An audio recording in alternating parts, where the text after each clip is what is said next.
Chapter 401, Do you want fighter jets to fly as fast as light too? While Orlando and the others eavesdropped, Lydia, controlling the first-generation fighter in the sky, gradually became accustomed to this giant toy beneath her. Soon, she initiated combat testing. Lydia pushed the throttle to the limit, propelling the machine downwards at tremendous speed, resembling a majestic eagle swooping from the sky. The immense sonic boom created by its descent was swiftly overridden by the sound of machine gun fire from both sides of the aircraft's wings. The magically reinforced stone road on the ground immediately bore deep craters from the impact. Lydia, filled with excitement, stretched the machine to its limits, transitioning from a rapid descent to a swift ascent. The fighter schemed just 30 meters above the ground, causing Orlando and the others to feel their hearts leap in fear, dreading the possibility of this contraption spiraling out of control. Their worries didn't materialize. Even though Lydia was piloting a real fighter for the first time, her technical expertise wasn't lacking. She effortlessly executed perilous maneuvers at ground level, and just before completely veering away from the ground, she opened the bomb bay underneath, dropping several incendiary bombs. Echoes of explosive blasts reverberated, instantly covering about a quarter of the runway in intense white phosphorus flames. In pursuit of maximum speed, the fighter's carrying capacity for such bombs was limited, just enough for one such attack. However, according to their initial design, this thing wasn't supposed to have a bomb bay. After all, the primary mission of the first-generation fighter was to eliminate threats from the sky, leaving the rest to airships. It was apparent that its production was intended to deliver another deadly weapon. In this valley, Victorio, Orlando, and the observing alchemists were incredibly satisfied with the performance of this new type of aircraft after watching the display. "You've blown up the runway, how do we land?" As Lydia proudly admired her marksmanship from high above, this concern suddenly dawned on her. Being the designer and creator of the fighter's blueprints, Lydia was well aware that this thing needed a very smooth surface for takeoff and landing. Any mishap would mean destruction.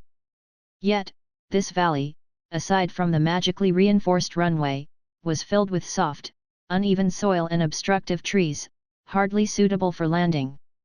Lydia had no choice but to continue hovering in the sky, waiting for the wizards below to fix the runway. However, after circling in the air for several rounds, there was no sign of any action. Just as she was getting anxious and preparing to fly back to the capital, Lynn finally intervened, using magic to extinguish the burning flames and repair the damaged runway. Once the fighter successfully landed, Lydia, previously thrilled, was now filled with apprehension.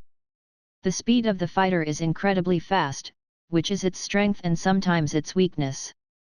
At extreme speeds, even colliding with a bird can be fatal, Lynn warned seriously. Lydia's knack for engineering was undeniable, but she tended to forget this crucial aspect in moments of excitement, a huge taboo for a pilot.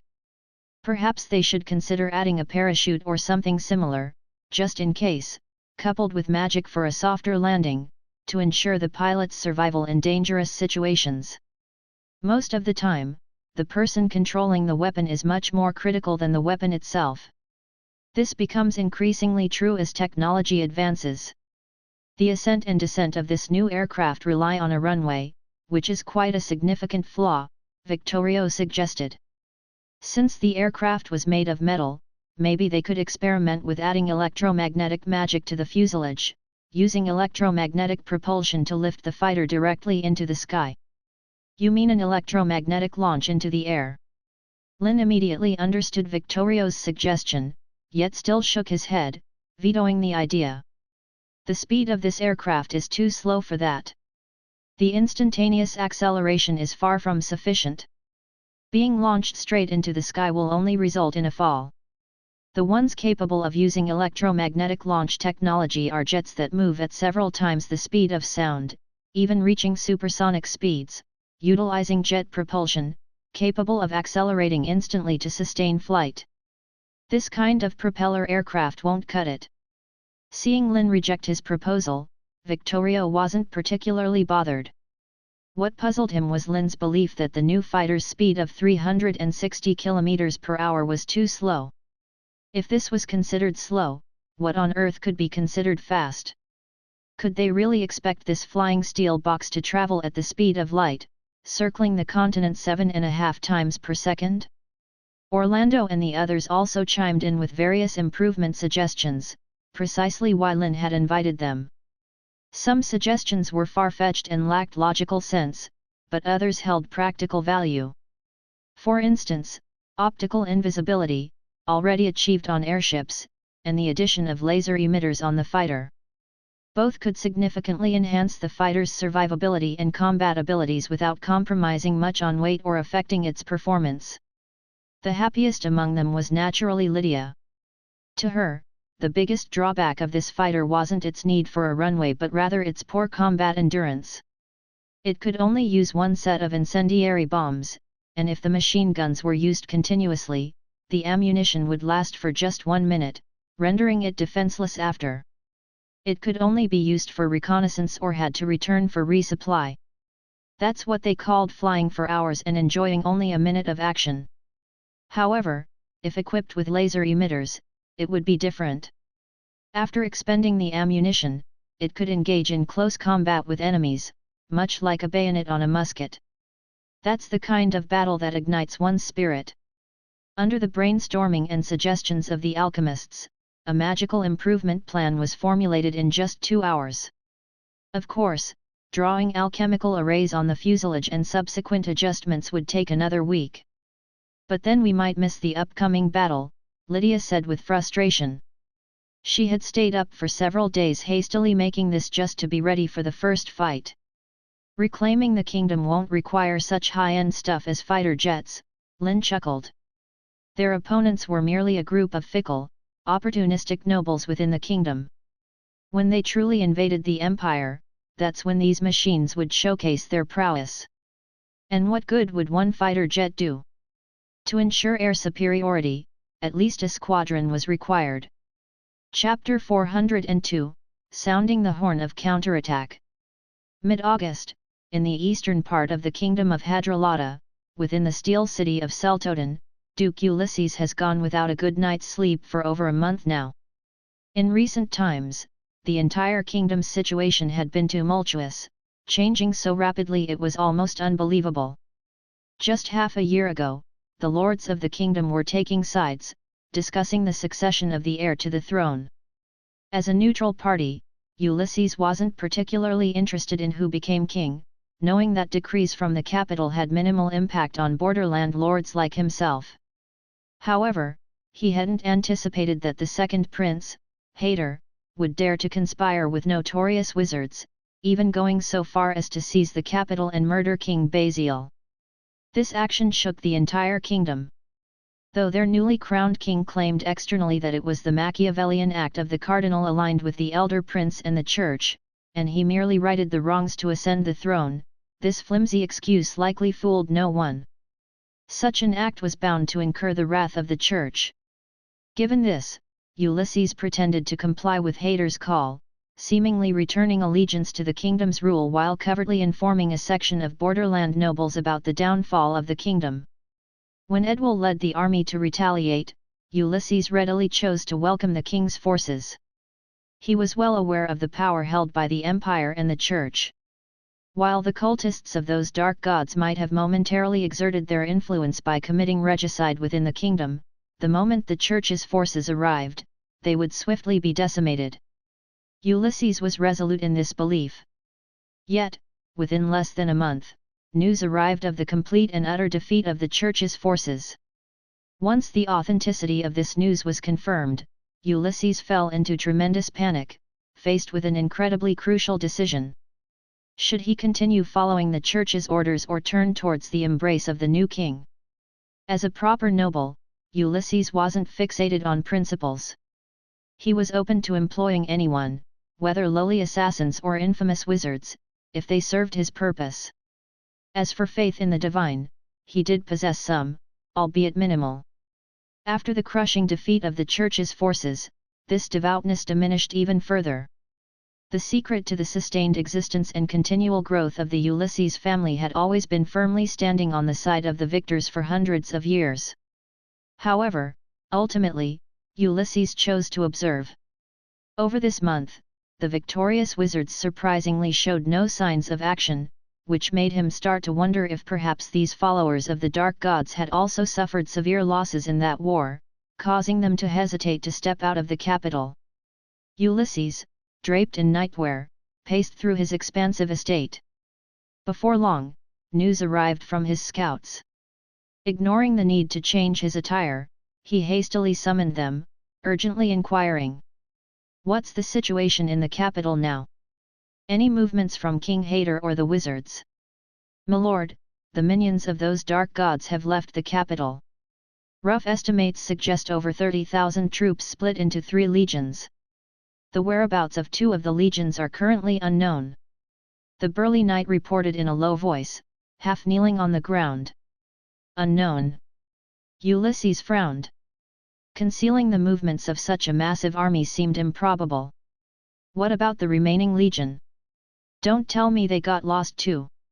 Ulysses coldly interrogated. "Milord, they are right behind us," the knight stuttered. "Behind?" Ulysses was taken aback. "They are outside the city. Less than 10 kilometers away from Steel City," the burly knight cautiously replied. "Outside the city? So quickly?" Ulysses was aghast. The capital was 200 kilometers away, with 5 formidable castles and over 20 villages in between. Did this legion of over 10,000 people just fly over? Ulysses instantly recalled the information he had received earlier about those alchemical constructs supposedly larger than houses but capable of flying in the sky. Without a second thought, he rushed out, mounted the estate's finest warhorse, and arrived atop the city walls in a mere 5 minutes. Ulysses, clad in nightclothes, stood out on the city walls. Thankfully, at this moment, no one cared about the slight impropriety of their esteemed lord because, on the horizon, a legion of over 10,000 soldiers was advancing towards the Steel City.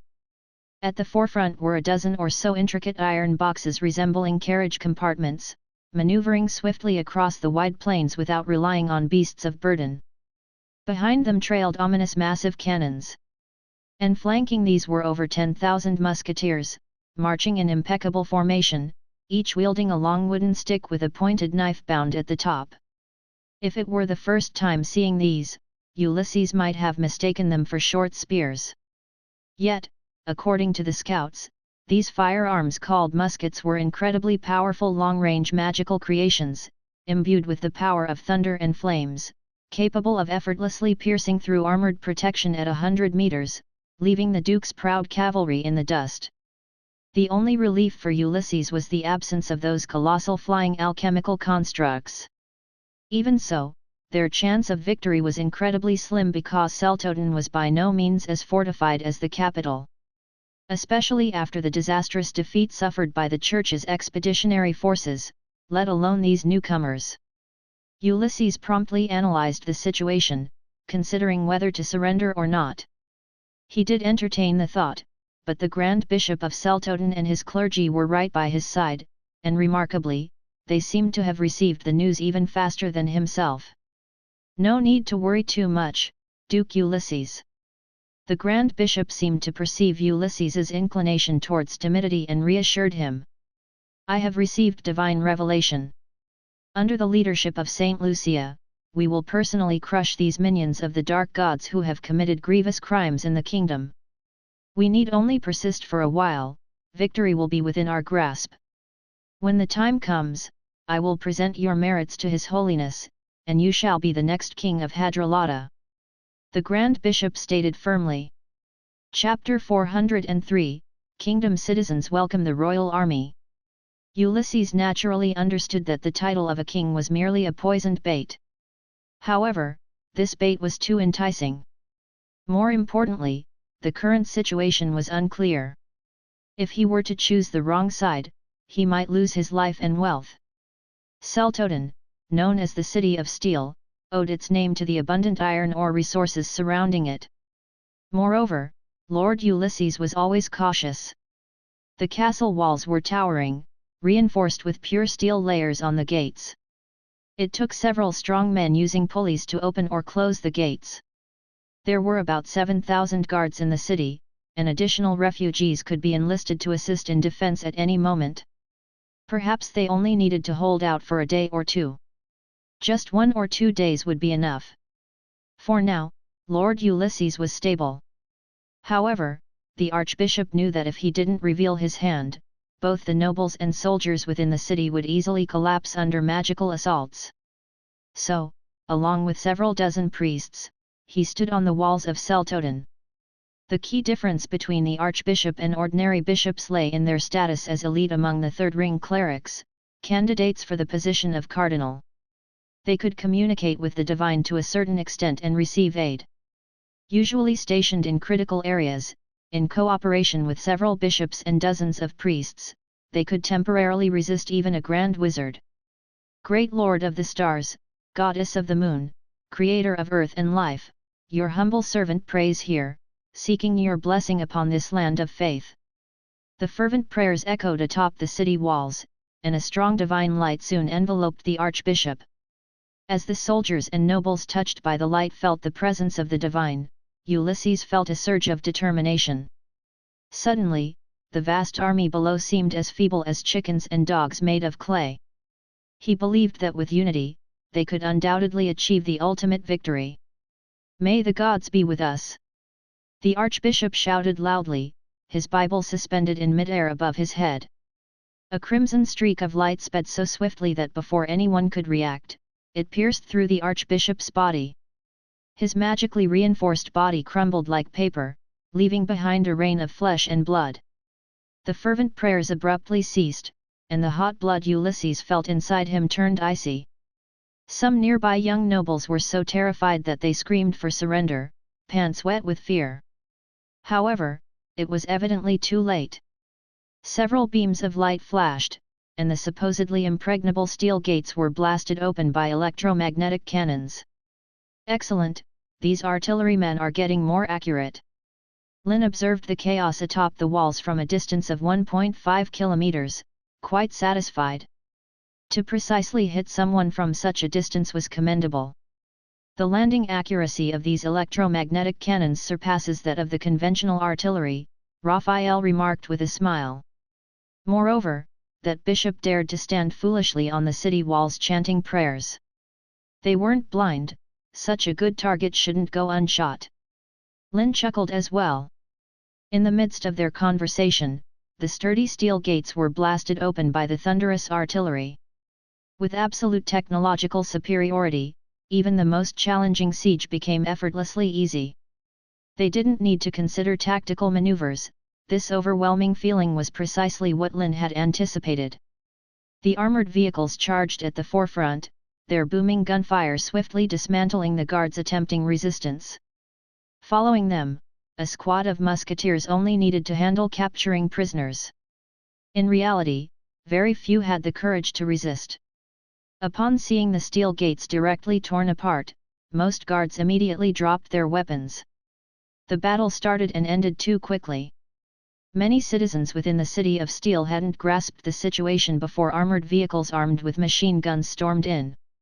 The streets were barricaded, and panicked civilians scattered in terror. Soon, a stampede occurred, and those who couldn't flee knelt down, faces full of panic and fear. Watching this scene, Lynn remembered the journey of reclaiming lost territories, where civilians were exceedingly panicked, even spontaneously resisting. It made him sigh repeatedly. One could only say the centuries-old propaganda and indoctrination by the church had deeply ingrained effects. Within the empire's borders, wizards had almost been equated with evil. Send some people to assist the wounded, Lynn suggested to Raydell, who stood beside him.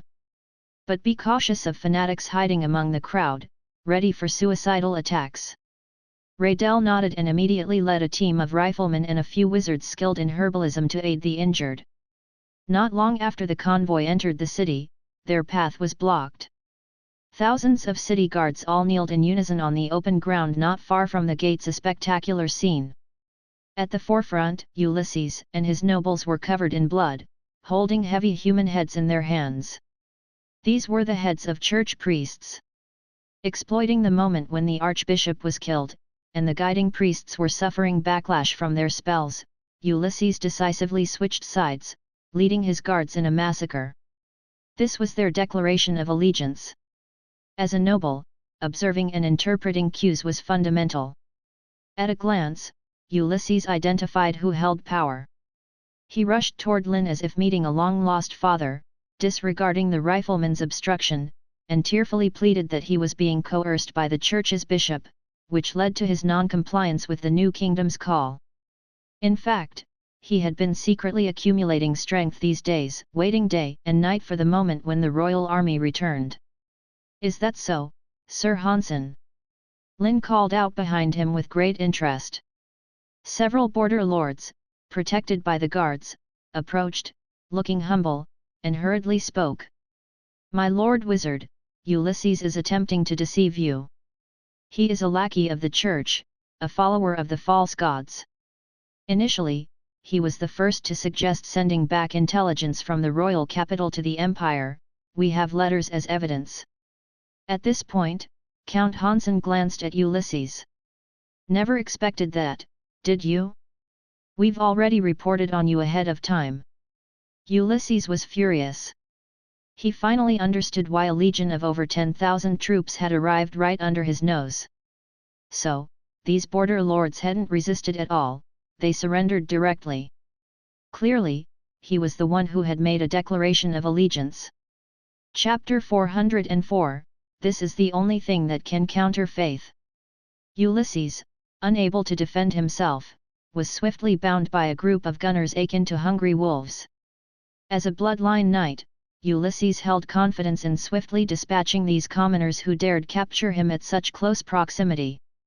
Yet, facing the black muzzles of guns and two enigmatic grand wizards, he wisely refrained from resistance.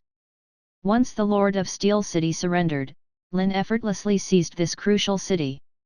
Celtoden housed the kingdom's largest iron ore production and was a pivotal target in this counter-offensive.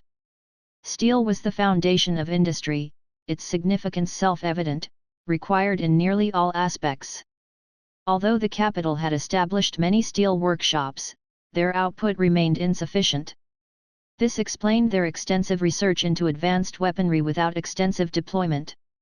The ability to forge armored vehicles and battleships owed greatly to magical prowess. Without it, they couldn't even produce suitable steel.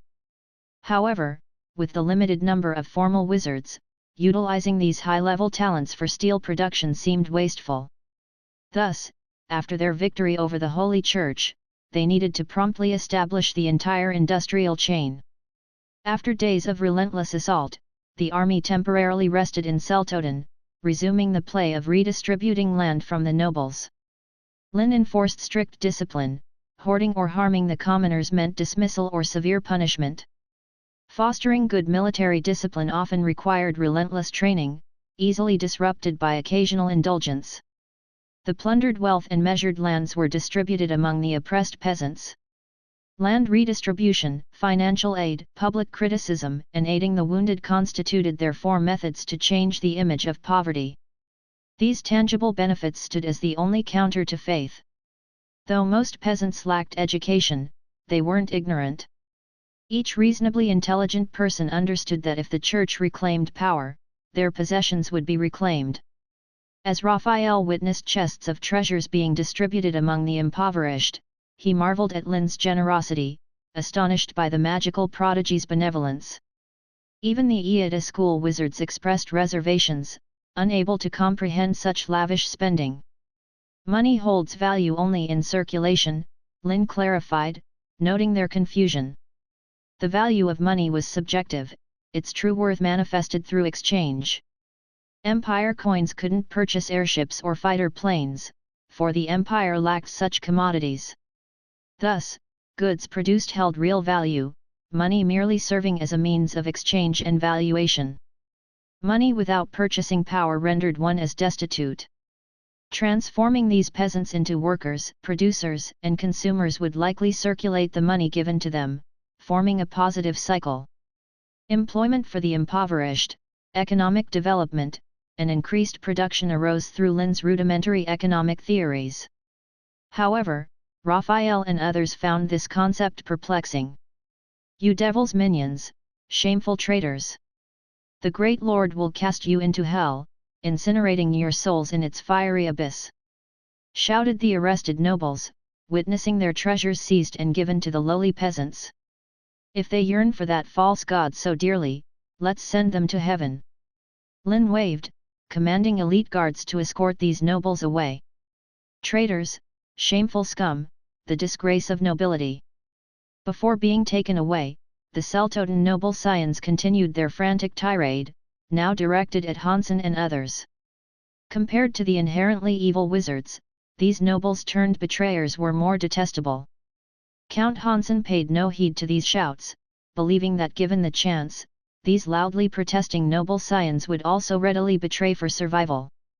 It was all about being opportunistic. Due to time constraints, needing to reclaim the kingdom's territories before the Holy Church's large army arrived, Lynn and company had no intention to linger in this steel city. They rested briefly for only 3 days but accomplished much. Firstly, after investigation, the most heinous among the nobility were executed, their bodies displayed at the city gates. Those with lesser crimes were sent to mine or construct roads.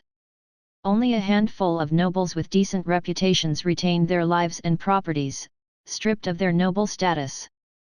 Any factions or local bosses met a similar fate, all rounded up and executed by firing squad. This ruthless display, coupled with their earlier policy of land distribution and financial aid, gained them initial control of this steel city within a short 3 days, also earning partial favor from the populace. Another advantage was the absence of nobles hindering this land, allowing for future industrial development. Once these matters were settled, Lynn left behind 3 wizards, 200 gunners, and formed a security force of 2,000 from the assisted peasants to prevent any disturbances by fanatical believers. They then prepared to move on. Have the council heads encountered any issues? Before departing, Lynn called for Raphael, in charge of communication, inquiring. During the previous war, their lack of long-range communication nearly led to catastrophe.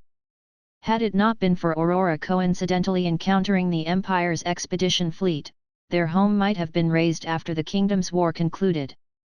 Thus, having learned from that mistake, Lynn introduced the most basic wireless communication technology. This way, each legion sent to reclaim territories could contact others in case of unforeseen circumstances, avoiding repeating past mistakes. Chapter 405, The Power of the Gods, First Major Defeat from the Empire. The so-called wireless communication techniques come in various forms, but in general, they all utilize electromagnetic waves for communication. For wizards who can perceive and influence electric and magnetic fields to a certain extent, using magic for this isn't particularly challenging. At the very least, sending a simple signal isn't an issue. Considering the electromagnetic waves generated by the wizard's current abilities, after attenuation, their range is limited. Hence, Lynn used 100 airships patrolling various regions to establish temporary signal stations covering nearly half of the kingdom. Each airship housed a wizard well versed in thunder magic. Upon receiving faint electromagnetic signals, they'd relay them, swiftly disseminating messages throughout the kingdom. Though Lynn had simpler communication methods through a magical network linking those whose mental powers had been decrypted, this remained a secret for now. Similar capabilities were demonstrated only in front of Anthony and Riddle. After all, no wizard would appreciate someone easily infiltrating their mind. Revealing this without absolute power suppression would be akin to inviting trouble. Based on the signals we've received in these days, the progress of the 2 legions reclaiming kingdom territories has been remarkably smooth. Chairman Harof has even penetrated into the heart of the Empire and should be seizing the Mist territory. The Mist territory lay to the west of the Empire, bordering the kingdom. Victorio had gleaned plenty of useful information from the minds of captured priests, like it being an oil-rich region. It was one of the 2 vital territories essential to seize during this counter-offensive. Lynn nodded, but a vague sense of unease lingered. It had been over 2 months since the war's end in the capital. Surprisingly, both the Empire and the Holy See remained unusually quiet. Their scouting airships hadn't detected any signs of enemy forces breaching the borders. This abnormality unsettled Lynn to some extent. "I reckon the Holy City is probably in chaos right now. They won't have time for the kingdom in the short term." Raphael spoke optimistically. The punitive force dispatched by the Holy See had just suffered 2 consecutive disastrous defeats. Rebuilding morale wasn't an easy task. As Raphael pondered, the electromagnetic signal receiver in his arm suddenly lit up. "It seems Chairman Harov has taken over the Mist territory," Raphael remarked as he placed the receiver on the table. Lynn glanced over. The magical transformation of electromagnetic wave technology was still in its early stages. Although wizards proficient in thunder magic had learned to send signals, they still relied on special receivers to detect these faint electromagnetic fluctuations. Clicks and clacks echoed incessantly in the room. Raphael began translating using a Morse code book. This primitive electromagnetic wave receiver was rudimentary, only producing clicks upon receiving 2 different frequency waves. Initially, when Lynn brought this device out, Raphael was thoroughly disappointed. While effective for long-distance communication, its message conveyance was limited. It could only represent victory with clicks and defeat with clacks, providing them with a rough understanding of the situation. However, the ingenuity of this magical star was incomparable. By arranging short and long sounds differently, it could create countless combinations, transmitting any desired message. Furthermore, it could prevent the interception of signals or the capture of messengers, ensuring information remained encrypted. Only those with the codebook could decipher it. The only downside lay in the cumbersome translation process. Mist territory, major defeat. Raphael slowly recited based on the information in the codebook. Had the enemy already been defeated? Raphael pondered, but soon realized the final combination of the signals seemed to indicate rescue. Lynn immediately stood up from their seat, a grave expression on their face. Despite not consulting the codebook, they translated the entire sentence faster than Raphael. "We've encountered a major defeat in the Mist territory and need rescue, immediately." Raphael felt a momentary mental fog. Being in possession of the codebook, he knew Lynn's translation was flawless. But how was that possible? Amazement and confusion painted Raphael's face. Although the 3 legions reclaiming kingdom territories each had only around 10,000 soldiers, they held absolute technological superiority. To ensure safety, all 3 chairmen had already set off with the troops. However, to create an illusion that the chairmen were still in the capital and deceive the enemy, they hadn't made themselves visible. Now, the heavily guarded royal capital seemed oddly empty inside. Could it be that there's a legendary divine figure stationed in the Mist territory? Raphael, perplexed, could only think of this possibility. Only the descent of a deity could crush a 10,000-strong legion equipped with modern firearms and armored vehicles, prompting Chairman Harov to use words like major defeat in the communication. Lynn furrowed their brows slightly, disagreeing. They had discussed similar scenarios before.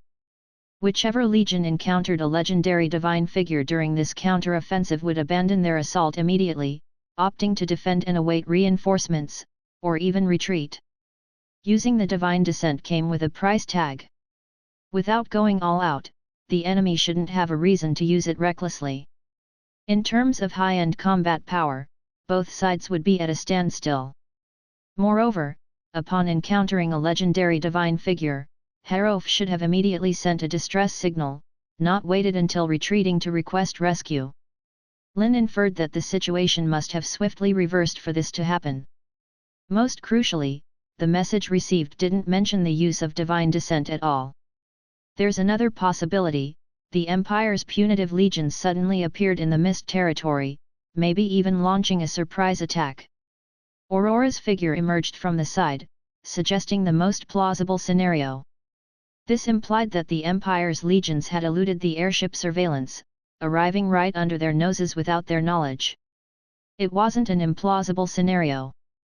Perhaps the reconnaissance airships they dispatched had been silently eliminated by powerful divine arts, or maybe a large-scale invisibility magic concealed an entire legion, allowing them to march undetected, right into their blind spot. Chapter 406, Racing Against Time, Decaying Battlefield. Raphael's forehead was beaded with cold sweat, as both speculations were undeniably disastrous. "I'll rush over immediately." After deducing the situation with Lynn and the others, Aurora wasted no time and swiftly vanished from her position. However, Raphael couldn't relax. The distance to Misty Land was considerable, over 150 kilometers even in a straight line. Even with the legendary counselor's speed, it would take at least 2 hours to arrive, and by then, it might be too late. Lynn gently touched the magical ring in his hand, initiating the coordinates calculation using the smart brain. He was preparing to use the magical network to link power and will to Misty Land. He wanted to personally see what had happened on Harof's side. Lynn had taken some emergency measures before, placing Yetta's wizards in the 2 other legions. They carried special magical rings with mental decryption exceeding 30%. These deep-level soul coordinates could easily locate targets hundreds or even thousands of kilometers away. With the help of the smart brain and magical rings as carriers, long-distance power transmission became achievable. Strictly speaking, this belonged to the category of psychic magic, far more advanced than electromagnetic wave communication. However, it was taboo in the wizarding world. Lynn had only seen 3 people with similar abilities. The first was Hurlram, who, using a vast amount of notes left by the dark wizard Merc, cleverly created an imperfect magical network. He even developed the insane soul-devouring array, treating the wizards in the Faceless Assembly, whose computing power was decrypted, as a resource to resurrect his daughter. The second was Aurora. She had left a magical mark on Lynn's forehead, serving as the coordinate for transmission. However, this type of magic was only for emergencies, demanding high requirements from the caster and not suitable for widespread use. The third was the pseudo-god, A.K.A. A.K.A. could not only bestow divine arts upon priests and bishops but at the level of archbishop, could even act as a coordinate for transmitting divine power. Legendary divine practitioners were even more remarkable, they could open the gates of heaven and bring A.K.A.'s essence over. Lynn had always suspected that the church's bestowed divine abilities and the art of divine descent had some similarities to his magical network. However, he lacked evidence and had not received confirmation. Coordinate 043 has been located. The straight line distance is 159 kilometers. Begin magical power transmission. The smart brain's prompt brought Lynn's attention back.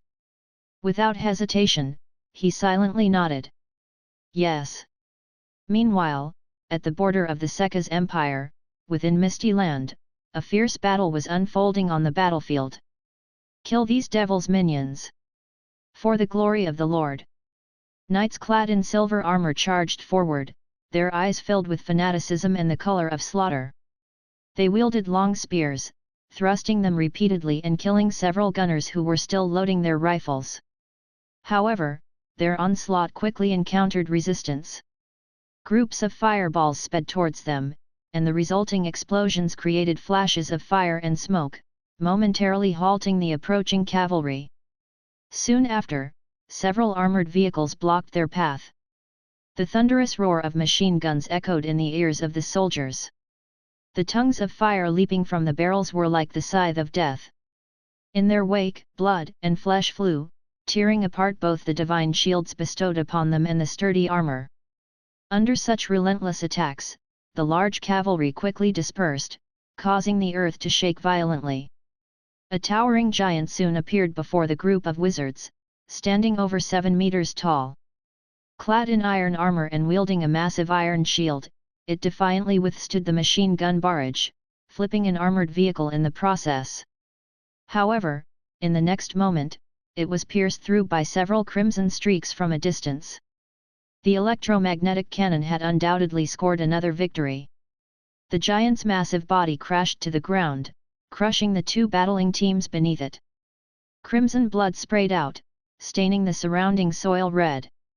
In this chaotic battlefield, the transition between life and death happened almost instantly.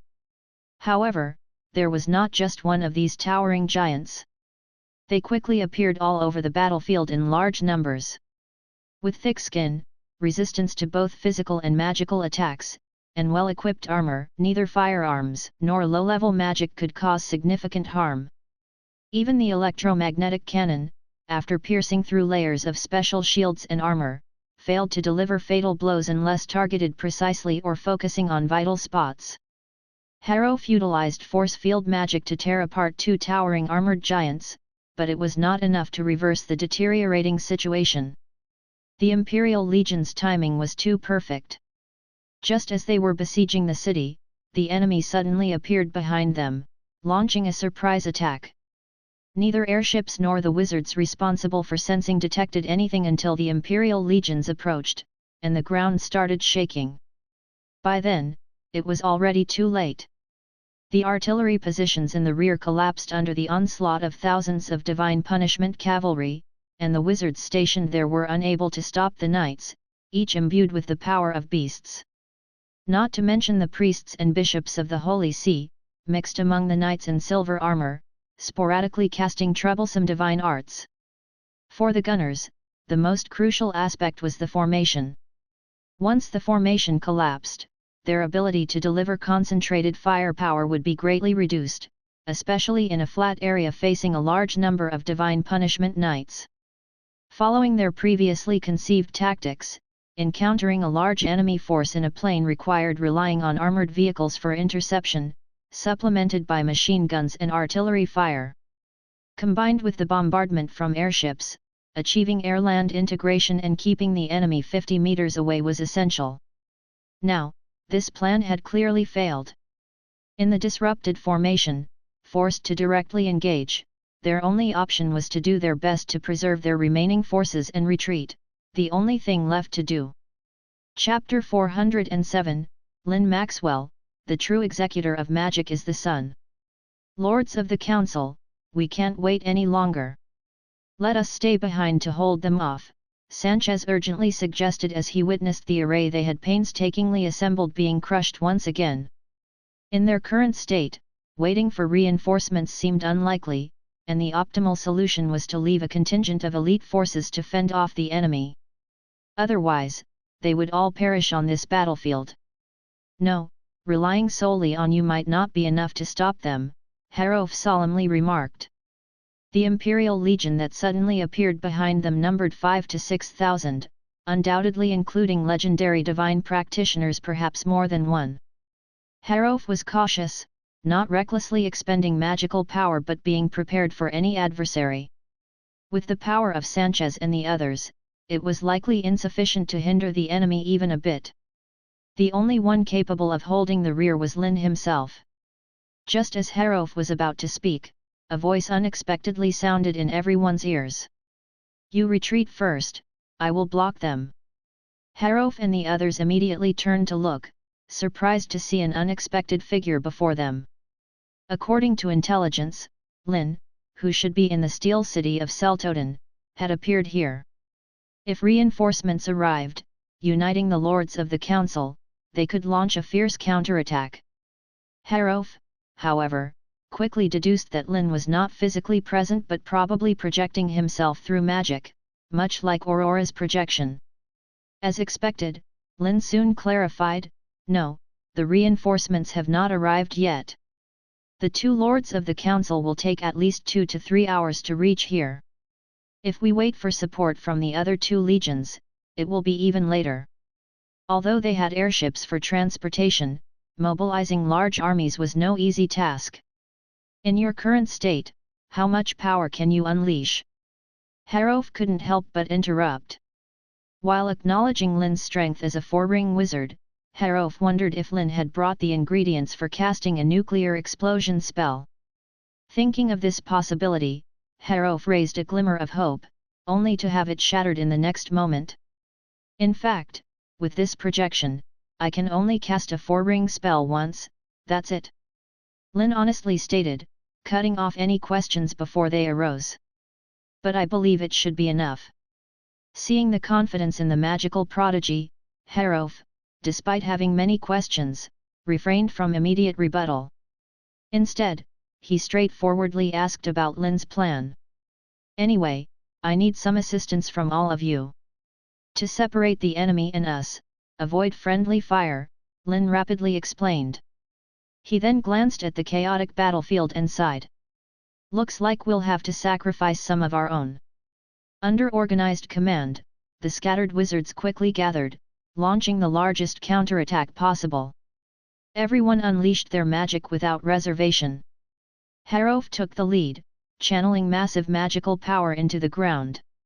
The next moment, the entire battlefield rapidly crumbled, creating a deep chasm. The earth split open, forming a profound rift that quickly expanded to both sides. From above, the entire battlefield appeared as if the earth had been torn in half. Changing the terrain and dominating the entire battlefield, this was the power of legendary magic. The entire process was completed in just over 10 seconds. Harof, slightly panting, had depleted almost half of his magical power. Casting such a large-scale legendary spell was no easy task. Following Harof, Sanchez and others consecutively cast various spells. Ice, fire, and thunder forces intertwined, striking the enemy formation with tremendous force. By the will of the Lord, evil will be dispelled. At the same time, a mighty sacred voice echoed across the battlefield. An invisible curtain appeared in the air, blocking the magical rain. Although it was quickly shattered by hundreds of spells, it significantly reduced casualties. Harof understood that it was the legendary divine practitioners of the Holy Church taking action. Their goal had been achieved, the entire battlefield was temporarily divided. The charging cavalry slowed their pace, and a few dim-witted giants directly tumbled into the chasm, dizzy and struggling to climb out. "Bombard them with magic one more time, then retreat. The next step depends on Master Lynn." Harof sighed, having done all he could. Sanchez hesitated to speak but felt that putting all their hopes on Lynn's projection was somewhat risky. Nevertheless, he followed orders because there was no better alternative at the moment. At this moment, Lynn, utilizing light-bending magic to conceal his form, floated high in the sky. Magic surged like waves, spreading over a range of hundreds of meters. Normally, such conspicuous magical fluctuations would alert the enemy, but Lynn wasn't worried. The entire battlefield was already filled with traces of magic, thanks to Harof and the others going all out, not just for splitting the battlefield but also for concealment. "The weather is really nice today." Lynn looked towards the sky, where a proud red sun shone brightly. August was the hottest time within the Empire, and the midday sun would undoubtedly enhance Lynn's magic for the upcoming spell. "It seems the battle is about to end." Within the ranks of the Holy Church, Joshua observed the incoming magical rain and calmly remarked. Despite the fierce counterattack, Joshua saw it as a last-ditch effort. Once they depleted their magical power, these people would lose their ability to resist. As for the grand chasm dividing the battlefield, he didn't need to intervene. Under the combined efforts of several archbishops, they had created broad bridges using divine arts. Beside him, Saint Lucia also watched the scene. The extravagant use of magic by Harof and the others, despite its effectiveness, made her vaguely sense that something was amiss. She then lifted her head, gazing at the sun in the sky, and murmured, "Do you feel it? The sunlight seems to be dimming." Chapter 408, All returns to nothingness. Sunlight illuminates. Has it darkened? Joshua furrowed his brow, looking up at the sky, indeed sensing a hint of unease. "It's magic," Lucia casually remarked. Under her perception, strong magical fluctuations appeared in the sky a few hundred meters away from the battlefield, spreading towards them. She hadn't noticed it earlier because the frequent casting by the wizards would indeed increase the magical density in a specific area. It wasn't until the concentration of magic surpassed the threshold that Lucia became aware of it. But now it seemed too late, Lynn's magic had already been unleashed. The sky is darkening. This time, not only Lucia sensed it, the soldiers charging on the battlefield also clearly felt it. Over several kilometers, the area directly transitioned from daytime to dusk, making even the most steadfast believers hesitate. As everyone looked up, they were shocked to discover a massive transparent mirror appearing above them. Lynn raised his palm, and the brightness across the entire battlefield decreased again. The scorching sunlight from the sky, after passing through the enormous focusing lens, immediately redirected and converged. All returns to nothingness, sunlight illuminates. This ancient incantation emerged in Lynn's mind. This time, all the magical energy sent over disappeared by 90%, and Lynn even utilized the power of the magical network to some extent. The next moment, forming an inverted cone with a diameter of 100 meters and almost infinite height, a brilliant pillar of light descended from the sky. The sunlight covering the entire battlefield was compressed into a 100-meter radius. The intense and glaring light made everyone present struggle to keep their eyes open. Soon after, a wail of misery and screams resounded through the battlefield. Ah! Empire soldiers within the range of the light pillar evaporated on the spot under the temperature comparable to a stellar surface. It's legendary magic. Joshua's pupils contracted. The speed of light was too fast. From focusing to sweeping, it took no more than a second. Over 2,000 Empire soldiers perished instantly before their eyes. In the name of the Lord, the arrow of judgment. Joshua held his staff high, roaring loudly. Hundreds of arrows, shining with divine light, appeared in the void, pointing directly at the giant focusing lens overhead. These arrows were imbued with a special anti-magic power. The mirror covering the entire battlefield had no possibility of moving or evading. A dense rain of arrows shot out like meteors, dazzling and soon colliding with the enormous focusing lens. The mirror was much more fragile than Joshua had expected. Without any resistance, it instantly exploded into countless fragments, scattering in all directions towards the ground. It seems to be just a show. Joshua breathed a sigh of relief, finding it much easier to deal with than he had imagined. Not that simple. Lucia shook her head. Instead of rushing to act, she focused on sensing the caster's position with all her might. Her current body had significant limitations for her, even though it had been nurtured for 7 or 8 years. Due to the low degree of compatibility, the power she could exert was extremely limited. As expected, just 1 second after Lucia spoke, dozens of larger shattered focusing lenses didn't fall. Instead, they hovered in the air, transforming into smaller focusing lenses. With Lynn's current computing power, rearranging spells in such a short time was practically impossible. However, with the help of the magical network and the intelligence of the brain, it was different. The magical model could be entirely driven by the brain to mobilize the computing power of other wizards in the magical network. The entire process was compressed to within 1 second. Before the Empire's punitive forces, still recovering from the terrifying sight of the 100-meter light pillar, could come to their senses, they soon faced the baptism of laser beams. In an instant, dozens of secondary laser beams spread across the entire battlefield. Although their power was much reduced compared to the previous sunlight illuminates, the attack range expanded by dozens of times. Several lucky Empire soldiers who had evaded the light pillar were swept by the unexpected laser beams. Before they could react, their bodies were sliced in half from top to bottom. Similar scenes unfolded everywhere on the battlefield. Joshua's face turned extremely ugly. Found her.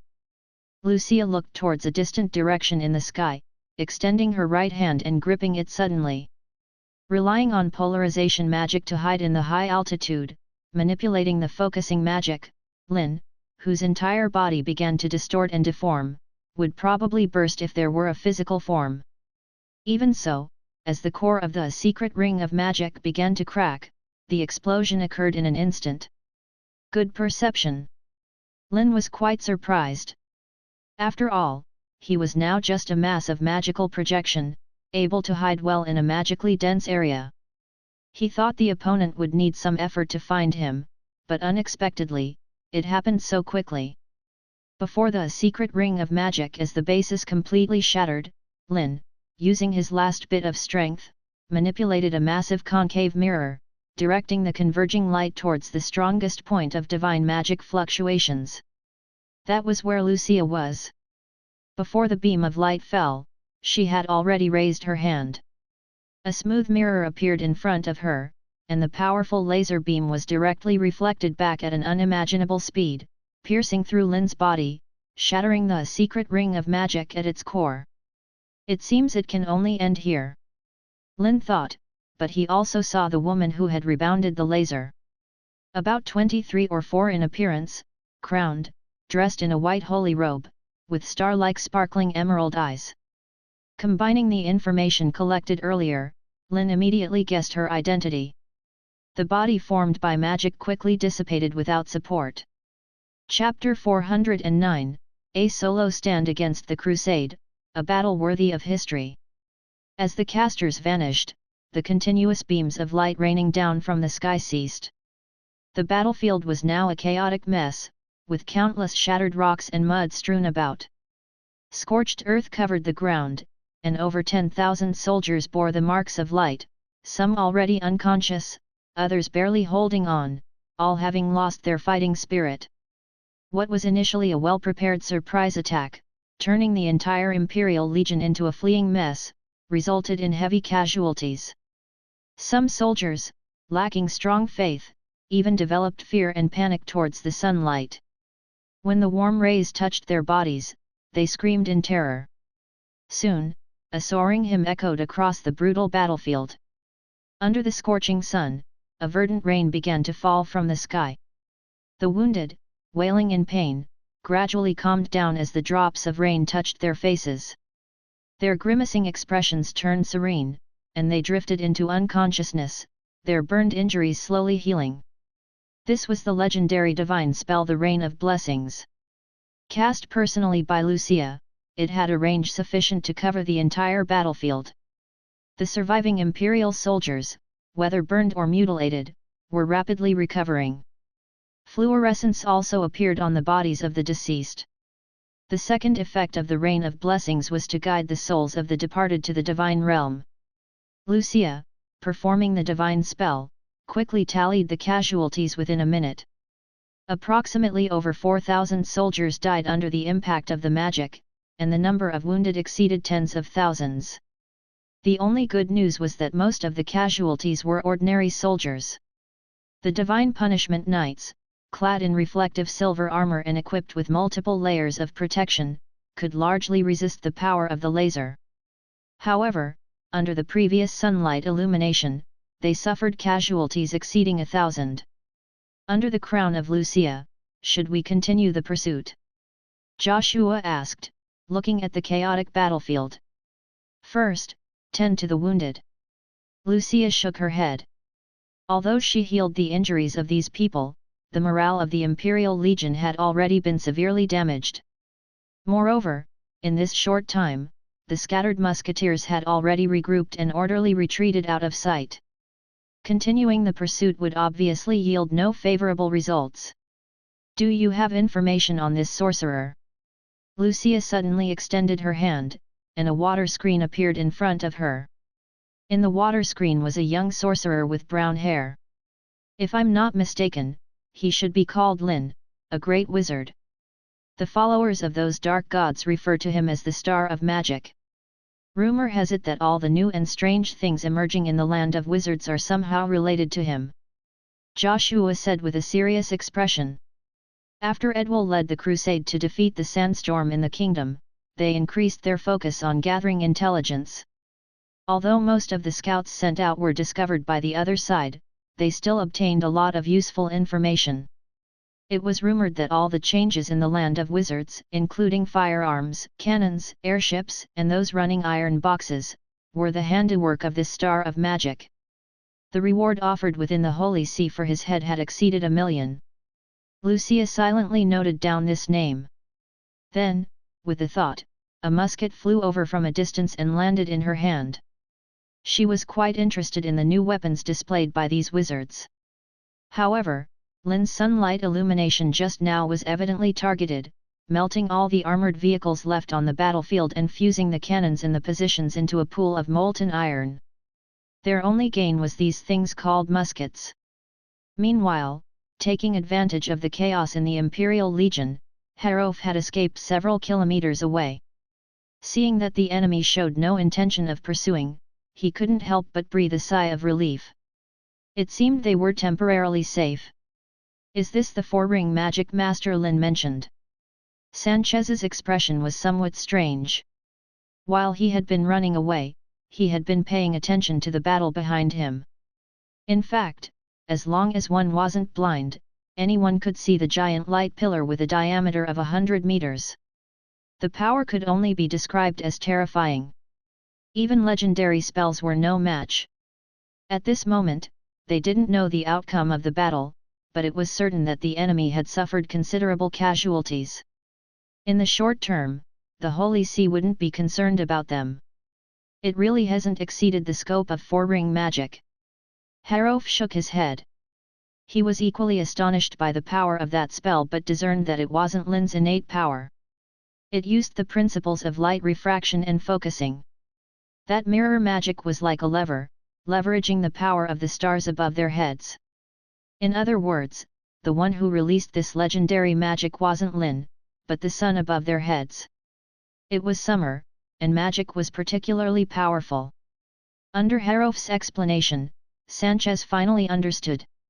Lynn's imagination and creativity in magic still impressed him, despite the fact that Lynn's sunlight illumination just now was specifically targeted, turning the armored vehicles and cannons in the battlefield into a pool of molten iron. Their only gain was these things called muskets. Praised by everyone, Lynn's consciousness had returned to his body. Controlling an avatar from hundreds of kilometers away to complete such a massive spell was no easy task. The mental exhaustion was severe, and even his brain faintly felt swollen. "Lynn Maxwell, are you okay?" Raphael anxiously inquired. They were just discussing whether to dispatch an airship for rapid reinforcement when Lynn suddenly raised his hand to stop his words. Then, he closed his eyes and sat still, motionless. "I'm fine. I personally went over there." Lynn didn't conceal anything, directly recounting what he had seen and heard. "So, Dean, did you single-handedly force back the Holy See's crusade of tens of thousands?" Ilk's face was filled with admiration and disbelief. "You must know that even the President Harov, leading tens of thousands of musketeers, could only retreat in the face of the attack, but the Dean managed to severely cripple them using magic. This was simply incredible. It can't be considered forcing them back, at most, I delayed them for a while." Lynn shook his head, truthfully explaining.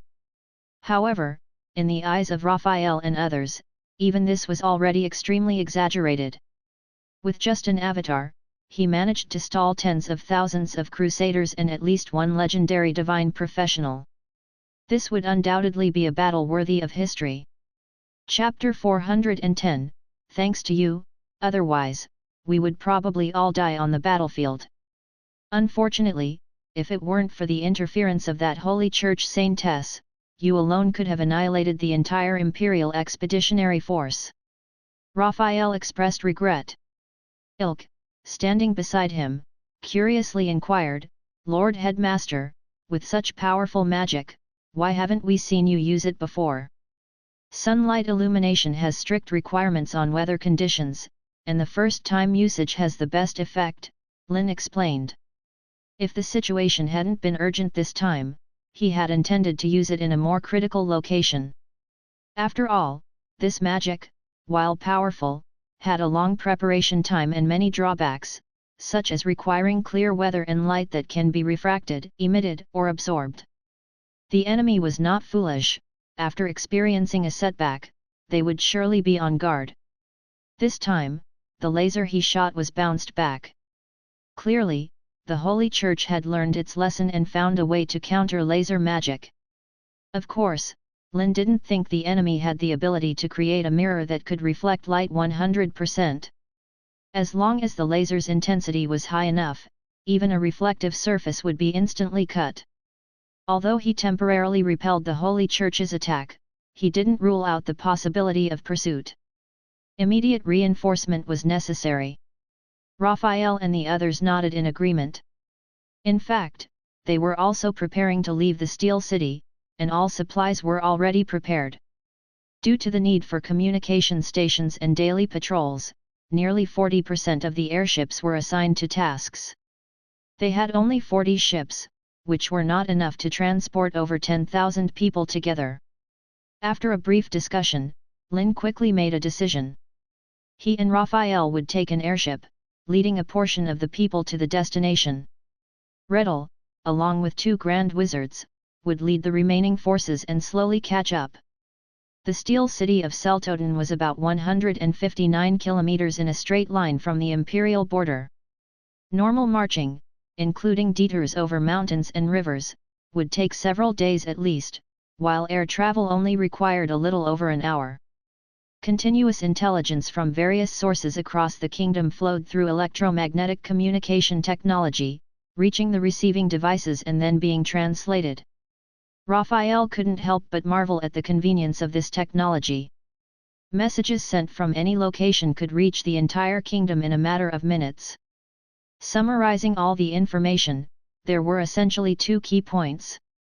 First, the airships patrolling the kingdom and imperial border were intact, indicating that the Holy Church's expeditionary force had infiltrated their defensive perimeter without removing these nails. This eased Lynn's worries a bit. Constructing this defensive line across the kingdom had taken considerable effort. The patrol trajectories and positions of each airship were carefully designed to ensure mutual support, with communication at regular intervals. Unless the enemy could instantly wipe out a large area of airships, there would inevitably be messages coming through. Second, Harof had retreated with his people to a previously captured imperial town, holding out for reinforcements. When the airship landed in the town, a group of wizards was busy reinforcing the walls. Upon seeing Lynn, they respectfully bowed. "Master Lynn, thanks to you, we probably would have died on the battlefield." Sanchez approached, patting Lynn's shoulder with gratitude. If Lynn hadn't arrived in time, he had already prepared to stay behind for a rearguard action, a decision clearly leading to certain death. No need to be so polite. Facing the Imperial and Holy Church blockade, everyone must give their all. Lynn shook his head. They were already at a disadvantage, losing any legion would be an unacceptable loss. Lynn then inquired about the casualties of this war. "More severe than expected," Sanchez said with a bitter smile. "Over 1,200 dead, and more than 3,700 injured. This meant that over half of the 10,000-strong musket unit had casualties. Moreover, they had also lost a large number of cannons and firearms. I think these weapons must have been confiscated by the enemy," Sanchez said with a serious expression, which was his main concern. Since leaving the wizard lands, they had won victories in several wars, even the fierce defense of the capital. They didn't need to worry about this before. But now was different, with so many weapons seized by the enemy, they could likely be replicated. "No matter, I have already melted down the cannons and armored vehicles. As for the basic method of making muskets, it's impossible to hide. It's only a matter of time before the enemy figures it out. We just need to ensure that we stay ahead of them in the update and replacement of weapons," Lynn said optimistically. He knew well that simple weapons like flintlock muskets and airships could be figured out by the elites of the Empire and Holy Church if they put their minds to it. The reason for the current lack of action was the short time and the bishop's focus on feudal superstition, believing these were demonic creations.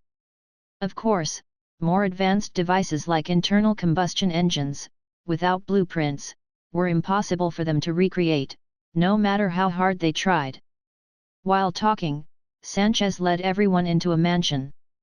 This was the residence of a small imperial count. When they killed their way here from the kingdom, the count directly packed up and fled, leaving no guards behind. They effortlessly took control of the entire city. Now, the mansion had become a temporary command post and a place to house the wounded. Many tents were set up in the spacious area, herbalists busily preparing magical potions, and faint cries of pain could be heard. I really don't know when this war will end.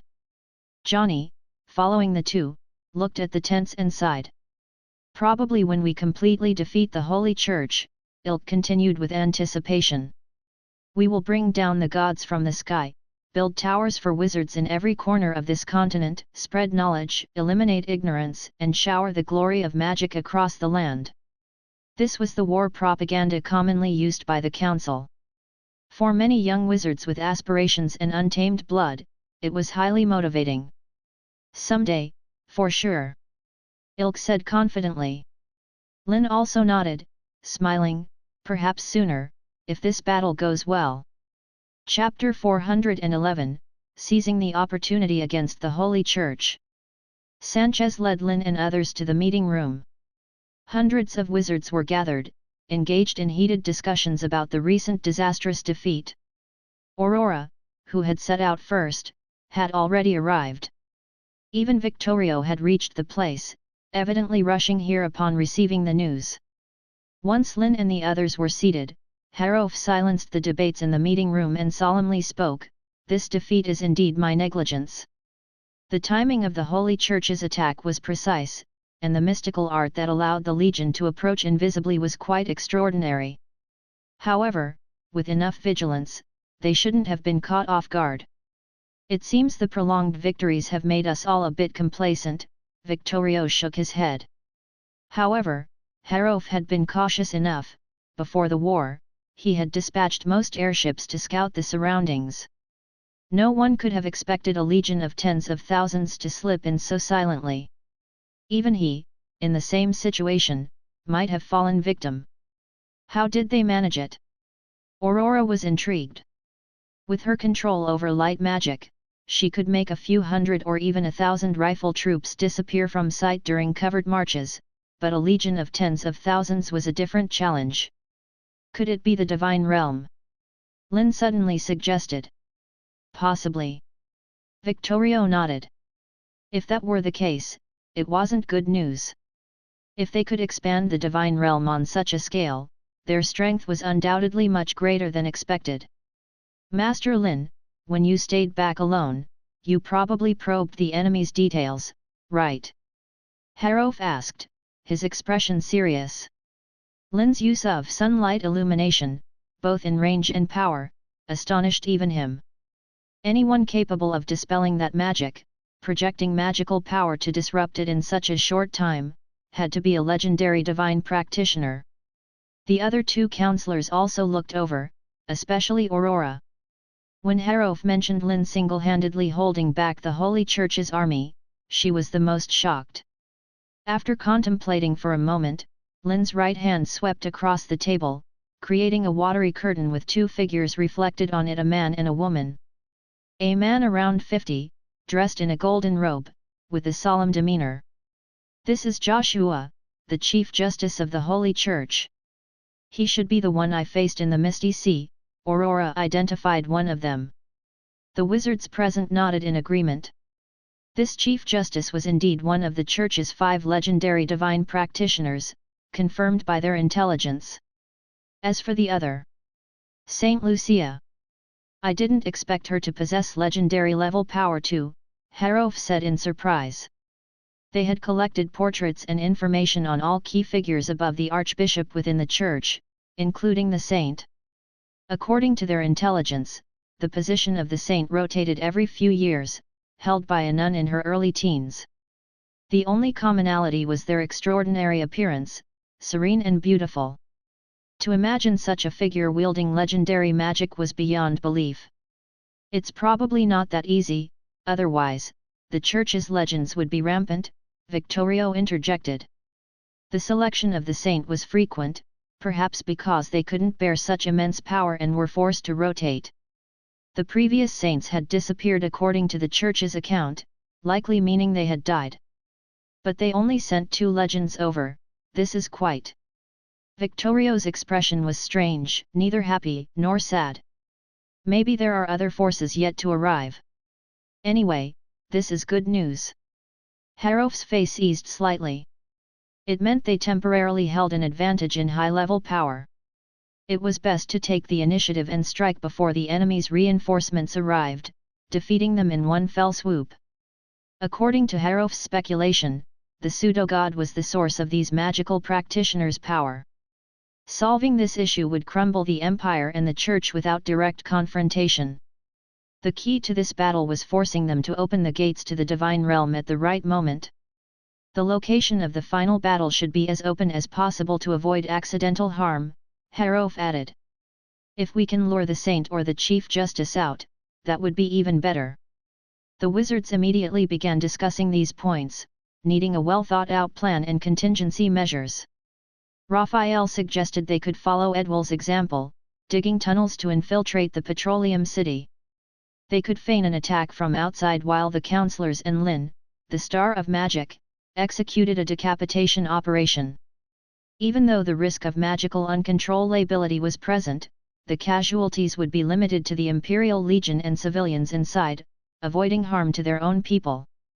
Harof, who had witnessed the power of a nuclear explosion, exchanged glances with others, shaking his head. It seemed Raphael underestimated the new magic developed by Lynn. Once unleashed, it would not only affect the city but could even reach several kilometers away. However, Raphael's proposal was still constructive, serving as one of the alternative plans. Master Lynn, what do you think? Victorio found this plan acceptable, as long as they ensured foolproof safety for outsiders. Lynn pondered for a while, not giving a direct answer but suddenly asking, Counselor Victorio, how far is the production site of petroleum from here, according to the information I received? If my information is correct, it's about 10 kilometers in a straight line, Victorio replied. Show me the map. Lynn stood up, taking the parchment handed over by a wizard, carefully examining the topography of the mist region, and soon formulated an idea. Chapter 412, They've all been corrupted by money. Boom. Boom. Boom. In the misty sea, within the city of Fire Oil, echoes of thunderous explosions reverberated continuously across the training ground. Dozens of Imperial soldiers formed a long line, awkwardly manipulating triggers. Bullets shot out from the tongues of flaming barrels, hitting the target 50 meters away directly. The sturdy armor was pierced through instantly, and the wooden dummies behind shattered. Good power. No wonder the Empire's expeditionary force led by Edwell suffered a disastrous defeat at the hands of these people, Joshua commented, watching the soldiers with rifles in their hands, his tone low. Have you shown these to the craftsmen? Is there a way to replicate them? Lucia asked with interest. Replicating other parts of this weapon is not a problem, except for this particular steel pipe. Joshua took a rifle, and with a flick of his wrist, he used magic to disassemble it, leaving only the barrel. Lucia took it, carefully examining it. There were no traces of magic or divine arts, it was just an ordinary steel creation. No cracks or joint marks. Joshua reminded in a hushed tone. Lucia paused for a moment before realizing. Could it be magic at play?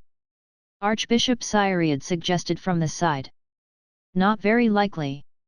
Lucia shook her head. Only grand wizards had the ability to manipulate metal elements. While it was not a problem for them to create such a steel pipe, as far as she knew, the entire council of grand wizards numbered only 30. The rifle team, on the other hand, counted in the thousands. It would take too long for just a few dozen grand wizards to produce them. Thinking about it, they would spend all day just making steel pipes. It seemed impractical. After pondering for a while, Lucia thought of two possible solutions. For example, finding an extremely hard substance and placing it in the molten iron, then forging it. Or preparing a mold and pouring the molten iron into it. After Lucia finished speaking, Joshua tactfully informed her that similar methods had already been tried by those craftsmen. The resulting steel pipes were simply not up to standard. When reinstalled on the rifles, the accuracy became poor, and one rifle even exploded. Lucia was quite surprised. It seemed the wizards had indeed created something interesting. What about the captured personnel? Do they know anything? In addition to capturing a large number of rifles in this battle, hundreds of rifle users were also captured, and the methods of using rifles were extracted from their minds. They were previously poor peasants who only knew farming and fishing. They only know how to use the weapons but have no idea about their manufacture, Joshua explained. At this point, Joshua paused, then continued. These people have all been corrupted by dark forces. Unless forced, we can't extract any information from them. Are there no exceptions? Lucia raised an eyebrow, thinking that among these hundreds of people, there should be a few soft-hearted ones. No exceptions. Joshua said solemnly. He had searched their memories and roughly found the reason. These riflemen were originally a group of impoverished peasants who were often hungry and cold. Most of them had families to support. Joining the rifle team was like reaching the heavens for them. The price set by the council was high. As long as they joined the rifle team, they could receive 15 to 20 silver coins per month, leading a life of abundance. If they died in battle, they would also receive a generous compensation, and their families would be properly taken care of, placed in workshops to work. This treatment was even higher than the most elite guards of the empire, almost catching up with the punishment legion. Most riflemen were in a fanatical state similar to Faith, corrupted by money. It could only be said that the wizards had invested heavily to deal with the empire. During their conversation, the imperial soldiers demonstrating the rifles had finally loaded the bullets with difficulty, followed by a volley that shattered the target in front of them. It takes more than a minute to load the bullets. In my opinion, these wizard weapons are not as useful on the battlefield as an archer. Cyriad couldn't help but comment as he saw the two lords paying so much attention to these demonic creations called rifles. As a conservative bishop, Cyriad had always been wary of these magical weapons. According to the church's regulations, destroying them once discovered was the most appropriate thing to do. Moreover, it took more than a minute to load a bullet, a fatal flaw. If a shot missed, there would be no resistance capability. Cyriad believed that even if he encountered a whole team of riflemen, he had 100 ways to bring them to death, even toying with them in the palm of his hand. Joshua was well aware of the shortcomings of this thing, but it couldn't conceal the advantages of the rifle. Do you know how long it takes to train a qualified imperial archer? Probably half a year. Cyriad hesitated. It's 3 to 5 years. Joshua corrected. The requirements for personnel are also very strict, needing to select from strong soldiers. And they learn to operate rifles in just 2 or 3 hours. Joshua pointed to the imperial soldiers experimenting with the weapons. The key was that the rifle had strong armor-piercing capabilities, something a bow and crossbow couldn't compare with. In previous battles, a knight wearing well-crafted armor could charge on the battlefield without fearing stray arrows. Now the situation was different. A single rifle shot would probably end their lives. This kind of improvement was undoubtedly terrifying. In other words, those wizards only needed to randomly grab a peasant from the street, train them for a few hours, and they might have the potential to kill a knight who had practiced for decades on the battlefield. According to the reports of several knights of the Punishment Legion, the wizards loaded a special rifle on a running iron box, which can shoot dozens of bullets in 1 second. Even a bishop may be torn apart on the spot, Joshua said with a solemn expression. Obviously, the wizards had found a way to overcome the flaws of the rifles, but they hadn't been mass-produced yet. Chapter 413, The Roar of the Fire Dragon and Dealing with the Airship. Under Joshua's explanation, Cyriad realized the frightening nature of this new type of weapon, beads of sweat forming on his forehead as he quickly spoke. We can't wait any longer. We must immediately send these minions of evil straight to hell. Cyriad couldn't fathom the consequences of letting these wizards continue their development, knowing they could create even more powerful magical weapons. If only we had continued the pursuit earlier, Cyriad regretfully expressed. They had won a significant victory in a surprise attack, but failed to annihilate the enemy. Launching another strong offensive now would undoubtedly result in heavy casualties. Don't worry, Cyriad. Under the greatness of the Lord, all resistance is futile. Joshua reassured. They allowed the wizard army to retreat, partly due to the significant casualties suffered by the Crusaders and their low morale. On the other hand, it was a deliberate strategy, using this legion as bait to lure the main force of the wizards. Joshua was well aware that once the Holy Maiden took full action, those so-called new magical weapons would be as laughable as toys.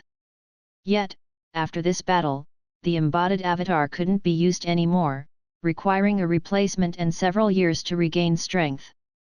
Lucia nodded, her thoughts activating as the seamless steel pipe in her hand disintegrated into basic elements. Flattening the Wizard Council would grant access to all the new magical weapons and their crafting techniques. This was the fastest way. The group walked out of the training ground, quickly entering the Grand Cathedral of the Misty Land. The Duke ruling the region had amassed wealth through oil extraction, reflecting his devotion to the Lord. The cathedral was accordingly grand and solemn. On the square in front of the cathedral, hundreds of bishops were gathered, reciting prayers while holding holy scriptures. Golden pillars stood around them, and beneath their feet was a massive, intricately patterned divine magic array. Lucia walked forward, standing in the center of the divine magic array. Praise be to our Lord, the great and eternal God. Your glory illuminates the entire continent, dimming the stars. The bishops devoutly sang praises. The statue of the god in the cathedral emitted a gentle golden light, followed by a similar glow appearing on Lucia. Soon, a powerful divine magic wave began spreading in all directions. The inscribed divine magic array on the ground came to life, and the space started warping, making the neatly arranged bricks vanish from everyone's sight. The interior of the entire divine magic array quickly turned into a dark curtain, undulating like ripples on water. In the next moment, a gigantic and terrifying claw emerged from the bottomless abyss of darkness, followed by a body as red as molten lava, exuding a powerful aura that left everyone breathless. As the monstrous creature fully emerged, Cyriad finally saw it clearly: a lava dragon. Simultaneously, divine magic chains coiled around from the surrounding pillars, firmly locking the massive dragon body. Roar! The lava dragon struggled violently, and the divine magic chains rattled, but the more it struggled, the tighter the chains bound it. After a few attempts, the lava dragon gave up, its ferocious, fist-sized pupils staring fixedly at Lucia above the dark curtain. It then released a breath of scorching heat. This breath was extremely intense, scorching the space itself. The rolling heat waves even reminded Cyriad of the scorching beam that descended from the sky on the battlefield. Lucia! Cyriad exclaimed in terror, but soon realized his worry was unnecessary. The intensity of the dragon's breath rapidly diminished before reaching the Holy Maiden. Dragon species, really lacking in brains, Lucia said, raising her hand. The intense flames instantly ceased, and the entire lava dragon seemed as if someone had grasped its throat, emitting a painful low growl. The divine magic chains binding the dragon began to dissolve, sinking into its crimson scales. Seeing Lucia effortlessly subdue the lava dragon summoned from another realm, Cyriad couldn't help but sigh in relief. His admiration for the Holy Maiden chosen by the Church changed from mere obedience due to her status to genuine awe and envy. With such strength, she must have received the blessing of the gods. The surrounding nuns also wore admiring expressions, fantasizing about being chosen by the Lord one day, ascending to the heavens and becoming the Church's Holy Maiden. After dealing with the unruly lava dragon, Lucia condensed a dragon-shaped gem and handed it to Cyriad. Let it be under your control. This gem, created with her power, connected to the divine magic binding the lava dragon, allowing commands to be issued later. Thank you for your trust, Lady Lucia.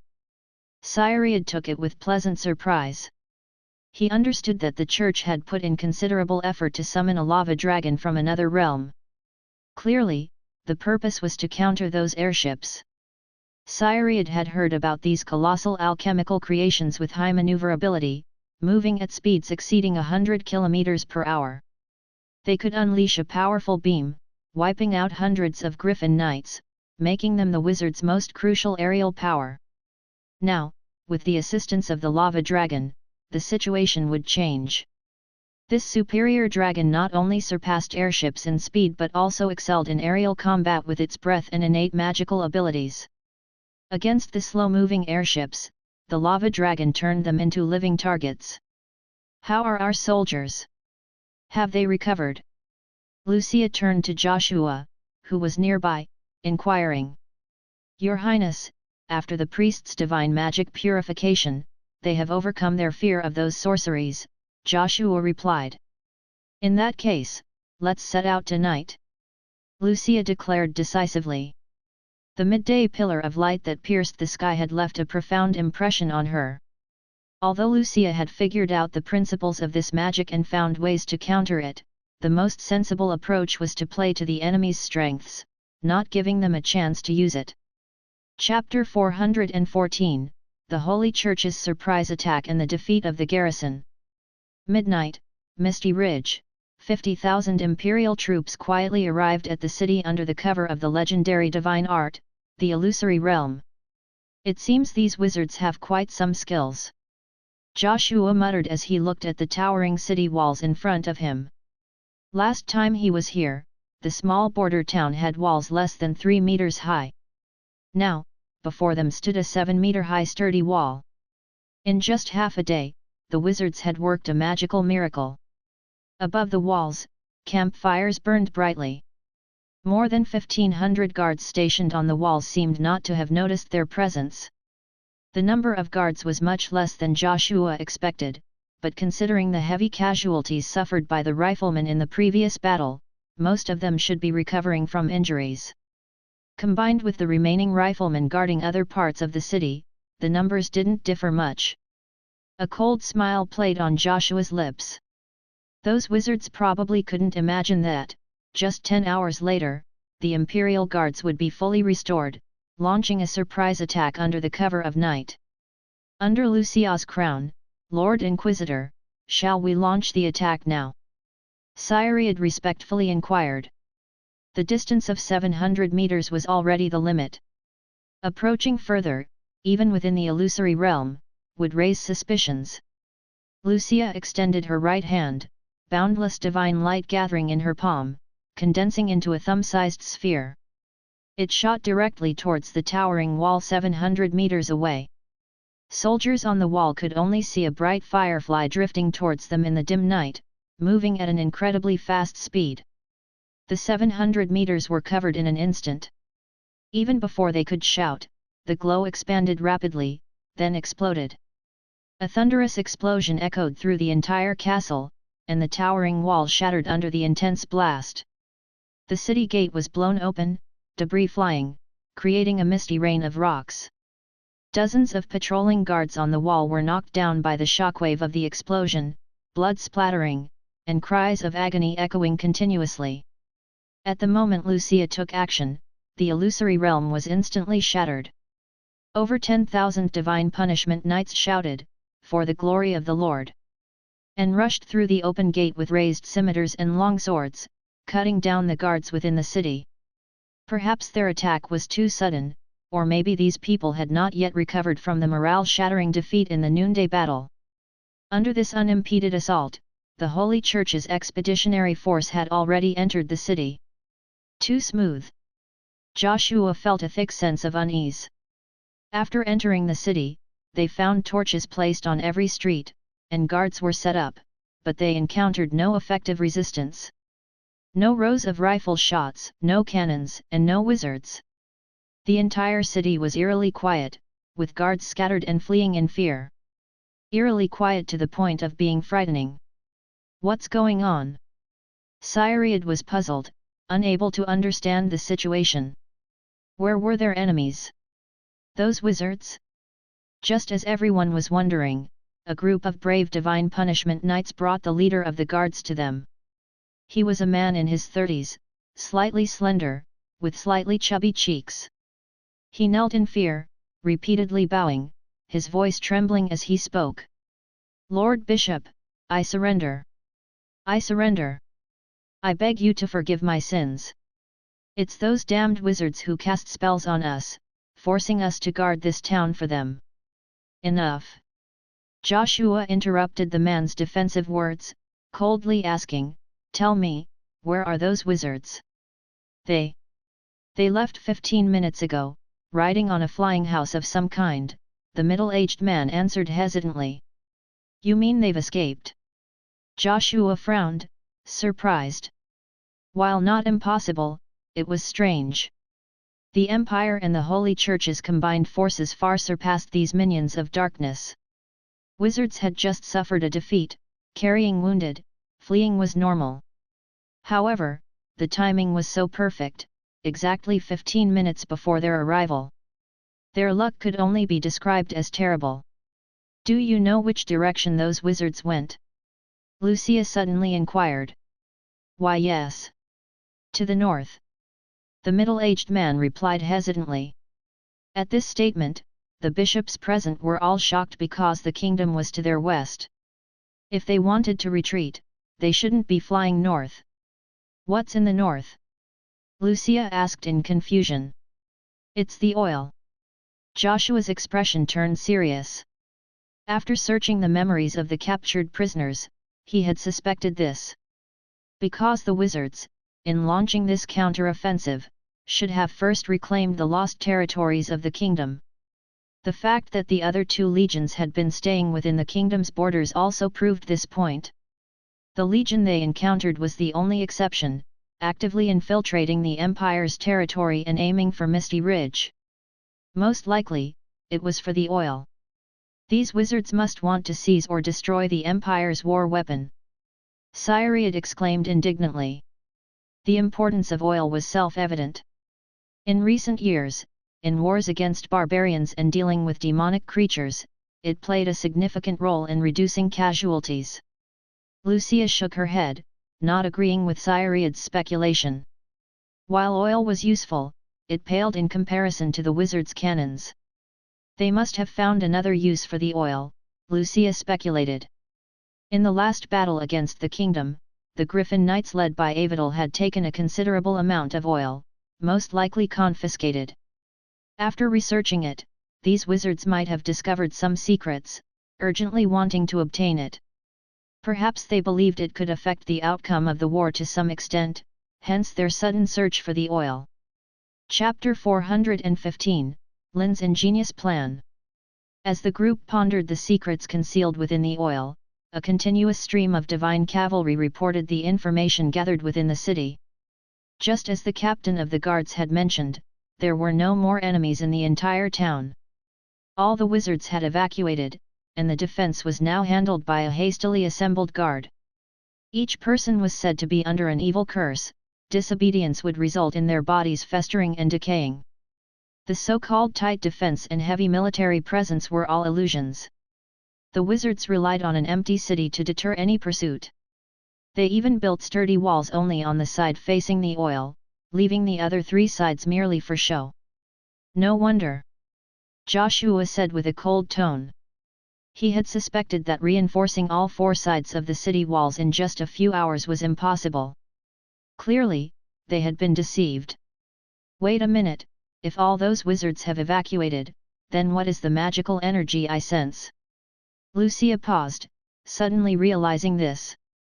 Before entering the city, she had sensed a strong magical fluctuation within, leading her to believe that the wizards were still gathered in the town. Now, immediately, recall everyone heading towards the estate. A sense of warning emerged in Lucia's heart. Without waiting for the bishops to act, she closed her eyes and used divine arts to communicate. Unfortunately, it was too late. As the words fell, a violent explosion echoed from the direction of the estate, and flames erupted. It was the gift Lynn had left for them before leaving an abundance of gunpowder. The estate had a magical detection system that would trigger an explosion 3 minutes after detecting a large number of people entering. Judging from the intensity of the explosion, the elite soldiers heading to the estate for a search were likely in dire straits. Joshua's expression turned extremely grim, and Lucia's face was as cold as ice. They've only been gone for a little over 10 minutes, and they need to bring more than 8,000 people and heavy cannons. They can't maintain full speed. We might still catch up. Rydell quietly reminded. And since oil was crucial for the Empire, there were still plenty of personnel guarding the extraction site. They should be able to delay for some time.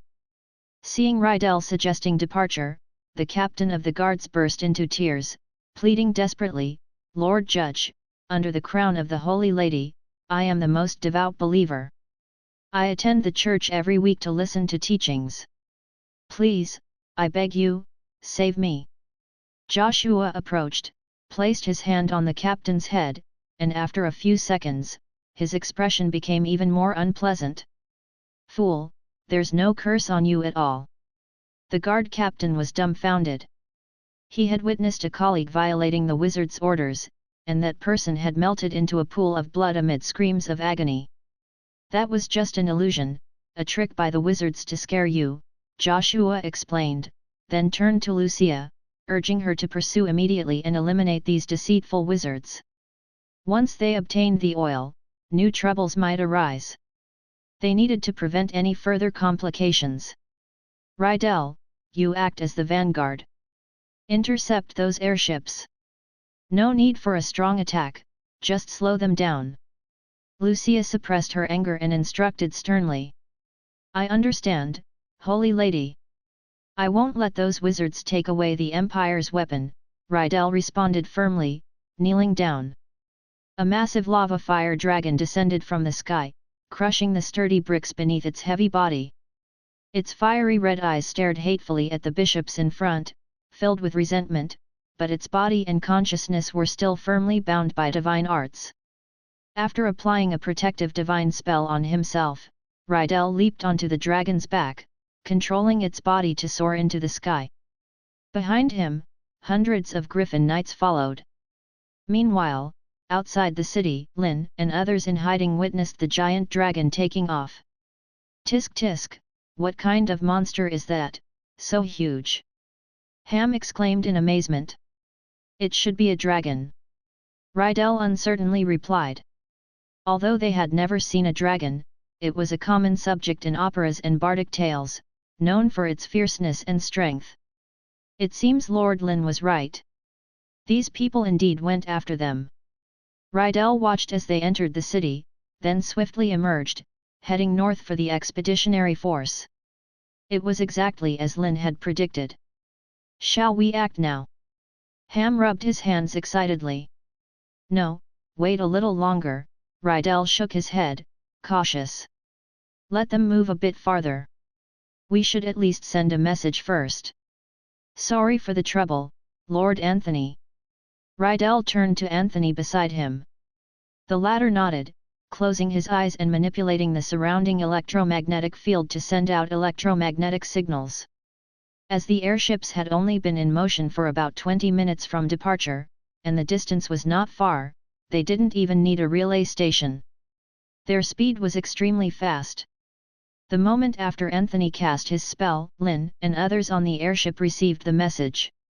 "Good, since they've caught up, we will decide the battlefield from now on." Beside him, Harof smirked. Previously, they had been brainstorming how to deliberately lure the other side out, providing a suitable place for casting the new magic they developed. However, Lynn proposed a different approach, attacking the place the enemy would undoubtedly defend. The oil was the best target. Once they showed strong interest in it, the Holy See could not let them have it and would surely follow. This was a genuine strategic plan. Moreover, they left a small gift in the city. If things went smoothly, the opponents should be furious and perhaps lose their rationality. Being fooled repeatedly, who wouldn't be desperate? Unfortunately, it's a bit too fast. We didn't have time to make more arrangements, otherwise, it should have been foolproof. Lynn sighed with a hint of regret. According to his earlier estimate, the Holy See had just suffered thousands of casualties. Even if they were anxious, they would need half a day for recovery before launching an attack tomorrow morning. However, the opponent's actions were much faster than he expected. Chapter 416, Unscientific but Magical. Nothing is foolproof, accidents can happen at any time. If we can ensure an 80% chance of success, it's worth going all out. Harov reassured. If it weren't for Lynn's last-minute development of a method to detect enemy movements through ground vibrations, they might not have escaped the Holy Church's sudden attack. The situation would have been unpredictable, and even if they won the battle, the losses would be severe. I don't think we need to worry too much. We're going in lightly armed this time. These people can only follow us and eat dust, buying us some time is not difficult. Raphael optimistically interjected. Don't be too confident in your words. Lynn shook his head, looking towards the rear. They have caught up. As they spoke, a spine-chilling dragon roar echoed from a distance. Under everyone's gaze, a crimson fireball rushed towards them. Upon closer inspection, it wasn't a fireball but a monstrous creature with wings spanning over 20 meters. Its red scales resembled molten lava, and its blood-red eyes exuded a murderous aura. Is this a dragon? Raphael's pupils contracted as he recalled the dragon disaster in the Wizard's Land decades ago. So fast. Its speed is at least 180 km per hour. How can something this big and heavy fly so fast?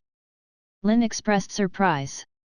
Judging by its wings, it couldn't achieve such speed even with 100 km per hour.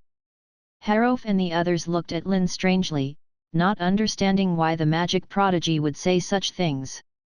After all, Harov's steel-made fighter jet had easily exceeded 300 or 400 km per hour. Unaware of their thoughts, Lynn didn't have the energy to investigate how the fire dragon in front of him was flying. Their enemies had entered the range for attack and spell casting.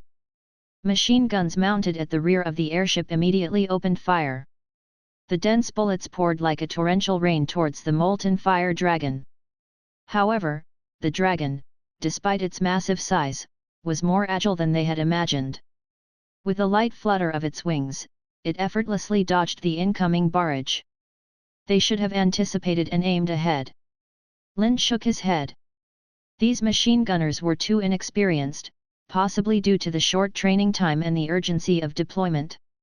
Following closely, the second line of defense formed by the wizards unleashed a barrage of fireballs, ice blades, and thunderbolts, covering a large area. Since the opponent was fast and agile, the goal was to make it impossible for the dragon to evade. However, this time, the dragon didn't dodge but opened its mouth and spewed a scorching dragon breath. The magic approaching it was entirely extinguished by the high-temperature waves. Then, the dragon breath charged towards the array of airships. The rolling waves of fire approached, and Lynn stepped forward, extending his hand. His index and middle fingers trembled slightly, creating invisible ripples in the air. The oncoming dragon breath was split apart by an unseen force, passing through the sides of the airship, distorting the air with the intense heat. Although the invisible spatial waves couldn't be seen with the naked eye, Archbishop Cyriad, being the chief bishop, could sense the powerful force causing spatial fluctuations. The lava fire dragon also keenly perceived the danger. Before the spatial waves approached, it had already evaded, putting a stop to its dragon breath. Realizing that the airship had powerful wizards protecting it, making its destruction challenging, Cyriad bypassed it and turned towards other targets. The entire array had over 100 airships, extending a kilometer long. In a battlefield, such weapons could easily decimate tens of thousands of soldiers. However, in Cyriad's eyes, they were nothing more than individual targets. The lava fire dragon, with its wings spanning 20 meters, suddenly flapped them, accelerating again, charging towards a ship on the right. Spewing its fiery breath, it easily broke through the magical barrier, engulfing the entire airship in flames. In an instant, flames soared into the sky, and the entire airship burned violently. Despite using fire-resistant materials for the airbag, it couldn't withstand such terrifying temperatures. The steel framework was melted and incinerated. The lava fire dragon leaped again, avoiding dozens of incoming ice blades. Its massive tail swung heavily, smashing into the airship's outer shell. With a thunderous sound, the iron railing was smashed to pieces, causing half of the cockpit to burst open and turn into a fireball falling to the ground. "Damn it! Send a message, tell them to scatter!" Raphael urgently shouted as he witnessed one airship being downed within seconds. Due to the lava fire dragon charging directly into the airship formation, they dared not cast spells at full strength. Otherwise, with a simple evasion, the attacks could hit their own allies.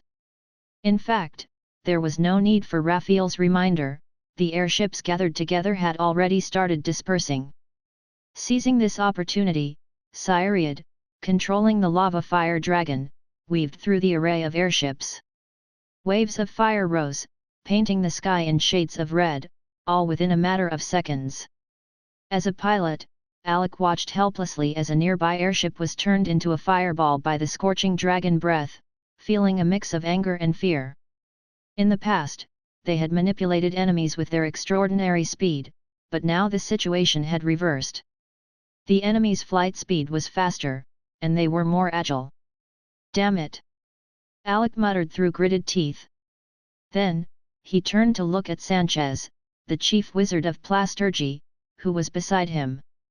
Anxiously, he said, "Master Wizard, are we just going to watch like this?" Sanchez, also feeling the urgency, had no solution. The dragon's flight speed was too fast. It never lingered in one place, making it difficult for their magic to hit.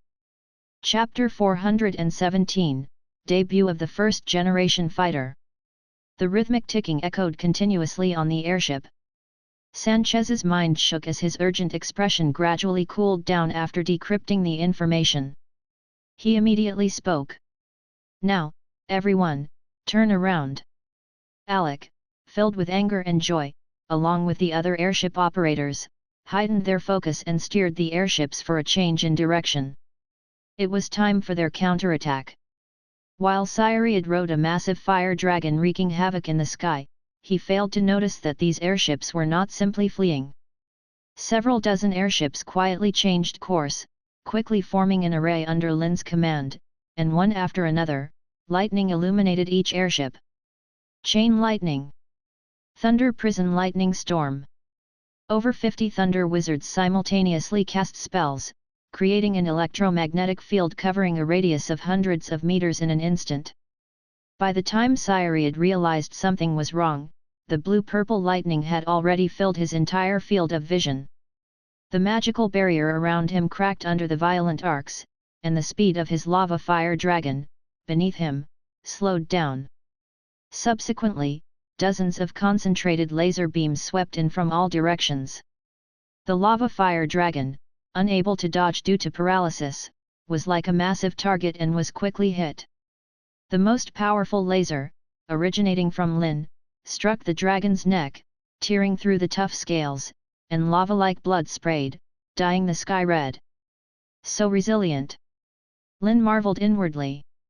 The strongest laser magic was, of course, his creation, yet it couldn't kill the target directly. The other beam magics were even less effective, unable to cut through the dragon's scales. To avoid friendly fire, Lynn had the airship array spread out, reducing the power of the lasers to some extent. However, their inherent strong armor-penetrating capabilities were enough to cut through metal, and now, breaking through the defenses was difficult. Even with the recent successful hit from the machine guns, the continuous strafing was not enough to harm the opponent. This dragon species has high resistance to flames and high temperatures. Moreover, it's too far away. If it were closer, the laser magic might have been more effective. Harof said with a serious expression. Unfortunately, such opportunities seemed to be limited. After suffering a significant loss, Cyriad manipulated the lava fire dragon to fly above them. This was the airship's second weakness. Due to the large gas bag obstructing the view, it was impossible to attack enemies directly above. This was the first time they found themselves at an absolute disadvantage in terms of speed, and Harrow finally experienced the frustration of being unable to hit the opponent. If Victorio were present, perhaps he could seal off the sky, restricting the enemy's movement, and then use his temporal blade to fatally strike. However, Victorio and Aurora had already set up the next battlefield ahead of time. Just then, a sharp and piercing whistle suddenly sounded in the sky, and a dark shadow appeared in the distance. "It's the Griffin Knights." Harrow frowned slightly. A fire dragon they could barely deal with, but if these Griffin Knights got close, they could easily inflict severe damage to the airship array. In the previous aerial battle in the capital, they achieved an absolute victory relying on the laser magic. However, that was under the circumstances of a new magic's debut and inadequate intelligence. It wouldn't be so easy now. As expected, as the Griffin Knights approached, they deftly flew up into the sky, preparing to destroy the airship's gas bags from above, causing them to fall on their own, with no intention of engaging in a direct fight. However, Lynn's expression relaxed, and he spoke. "Don't worry, our reinforcements have arrived." This reinforcement naturally referred to Lydia's new fighter jet. Since it carried limited fuel and had a short range, and on top of that, it was equipped with a powerful weapon, Lynn only allowed Lydia to pilot the fighter jet to support them when he confirmed that the Holy See was genuinely catching up. Now it had arrived simultaneously with the Griffin Knights. "Charge! We must not let these shameless scum, the minions of evil, seize the Empire's weapons of war." A Griffin Knight raised his warhammer high and roared loudly. "Kill these blasphemers! Charge! Charge!" Thunderous shouts filled the air as hundreds of Griffin Knights, high-spirited, rushed towards the outer perimeter of the airborne fleet, determined to erase the shame of repeated defeats. However, before their words could fade, the thunderous sound of machine guns rang out. Several Griffin Knights, who led the charge with shouts of "Charge!" were engulfed in a hail of bullets in full view of everyone, their bodies turned into sieves. "Damn, what's going on? Where's the enemy? Ambush! Ambush!" Piercing cries echoed in the sky. The previously high-spirited Griffin Knights were suddenly thrown into chaos. Several invisible fighter jets, enhanced with polarization magic, zoomed past. The flames from the machine guns flashed in the air, and the barrage of bullets instantly pierced through the Griffin Knights' bodies, tearing them apart. Blood splattered, and cries of agony were heard one after another. Although Griffins had astonishing senses of smell, optical invisibility had minimal effect on them. However, the speed of the fighter jets was too fast for them to determine the enemy's position purely based on smell. Under the cover of polarization magic and darkness, these fighter jets seemed like invisible reapers, continuously harvesting the lives of the Griffin Knights. During this period of counterattack to reclaim the king, the wizards in the alchemy workshop had once again produced 4 modified magic fighter jets. The pilots were selected from the wizards, and even though some were lacking in training, it was more than enough to deal with these Griffin Knights. Lydia, with the most skilled piloting, aimed her target at the massive lava fire dragon within the airship array.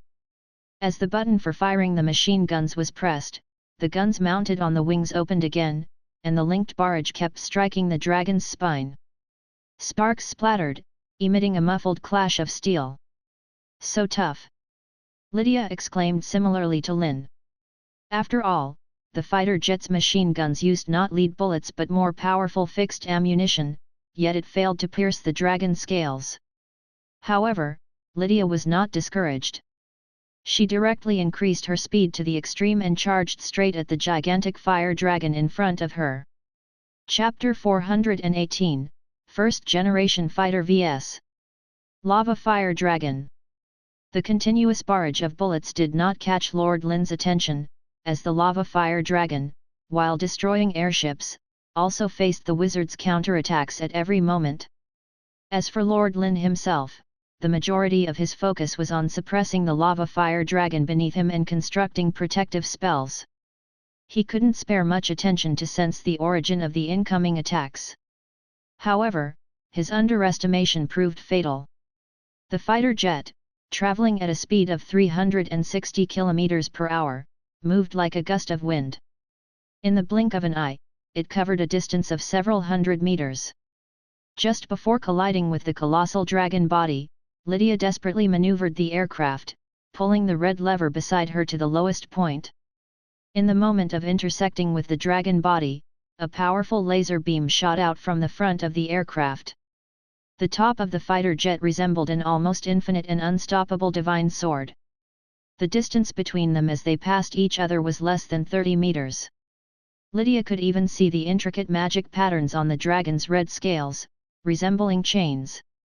At such a close range, the laser beam's power was unleashed to the fullest. The tough dragon scales were instantly cut, and the fighter jet roared past, leaving a long bloodstain on the massive dragon from east to west. Blood splattered across the sky, and the roar of the giant dragon echoed continuously. Already struck again, the enraged lava fire dragon continuously sought the enemy, attacking it with its fiery breath, but the illusion magic worked exceptionally well in the dark night. Lord Lynn could only sense the airflow as the fighter jet passed and the buzzing sound of the propeller. The dragon opened its mouth, spewing the scorching dragon breath continuously towards the source of the sound. However, the speed of the fighter jet was too fast. Under Lydia's control, it moved like an agile fish, weaving through the intense dragon breath. Occasionally, she used the machine guns to counterattack. With a fierce burst of machine gun fire, a continuous rain of bullets reappeared. In just a dozen seconds, hundreds of bullets struck the dragon's body continuously. Although most of them were blocked by the tough dragon scales, there were many wounds oozing with blood. The red blood flowed down the dragon's tail. Amidst the angry and painful roars, the fiery dragon's breath became more intense. The entire dragon head directly collided with the direction from which the bullet rain came. Lydia was audacious, but she understood that her fighter jet couldn't confront a dragon head-on. Moreover, the burning dragon breath had some impact on the battle. After all, her ability to see in the dark and accurately hit the target relied not only on vision but also on the magic of sensing heat. This was why pilots of fighter jets had to be chosen from among the wizards. Fortunately, the fight wasn't about size or powerful spells. If one couldn't hit the target, these advantages were meaningless. Lydia clearly understood this, always maintaining a certain distance, circling around the giant fire dragon. Occasionally, she activated the machine guns to harass and provoke the irritable dragon, and, seizing opportunities, she used the laser beam up close. According to the headmaster's words, the angrier and more irrational the enemy, the greater the chance of success. As for Lord Lynn on the dragon's back, the target was too small, completely invisible under the magic of heat perception, overshadowed by the dragon's massive heat source. Coupled with the constant movement of the fire dragon itself, hitting such a small target in the limited view of the night sky was like a fairy tale. So, Lydia focused all her attention on dealing with the dragon. After several minutes of entanglement, there were dozens more horrifying wounds on the dragon's body. Already on the verge of losing control, the lava fire dragon went completely berserk. Dragon breath covered the sky, and the dragon tail swung wildly, attacking aimlessly. Lydia narrowly avoided the swing of the dragon's tail, followed by another round of shooting, hitting the dragon's body. This life force is too strong.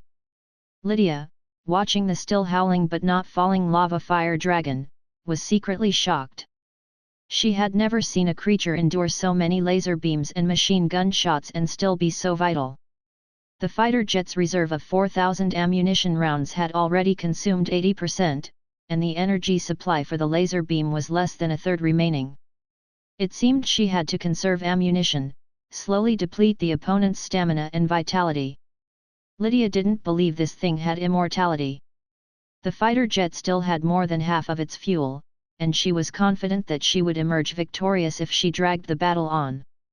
Enough, stop. Lord Lynn tightly grabbed a protruding spike on the dragon's back, preventing himself from being thrown off. He infused a large amount of magical energy into the dragon-shaped gem, forcibly controlling the lava fire dragon beneath him to cease its meaningless attacks.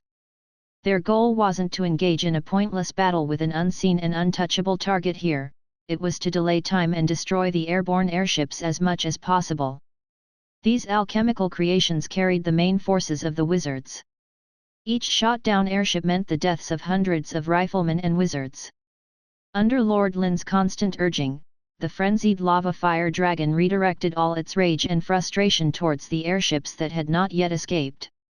Lydia, seeing the enraged dragon still chasing the airships under her teasing, hurriedly followed suit. She opened the amplification spell added by the alchemists and loudly taunted. "Come and fight me, I'm right here." Lydia taunted for quite a while. Seeing the dragon, still preoccupied with chasing the airships, she scolded, very irritated, only cowards would run away.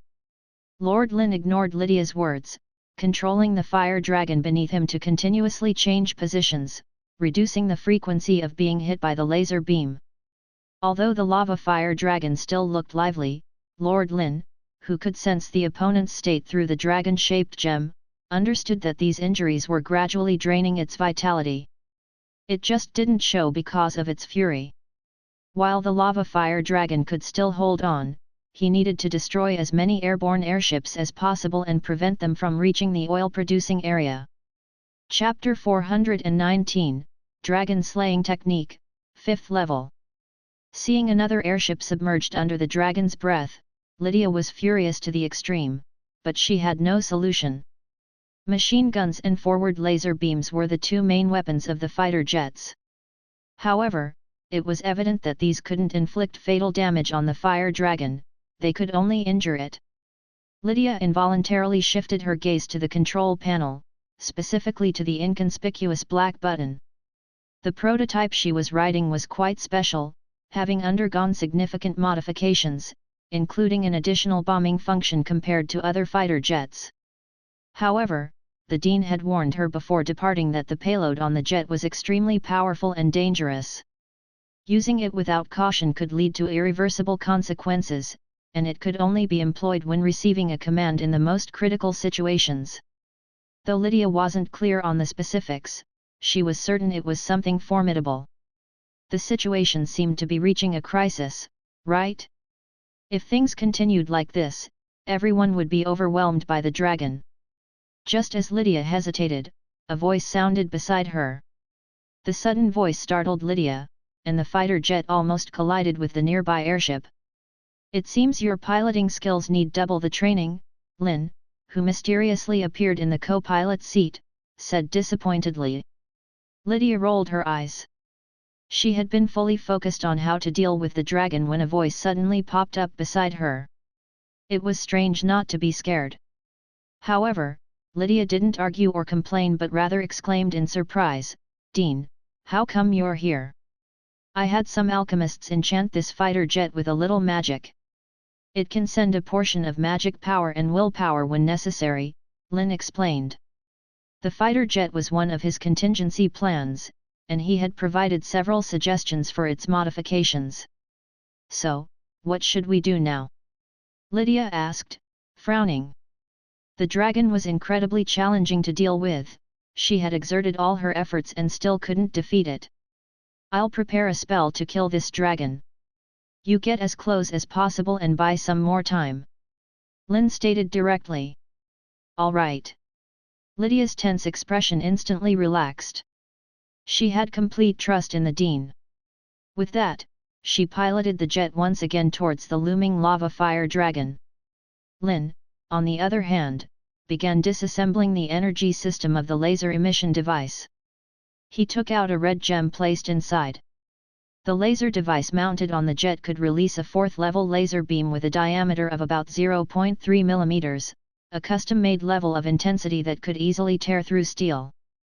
It could barely break through the dragon's scale protection within 30 meters but couldn't cause fatal injuries.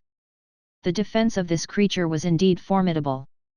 So, he had to take the risk of upgrading it to the 5th level. The 5 levels of lasers corresponded to the 5 orbits of electrons within an atom.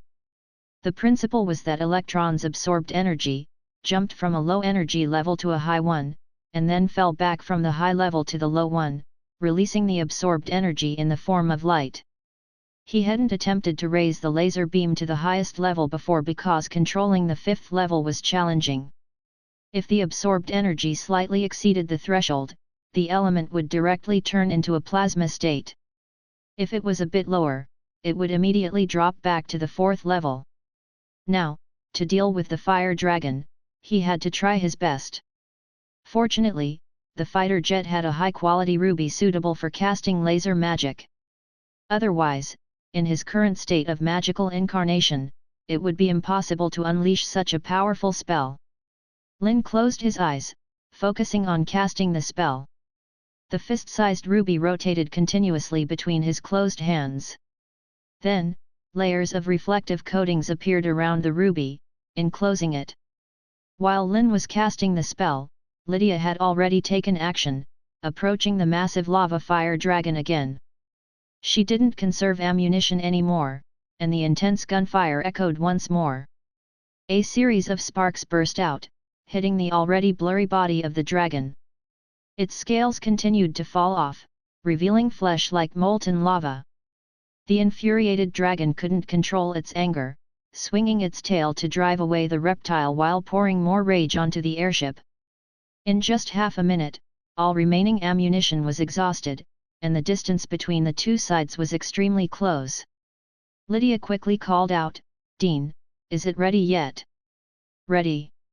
Aim for the head. Now." Lynn opened his eyes, and the round reflective mirror in his hands shook violently, on the verge of losing control. Inside the invisible internal space, the ruby had reached its peak brightness. "Charge! Charge!" Excitedly pulling the acceleration lever to the bottom, Lydia rushed towards the gigantic lava fire dragon. Just as they were about to collide, she suddenly changed direction, flying past the dragon's side. At the moment of their intersection, a beam as fine as a strand of hair shot out from the reflective coating. Cyriad, on the dragon's back, sensed the intrusion into its domain. A dazzling light appeared immediately, cutting through the dragon's body. The tremendous power made Cyriad feel a breath of impending death. Fortunately, this beam of light flashed by and quickly disappeared. The lava fire dragon beneath seemed not greatly affected. Cyriad sighed in relief. Crack! The next moment, a slight cracking sound echoed in Cyriad's ears. Following that, under Cyriad's horrified gaze, the dragon-shaped gem held in its hand exploded. Relying on the inertia of its flight, the dragon's body spewed a massive amount of blood. In a painful roar, the enormous dragon head was cut into 2 halves. Cyriad's left arm was also severed. The laser beam didn't only hit the dragon but also struck him. However, the beam was too fast, piercing through his body in the moment he saw it. Watching the colossal dragon body split into 2, falling like a torn cloth, Lydia muttered to herself, "Amazing." Lynn, sitting in the co-pilot seat, also sighed in relief. It seemed his theory was correct, and luck was on their side. The ruby in the palm of his hand had completely turned into a plasma state and couldn't be used anymore. Chapter 420, Caught in a Dilemma, The Condemnation Army in Peril. As the lava fire dragon plummeted, the group of wizards on the airship breathed a sigh of relief. They had finally dealt with this major trouble and were now safe. The Holy Church's Griffin Knights, under the assault of several fighter planes, were even more helpless, falling from the sky like dumplings. On the ground, the bishops also witnessed the powerful fire dragon summoned by the Holy Maiden swiftly beheaded, and the Griffin Knights rendered powerless. They were both shocked and angry, but there was nothing they could do, especially since, under the cover of night and light-bending magic, they couldn't see how the Griffin Knights were eliminated. "Lord Joshua, under the Holy Maiden's command, should we withdraw our forces?" a cautious archbishop suggested. With the absence of the fire dragon, the Griffin Knights suffered severe losses in aerial combat, losing their influence over the airborne warships. The upcoming battles would constantly expose them to threats from the sky, possibly leading to a situation similar to the battle in the Sea of Mist. Before Lucia could respond, the proposal faced strong opposition from the bishops. "Are you suggesting we hand over the Empire's weapon and watch as the minions of darkness slaughter the people?" one bishop exclaimed. "Absolutely not. It's a disgrace." The bishops argued passionately, and in the sky, a griffin hit by gunfire descended towards them. This unfortunate griffin had lost half of its wing, emitting mournful cries and showing faint signs of consciousness. The knights on top were turned into sieves by gunfire, and their bodies were scattered somewhere. "Divine gift of refreshing rain." Lucia gently stroked the griffin's head, and a misty divine light enveloped its broken body. The body, pierced by gunfire, visibly healed at an incredible speed, and the broken wing regrew. The restored griffin seemed to still be recovering from the fear, occasionally emitting hoarse cries. Lucia shook her large gown, then agilely sat on the back of the giant beast and suppressed the griffin's fearful emotions with divine magic. The bishops, now forgetting their arguments, looked in astonishment at the Holy Maiden. "Lady Lucia, you don't intend to personally join the battle, do you? This is too dangerous, and relying on you alone may not be effective," an anxious cardinal spoke out. Although Lucia had displayed formidable power when summoning and enslaving the fire dragon, they were still against her risking herself in such a reckless action. After all, the Holy Maiden represented the dignity of the Holy See and was a servant of God. She couldn't easily get involved in dangerous situations. Before Lucia could respond, the bishops turned to Joshua, hoping the Chief Justice would stop Lucia's impulsive actions. However, Joshua did not comply with their expectations. Instead, he respectfully inquired, "Is there anything we can do, Your Holiness?" Lucia glanced at the dispersed airships in the sky and decisively said, "You take some manpower and return to the City of Fire Oil immediately. Their numbers are too few." Lucia murmured. Before Lucy could receive a response, the reorganized griffin spread its wings and flew into the sky. Dust rose from the ground, causing a dozen bishops to frown. What confused them even more was Lucia's words. Return to the City of Fire Oil? Did she mean they should retreat? Or was it suggesting some people should withdraw first? "Do as she says." Joshua didn't hesitate, looking at the bishops and giving a direct order. "I will lead a group of Divine Punishment Knights to the City of Fire Oil immediately. Ragnar, you are in charge of the subsequent command." "But, Lord Chief Justice..." Archbishop Ragnar hesitated, showing doubt about such a chaotic and irrational order. Should they really follow it? Other bishops were also discontent, thinking that Lucia, despite her noble status, was commanding recklessly, relying on her own high status. Amidst the questioning voices, Joshua spoke slowly, "The Holy Maiden has received divine inspiration, and her instructions represent the will of the Lord." Ragnar and others immediately fell silent, understanding that Chief Justice would never joke about such matters. After giving a few more orders, Joshua led 3,000 Divine Punishment Knights, setting off for the City of Fire Oil. At the same time, the Divine Punishment Knights, who had gone to search for and treat the wounded, also began to return. The Griffin Knights hit by lasers and gunfire, as well as those who fell from the sky, were mostly dead. The airships hit by flames were no exception, not a single survivor was found. Ragnar, having a thought, suddenly asked, "Have those airships been inspected? How many bodies are on them?" "Probably less than 20. The reporting knight hesitated. Most airships were incinerated by the fiery breath of the dragon before crashing, and the bodies were completely unrecognizable. Still, it definitely didn't exceed that number. Only 20. Ragnar's pupils contracted, feeling a chill in his heart. He immediately realized an issue they had overlooked. They saw only about 100 airships in the sky, and according to their previous estimates, after that battle, there were still around 8,000 wizards in the army, not counting reinforcements. In other words, each airship must have carried 70 to 80 people and the heavy new weapons. This was impossible. Ragnar and the other bishops quickly understood why the Holy Maiden suddenly ordered them to send reinforcements to the city of Fire Oil. Because the main force of the wizards was not here. They were likely still lingering in that town, creating the illusion of evacuation to lure everyone to chase after the airships. Realizing this, cold sweat broke out on Ragnar's forehead.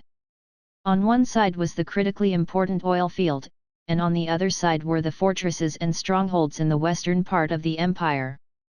What was the true target of those wizards? Chapter 421, The Strategy of Attacking the Enemy and Rescuing Oneself. The Dark Passage Plan. Midnight, the blazing bonfire illuminated the dark square. Tens of thousands of impoverished people formed long lines in the night. Captain Lauren, the leader of the guards, held a thorny whip in his hand, speaking harshly. "Hand over the coins you received, and anyone caught hoarding will have to answer to my whip first." "I remember it should be 12 silver coins." Lauren sneered. The impoverished people on the scene looked at each other. After a while, a ragged-dressed pauper cautiously spoke, "Lord Lauren, are you perhaps mistaken? It should be 10 silver coins." After the wizards had occupied the town, they conducted a purge, hanging many corrupt nobles and tyrants. They distributed most of the confiscated wealth to the people. Each pauper received 10 silver coins as compensation for the exploitation and enslavement by the nobles. Despite the church's propaganda depicting wizards as evil, facing the tangible temptation of money, most of the struggling poor accepted it. "Are you trying to deceive me?" A sinister smile appeared on Lauren's lips. He suddenly raised the thorny whip and fiercely lashed it at the pauper. "I said it's 12 coins, so it's 12. Lauren snorted, whipping the poor man again, who fell to the ground in pain, trembling. Lauren stared at the terrified eyes of the remaining paupers, feeling pleased. Those cursed wizards looted every noble's estate, and his Lauren family was no exception. What puzzled him more was that the wizards distributed a large amount of treasure to these peasants.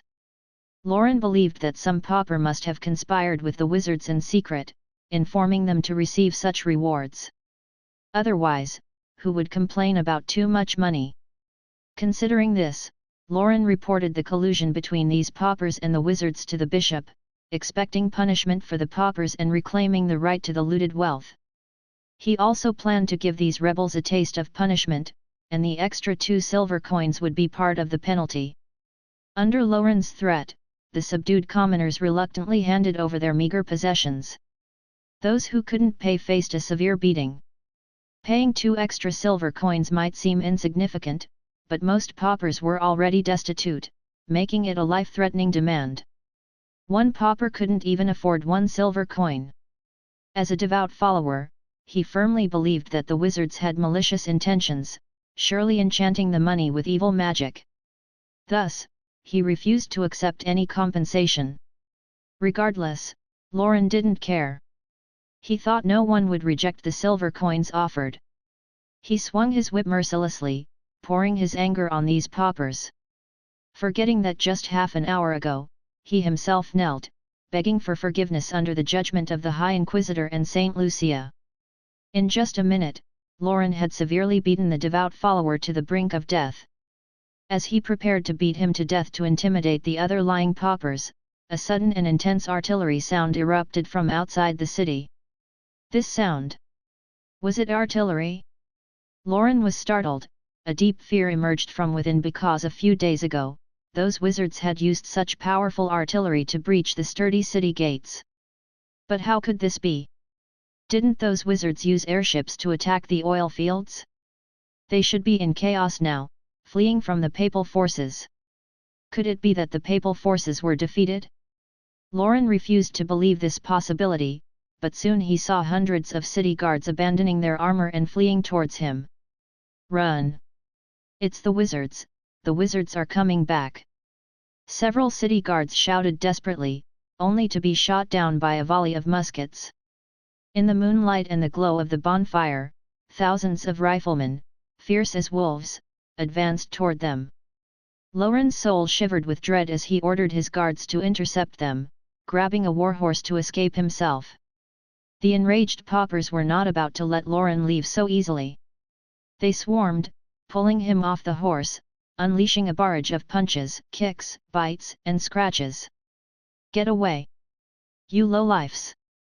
When the High Inquisitor arrives, you'll all be thrown into the purgatory!" Loren screamed in panic, but his guards had long vanished. Alone, he couldn't resist the onslaught of the mob, and soon, silence prevailed under the righteous blows. Within moments, the riflemen had reached the crowded square. The terrified paupers awaited the judgment of the wizards. However, after Redel, the leader, understood the situation, he ordered the confiscated silver coins to be returned, and the paupers were treated for their injuries, including the faithful follower who had been whipped. Although physically healed by magic, the devout follower seemed somewhat lost, as if he had lost his soul. As the paupers regained their coins, their faces expressed disbelief, and a vague thought emerged in their minds.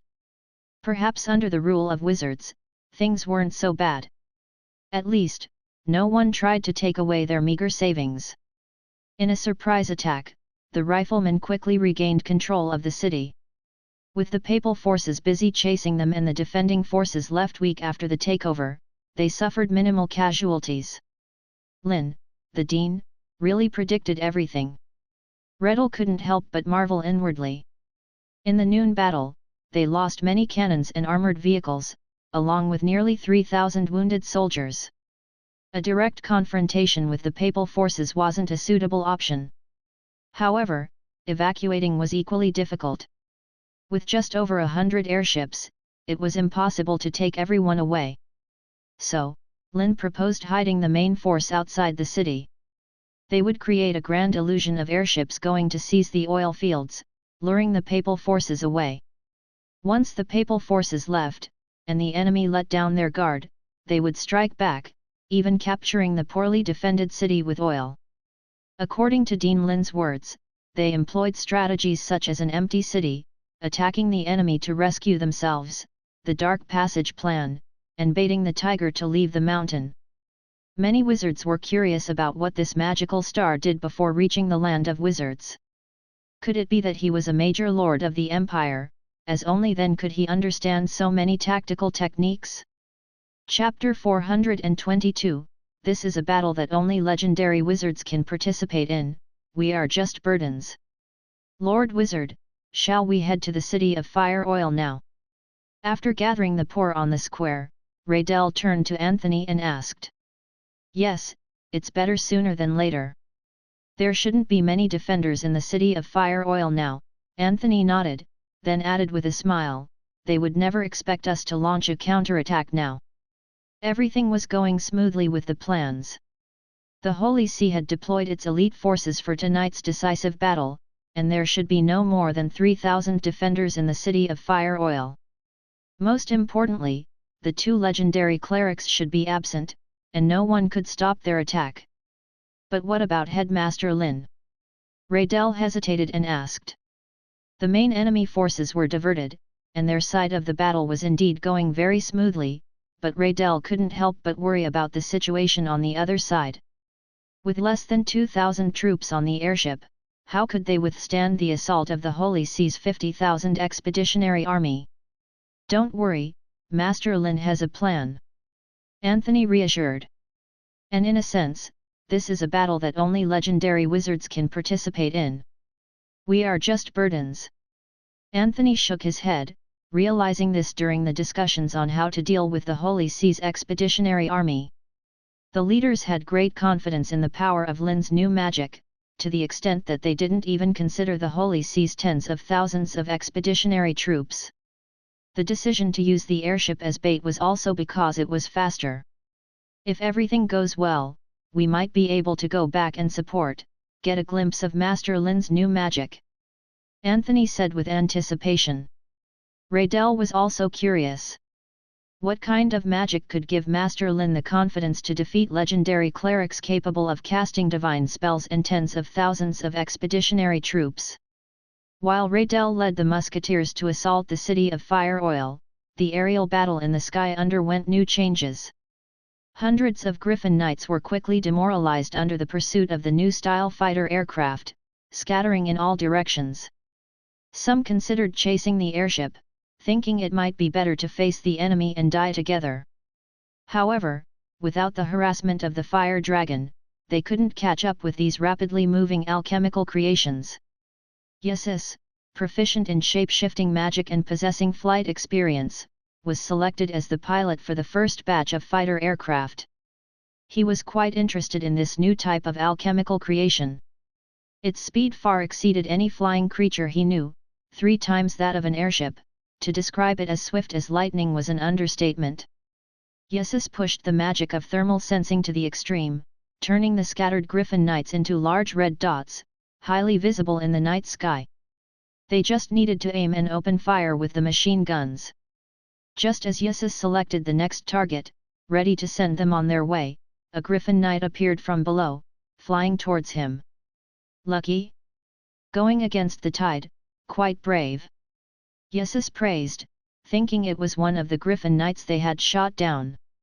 After healing their injuries, they returned to the sky to join the battle again, and he couldn't help but admire their courage. Against such enemies, they had to give their all. Yesus immediately turned to face the oncoming Griffin Knight. As it approached within 300 meters, Yesus pressed the control stick, and a fiery tongue burst from the machine gun, a barrage of bullets raining down in the sky. The large red dot made no attempt to evade, and the sharp machine guns hit squarely. Too easy. Yesus smiled, but then realized that the bullets he fired seemed to have no effect. They didn't bring down the opponent at all, and he faintly sensed that something was wrong. Immediately, a strong warning surged in his mind. Yesus instinctively deviated from his course, but it was already too late. A deafening explosion of shredded metal resounded in his ears, sparks flying vividly in the dark night. Yesus felt a violent shock through his body, as if his chest was about to burst open. With the excellent dynamic vision of a shape-shifting wizard, he saw clearly that he was hit by a yellow-orange bullet. The opponent had rebounded all the attacks from the machine guns. Hundreds of bullets tore apart more than half of the fuselage. The entire fighter aircraft immediately lost speed, irreversibly plummeting towards the ground. Enduring the intense pain in his body, Yesus used electromagnetic magic to send out a warning signal. Then, just before the fighter aircraft crashed, he opened the top protective cover and jumped out. Batwing transformation. In midair, Yesus' back muscles near the scapula began to transform and extend, forming a pair of huge wings, 3 meters long in just a second. Although his shape-shifting magic had not gained recognition from the masters and did not receive the Morning Star medal, it seemed to have some usefulness now. As the electromagnetic wave signal was sent out, wizards on the airship and other fighter aircraft also received the message. Machine guns ineffective, enemy extremely dangerous. In fact, without the reminder, Lynn had already seen Yesus being shot down, as well as Lucia, riding a griffin, rushing towards them. Whether it was due to some secret technique or not, the griffin under the opponent's seat was incredibly fast, its wings leaving afterimages, and its speed even surpassed that of the airship. This should be the Holy Sea's Saintess, right? Harof squinted his eyes and praised, courageous, coming alone. Lynn was also somewhat surprised. Although he knew that after dealing with the airborne fire dragon and griffins, the Holy Sea's legendary wizards would definitely take action, he did not expect that only Lucia would catch up. This was inconsistent with his previous plans. The unknown is the most fearful. Let the fighters retreat first. Lynn said with a serious expression, quickly transmitting the command in the form of electromagnetic waves. After receiving the order, several nearby fighter aircraft immediately began to turn back, giving up the intention of besieging the opponent. Their ammunition and fuel were almost depleted, and they were no longer able to fight. Chapter 423, Legendary Divine Art, Reign of Stars. Lucia, riding a griffin, naturally noticed the fighter jets speeding through the air. In her magical sight, the polarizing magic that could achieve visual invisibility had no effect. The highest speed is actually over 300 km per hour.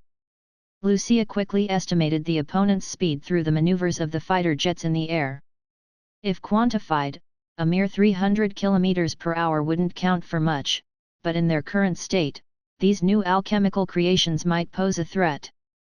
A divine light shimmered in Lucia's palm, ready to leave these new alchemical creations stranded here. However, the next moment, the fighter jets changed their course and evacuated in different directions. Escaping.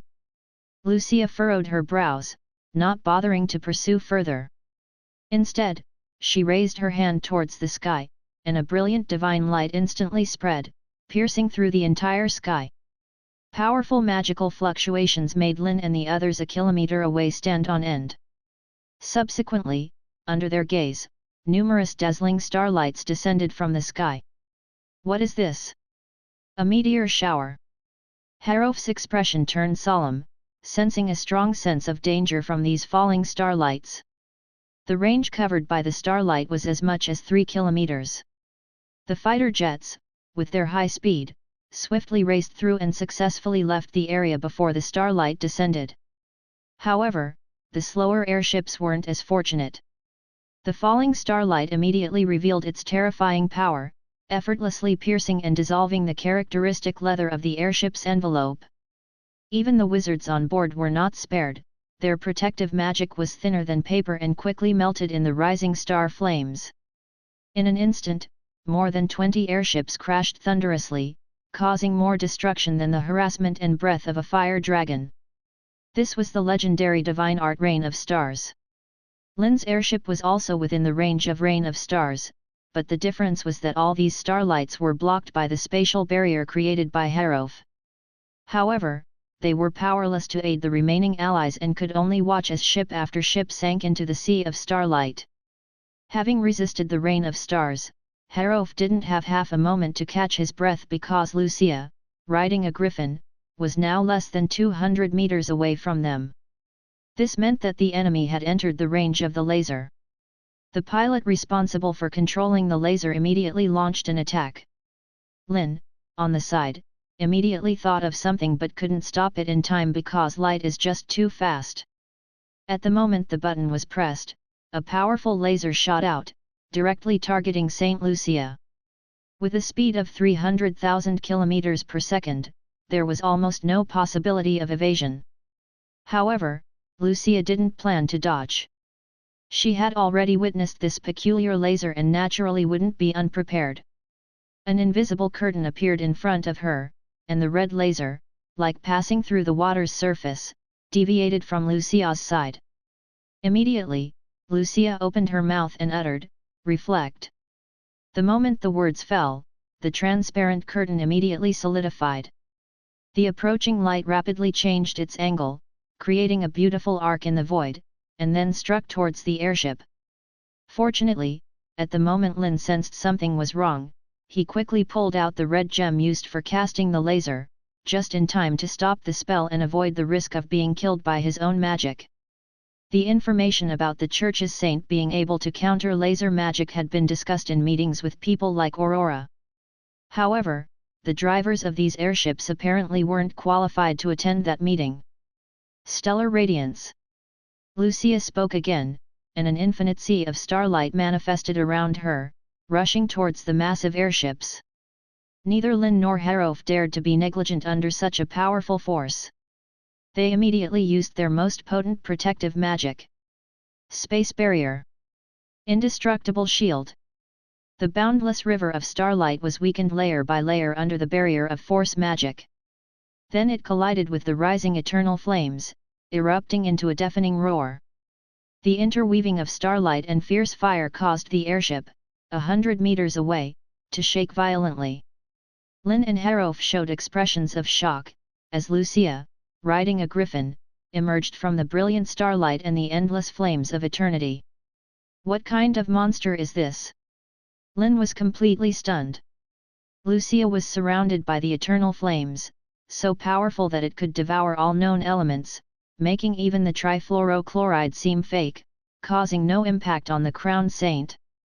No, something's not right. This is an illusion. Lynn immediately realized, loudly reminding. The false part was not her flames but Lucia herself. Since the only thing breaking through the indestructible shield was an illusion, where was her real body? Just as Lynn was about to speak, the previously subtly swaying airship became more violently unsteady. Then the entire cockpit emitted a harsh, unpleasant creaking sound. Whether it was the floor underfoot or the surrounding railings, everything quickly shattered as if being forcibly crushed. As for the people on the airship, they had already flipped over the railing, escaping the fate of being crushed into powder. Lynn was no exception, escaping from the burst airship. Having ascended to Archmage and mastered force magic, he could fly in the air without any reliance, but his speed was relatively slow. In usual circumstances, this wouldn't be considered a weakness. However, things were different now because in his line of sight, Lucia was already riding a griffin, rapidly approaching. "Did you choose me as the target?" Lynn's face turned grave, unsure if this was fortunate or unfortunate. Perhaps only the term honored could describe it. With the thought, Lynn shot out clumps of eternal flames, blocking her approach. The explosive heat waves even accelerated his descent. However, Lynn understood that this could only slightly hinder her. His gaze quickly turned to the red gem he had taken from the airship earlier. "Let's try this one." Whether the 5th level laser could penetrate the imperfect reflective surface, overcoming the biggest flaw of laser magic, had always been a question Lynn was exploring. Although it hadn't been validated yet, in this desperate situation, he had no choice but to take a risk. Chapter 424, Breaking the Limits, Shattered Reflective Mirror. 071, Initiate Overload Mode. In Lynn's mind, he silently recited, then clasped his hands together, and a ruby spun rapidly in his palm. Simultaneously, his mental power skyrocketed. 4th ring, 5th ring, 6th ring. The computing power of the magic network was swiftly mobilized, and the sensation of overflowing mental power once again rose within him. However, unlike the previous time, Lynn did not feel the splitting headache. Instead, it was as if he had broken through some barrier, and his mind became clear. In fact, during the defense of the royal capital, Lynn had already sensed the realm of high-level wizards in advance. After consuming 2 bottles of legendary magical potions consecutively, he was only a little short of accumulation for promotion and stepping into this final step. Now, seizing this opportunity, Lynn naturally succeeded, breaking through to become a 6th ring Grand Wizard, truly mastering the computing power provided by the magic network. This was undoubtedly an unexpected joy. There was only one thought in his mind: compress, compress, and compress again. In the invisible darkness, the ruby, which had absorbed a large amount of energy, trembled violently, as if it would burst in the next moment. The spell he had spent more than 2 minutes preparing before was forcibly shortened to 3 seconds. Lynn's forehead also had tiny beads of sweat, then he roared, "Break for me!" The sealed reflective layer instantly cracked with microholes even finer than hair strands. A dazzling beam shot out from the darkness, piercing through the heavens and earth. Lucia, foreseeing the opponent's preparation for casting a laser spell, had already solidified the water screen surrounding her into a circular reflective mirror at the speed of light. Even she couldn't effectively evade at the speed of light. The only way was to reflect it, perhaps even bounce it back. However, at the moment the laser beam was emitted, Lucia, located within the protective shield of the reflective mirror, faintly sensed a hint of danger. It was too late, though, as the speed of light was faster than the transmission speed of neurons. At the moment of realizing the danger, the laser beam, finer than hair strands and more brilliant than starlight, had already penetrated the reflective mirror, instantly piercing through her body. Then the beam quickly changed direction, severing both her body and the griffin beneath her. In the void, the ring-shaped reflective mirror reflecting the flames shattered, turning into countless shards falling. Should have hit, right? Lynn's thought flashed through his mind. At this moment, he couldn't afford to check his battle results because he was less than 10 meters from the ground. Even with the simultaneous activation of force field magic and slow fall spell, it was difficult to completely offset the impact force of falling straight from a kilometer-high altitude in such a short distance. Lynn had a rough landing, rolling on the ground in a sorry state, only dissipating the impact force after a few rounds. Still, he felt aches all over his body. If not for his cells being infused with magic and the cushioning effect of magic, he would probably have turned into a pile of flesh by now. Drops of blood continued to drip onto the barren soil. Of course, this wasn't Lynn's blood. The owner of it soon fell from the sky. It was a griffin, split in half, and its internal organs and blood flew out during the fall, splashing into the sky. Lynn's gaze swept over, focusing on the other side. The figure of the Holy See Saint, Lucia, appeared in front of him, landing gracefully from the sky. Did the laser miss? This doubt arose in Lynn's mind, but he quickly dismissed it because there was a trace of blood flowing from the left arm of the saint in front of him, continuously dripping on the ground. The saint's robe was also cut from the left shoulder to the right leg, but the garment did not fall. It seemed to be glued together by some force, and the internal body should be similar. The whole person was split in half but still acted as if nothing happened, a state that could only be described as terrifying. Lucia seemed to have just noticed the anomaly on her body. Her slender fingers lightly traced the wound, and the severed injury was completely restored. Is it an illusion, or is it immortality? Lynn furrowed his brows. He had encountered this tricky problem during the battle with Edwall. The opponent seemed to be invincible, and even dismemberment was not fatal. According to their speculation, this was likely related to the secret of ascending to legendary. Quite an impressive magic. Lucia praised and then turned to Lynn, asking, "Can you tell me its principles?" She had been very interested in this unique beam magic. Initially, she thought it simply utilized the principles of focusing and refracting light, but after experiments, she found it was not that simple. There must be deeper secrets involved. Why, do you want to learn magic? Lynn was quite surprised. If he remembered correctly, according to the Bible, magic belonged to the power of the devil. Those who used this power would gradually corrupt their souls and go to hell after death. Not every high-ranking member of the church is so conservative, Lucia said with a light laugh. If you are willing to sacrifice your faith, I will have the Pope personally baptize you, allowing you to enter a more profound realm, the true legendary realm. Better not. Lynn shook his head straightforwardly. High-ranking members of the church might be closer to true legends than the counselors like Harof, but they would undoubtedly be subject to significant restrictions. Perhaps even their lives would be controlled by others, something he could not tolerate. However, Lucia's words also raised a slight warning in Lynn's heart. Could a saint of a church really have such great authority, pardoning him, a minion of the devil, or even ordering the Pope to baptize a wizard? What a pity! Lucia said regretfully. For the first time in hundreds of years, she felt a sense of cherishing talent. However, it seemed the other party was really unappreciative. Pity. A cold laugh echoed in this desolate land. You better think about yourself. As the words fell, more than 10 chains composed of alchemical runes rose from the ground, tightly binding Lucia's legs, then extending to her body. In less than a second, the saint of the church had been firmly bound. Vittorio, who had spoken just now, appeared in the night, and the figures of Aurora and Harof also emerged around, faintly surrounding Lucia in the center. Chapter 425, She is Saint Lucia, Ayla, and also a god. With the arrival of the 3 counselors, the situation on the battlefield instantly reversed.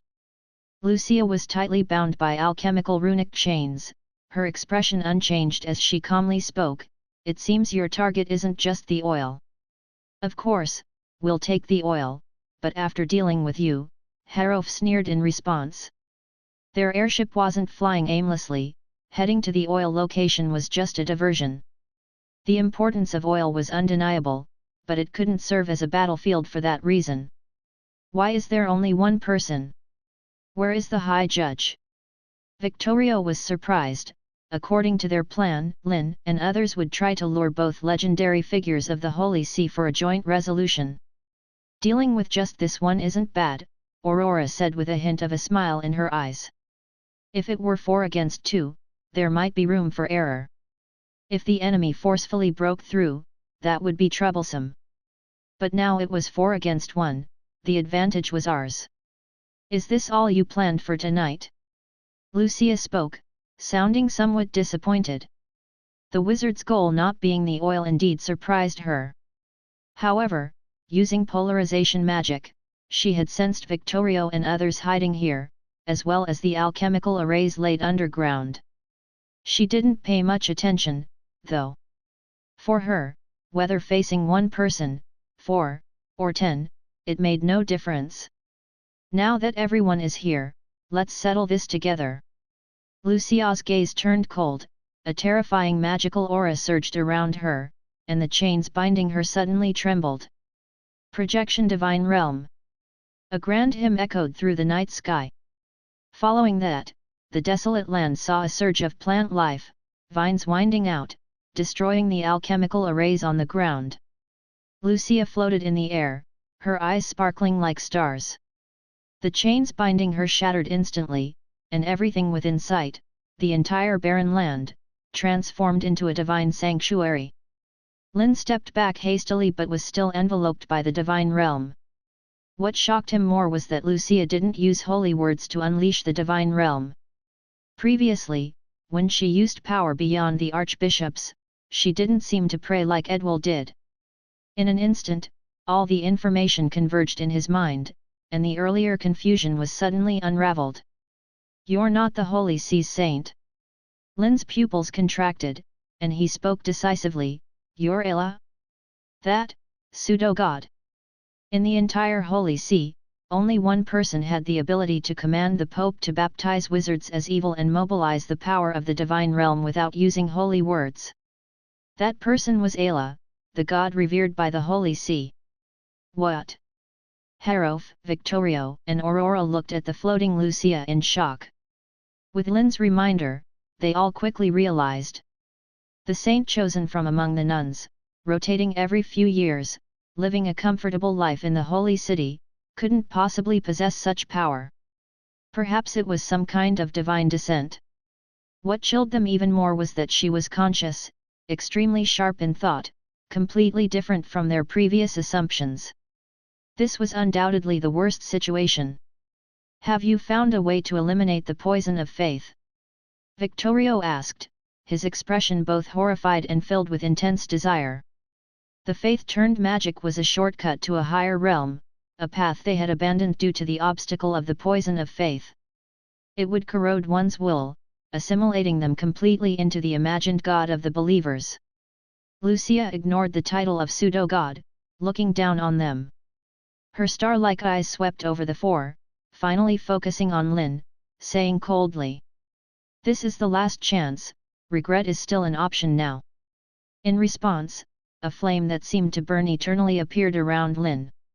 The meaning was clear, only battle remained. Although things had taken a somewhat unexpected turn, all their preparations were for this battle. There was no reason to surrender before the battle. Lucia remained silent. Since she couldn't use them, they had to be eliminated as threats. As the imminent battle approached, Harof made the first move. The space around him twisted, accompanied by a slight sound resembling glass shattering. Black threads rapidly spread within the divine realm projection, collapsing the area, shattering plants and trees. This was the legendary magical spell Temporal Blade. Simultaneously, the destroyed alchemical runes on the ground silently reconnected, and from all directions, they targeted Lucia. Lucia's expression remained indifferent, allowing the chains and invisible blades piercing through her body, pulling her into a vortex of space. It was then that Aurora urgently reminded. "You're attacking an illusion. Be careful, Victorio, her real self is on your right." Victorio's mind had already sounded the alarm. The divine realm compressed around him to less than 3 meters, and his perception abilities were significantly reduced.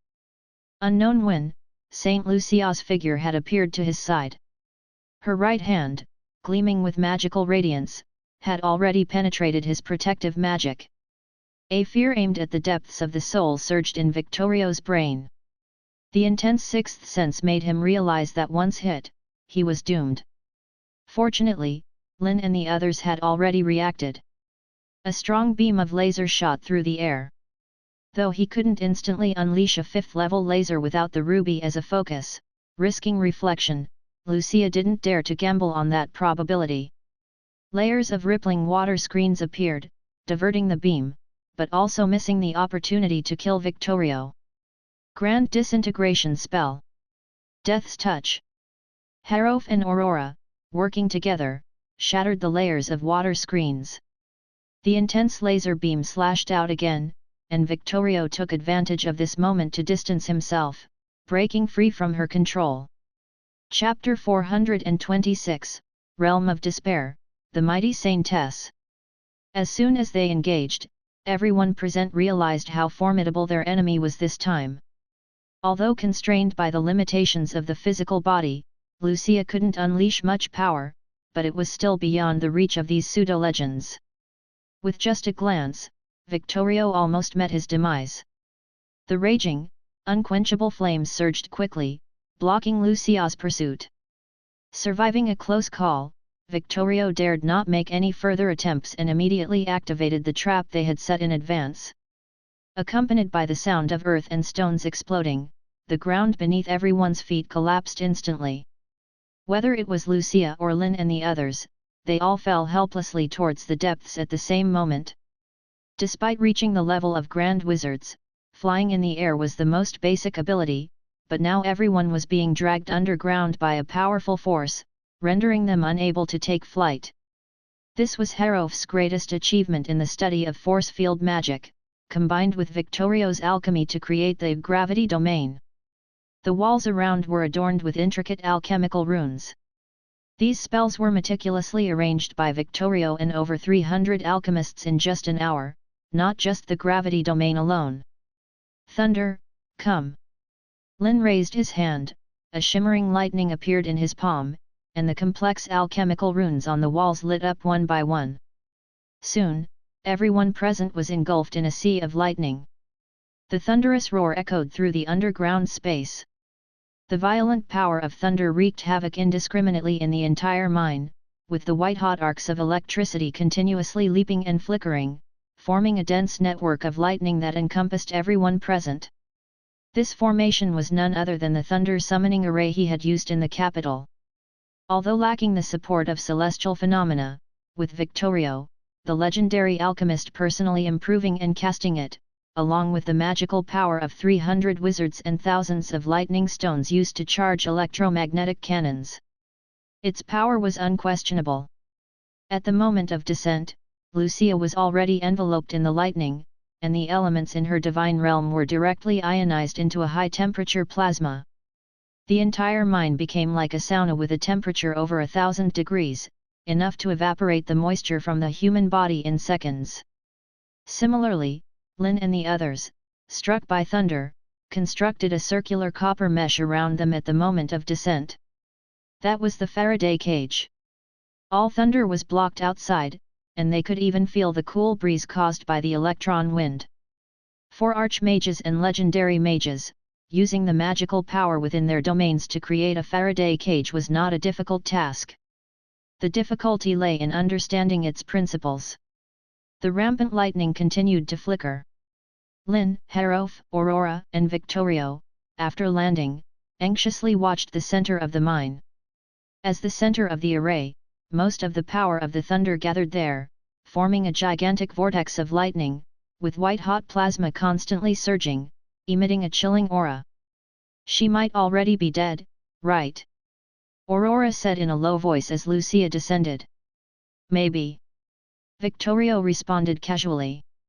This array was personally arranged by him, so he naturally understood its power. Although due to the sudden attack by the Holy See, they didn't have time to perfect this array, its power surpassed ordinary legendary magic. Victorio believed that if he fell into this trap himself, without being able to release the Faraday cage, he would probably be dead. But their target was the saintess of the Holy See, likely the incarnation of the pseudo-god Lucia. Even Victorio wasn't completely confident. Just as the two spoke, the gathered vortex of thunder exploded directly, revealing the interior. The surface rocks had melted into molten lava due to the high temperature, and Lucia's feet stood on the scorching lava. Her fair skin had turned into a vivid red due to the high temperature, sweat soaked her robe, and dense electric arcs surrounded her. However, the sharp-eyed Lynn saw that most of the lightning couldn't penetrate about 3 centimeters from her body surface. Only a small part could break through and enter her body.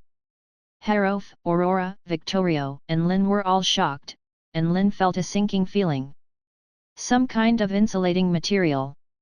Obviously, the opponent utilized some insulating element, significantly weakening the power of thunder magic, and then blocked the remaining small part.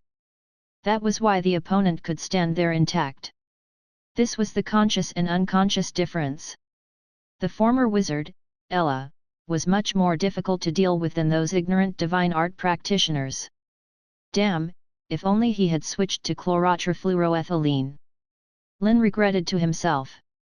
Mainly because using that as a trap would easily burn himself to death. He also didn't expect that the Holy See's saintess would turn out to be Ella's incarnation. This thunder trap was enough to deal with those illiterate bishops. Retreat. Lynn uttered these 2 words with difficulty. Their previous plan had failed. Want to escape? Lucia's cold voice echoed in everyone's ears, followed by a strong and dazzling divine light emerging from her body. The divine light was extremely fast, instantly covering the entire mine. Everyone present immediately felt their domains further suppressed. Not only that, but their movements also became incredibly sluggish.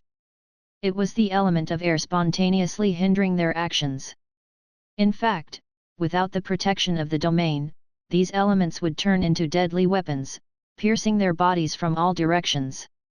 Color of the stars. Lucia spoke again. In the void around her, brilliant starlight emerged, converging into a river of stars rushing towards everyone present. Harof, closest to Lucia, suffered first. The protection around him shattered in the explosion of starfire. A crisp sound of bone breaking echoed as a huge gap tore open in his chest, blood sprayed out wildly, and he flew out, crashing heavily to the ground. Harof! Victorio exclaimed, but he couldn't afford to check on his condition because the azure river of stars was already close. Realm of Water Curtain. At this moment, numerous illusions immediately appeared in the mine. Dozens of auroras, one after another, surrounded Lucia, forming a circle. Before the river of stars arrived, they all rebuked in unison. Mirror shift, heaven and earth. The emerging starlight seemed to enter a lake, being absorbed by the appearing water curtain. Immediately after, it was rebounded along the same path. Chapter 427, Hell descends upon the mortal realm. The brilliant colors of the stars, manipulated by the mysterious spell mirror transformation, heaven and earth cast by Aurora, were sent back along the original path. Lucia's face revealed a slight expression of surprise, then she uttered a single word. Annihilate. At the moment her words fell, the reflected starlight exploded the moment it left the mirror, transforming into a fierce stellar fire. In the rising starfire and shockwaves, several phantom figures were instantly obliterated. The walls inside the mine were directly cut through, leaving a meter-thick layer of rock demolished, and all magical runes were nearly destroyed. In just these 2 or 3 seconds, Lynn and the others had vanished. However, she wasn't worried because the projection of the divine realm had already expanded to cover the entire mining mountain, every move of the other party under her control. Lucia didn't rush to pursue but instead looked down. The once pristine white holy robe on her body had been cut by the terrifying laser beam, further damaged in the violent thunderous force moments ago, relying solely on her divine arts to sustain it. The blasphemer shall descend into hell. The words of the divine became reality. The entire divine realm projection quietly underwent a change, centered on this mine, rapidly spreading in all directions. Wails and screams that sent shivers down the spine echoed out of nowhere, a terrifying aura surged, and the once joyful land turned into an inferno in an instant. Meanwhile, Lynn and the others, forced to flee, were swiftly moving along an abandoned mine passage. "President Harof, are you all right?" Lynn expressed concern. At this moment, Harof's face bore traces of blood, a large hole in his chest, tattered clothes, and he sounded like a leaking drum with every breath, appearing extremely miserable. "I'm fine, can't die." Harof laboriously took out a bottle of water of life and drank it straight. The large hole in his chest rapidly healed before the naked eye.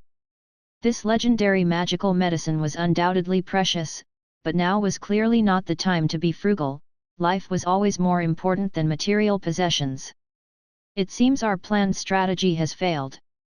What should we do now?" Aurora sensed that her projection magic had been completely shattered, speaking with a grave expression. According to their plan, they intended to lure the two legendary figures of the Holy See here, join forces to fight them 4 against 2, and then, using the lightning-based legendary spells set up by the alchemy array, push them to the limit, inducing them to unleash the gate of heaven. Based on Harof and others' research on the spatial portals within the magic crystal mine, the more powerful an entity, the more challenging it was for them to cross dimensions. Entities like Ivana, even with a legendary priest providing enough energy at the cost of their own life, would still take about 6 or 7 seconds from opening the gate to the pseudo-god stepping out. This time was enough for him to launch the nuclear explosion magic inside. However, Lynn did not expect that the opponent would push them into such a desperate situation with just a single incarnation. Their carefully laid traps were also diminished in potency by the insulating body, providing almost no effect. Normal attacks can't kill this Holy See saint, even dismemberment is useless. "I've tested it just now," Lynn reminded. Harof and others looked serious but soon relaxed.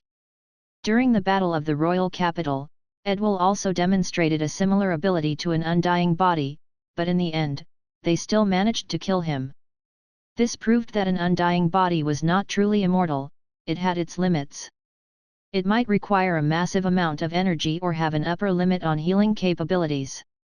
"We can only use your new magic then." Victorio looked at Lynn. With the power of nuclear magic, if located at the core of the explosion, nothing would be left. There would be no possibility of bodily reconstruction. "But, do we really need to use it here? Just to deal with an incarnation?" Aurora hesitated. With the power demonstrated by the opponent, it's definitely not as simple as ordinary divine descent magic. Harof decisively said. Lynn remained silent. In fact, he couldn't find an opportunity to use nuclear magic. After all, the distance between them was too close. In this situation, using nuclear magic would undoubtedly be a mutual destruction. This was something Lynn could think of, and naturally, Harof and others were aware of it as well. There were alternative solutions derived from this problem. The plan was to have one person temporarily delay Lucia, allowing the others to cast the spell and escape. The problem was, could one person really hold her back? Their combined strength wouldn't last long enough to support escaping from the explosion range. Moreover, who would be the one to sacrifice? "We can only leave 2 people behind and let 2 escape." Harof sighed, then looked at Lynn and spoke again. "Can your magic be cast by someone else?" If it could, then there was no need for Lynn, the star of magic, to sacrifice himself. Things haven't reached that point yet.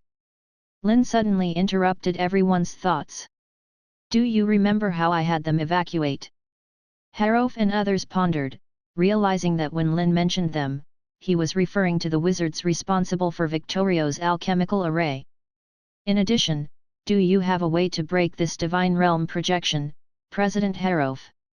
Lynn spoke again, stressing the importance. He remembered in the previous battle of the royal capital, Harof had shattered the divine realm area set up by Edwal. It's difficult, very difficult. Harof furrowed his brows. Although this was just a projection of the divine realm into the real world, the caster was the incarnation of Ivana, whose strength far exceeded that of Edwal. Just because it's difficult doesn't mean it's impossible, right? Lynn emphasized once again. Difficult, but not impossible. Aurora added. Harof was about to reply when a wave of red light spread from behind them. The solid mountain rock under their feet immediately turned into a stinking mud, and skeletal hands emerged from the underground, attempting to pull Lynn and the others into it. The walls around them continuously crumbled, revealing twisted faces on the disintegrating surfaces. In their visible front, dozens of grotesque monsters crawled out from the muddy ground, blocking their path. A strong, nauseating stench overwhelmed them, enough to suffocate and chill anyone. This was the depiction of hell descending upon the mortal realm as described in the scriptures.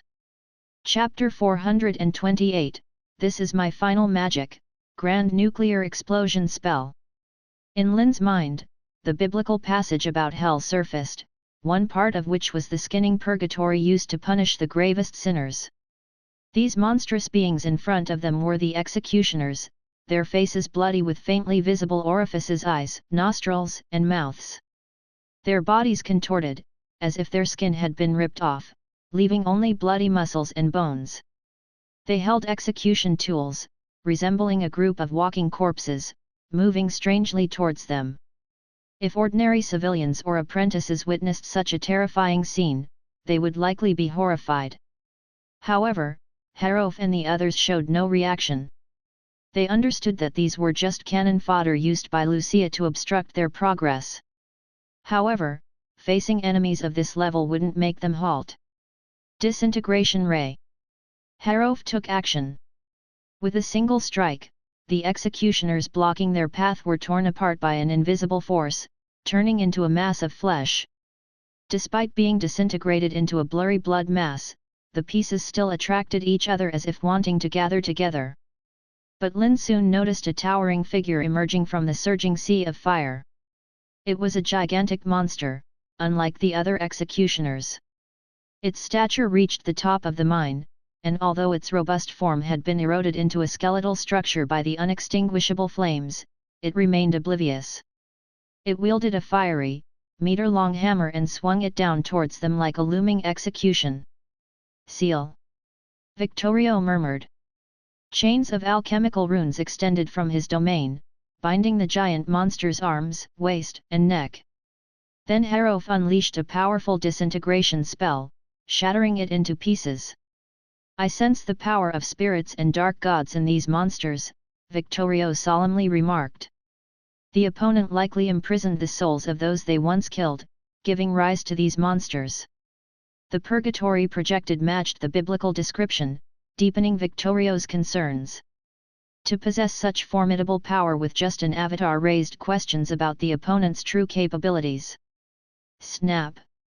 Suddenly, clear footsteps echoed behind them. The expressions of everyone present changed abruptly. The once solid rock path underfoot had turned into a muddy swamp.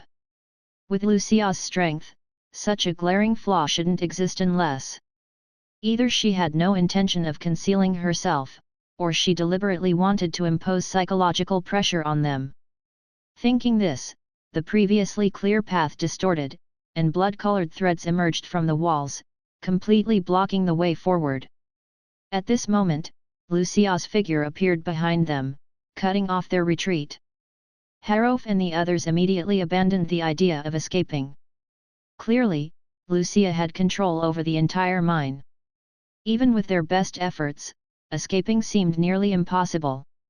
Moreover, they had to capture her, especially after going through the trouble of luring the church's saint out alone.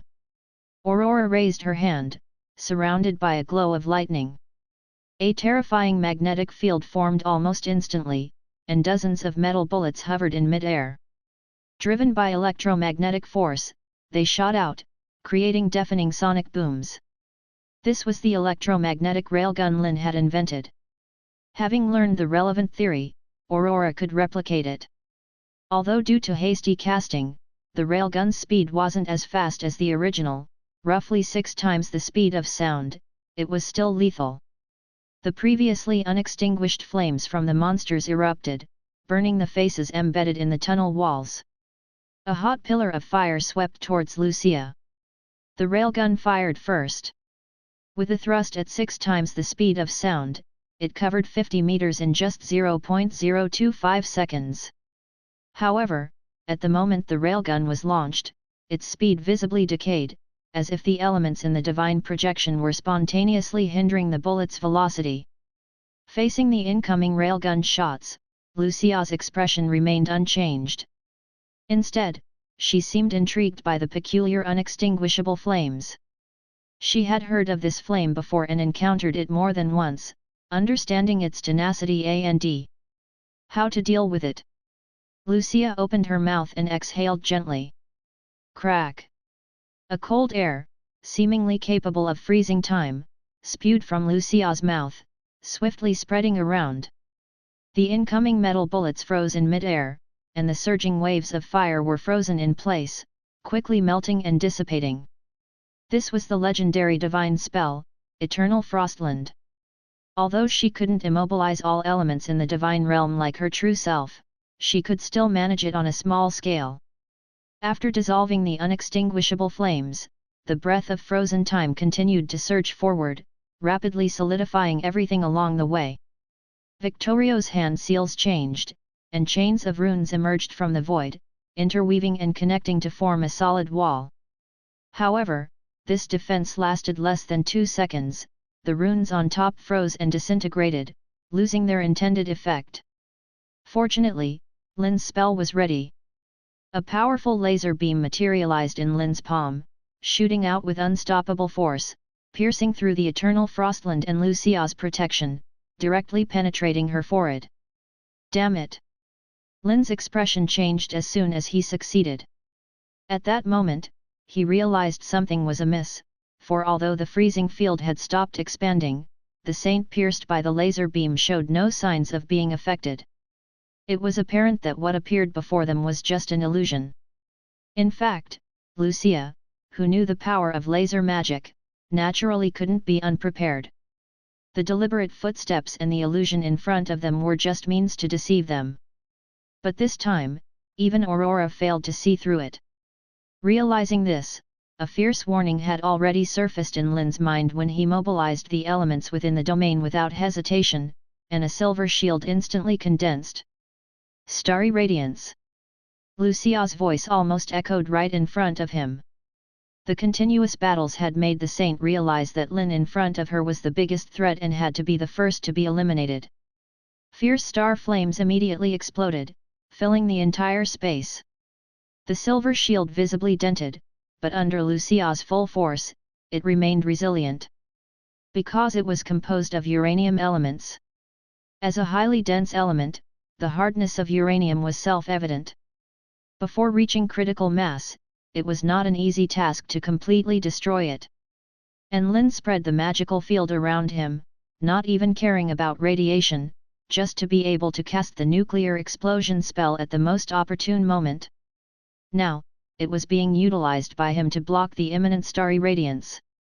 Lucia also did not expect that her full force attack would be easily blocked by Lynn, a grand wizard. Rune chains appeared in the void, blocking Lucia's pursuit and restricting her movements. Victorio was exerting all his strength, forcibly expanding the domain, cooperating with Aurora's visual obscuring spell, once again binding the opponent. This is the real body, Herof! Victorio shouted hoarsely. Blade of space-time, strike! After Lucia appeared, Herof, who had been preparing for this moment, finally made a move, concentrating all his magic on this legendary spell. Black threads appeared in the boundless void, distorting space, shattering divine realms. Even light was drawn into it, leaving only endless darkness. With one blow, a large hole was cut in the rock wall behind, and within the blood-red realm, a black pillar pierced through heaven and earth. As the target of the space-time blade attack, Lucia's shoulder and entire right hand entered the black spatial vortex, erased by the powerful spatial forces. If not for Victorio's reminder to slightly deflect her body before the attack arrived, this incarnation would likely have been severely damaged. However, everything stopped here.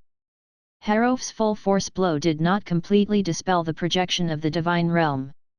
The black pillar gradually disappeared after a brief existence, and the blood-red space slowly gathered towards the center. Terrifying divine magic fluctuations erupted from Lucia's slender body. The rune chains immediately disintegrated, and the half of her body erased by spatial forces rapidly recovered at a visible speed. Under the intense magical backlash, Victorio spat out blood. Aurora's face was also pale. They had done everything they could. Except destruction. Lucia floated in mid-air, and her star-like eyes shimmered.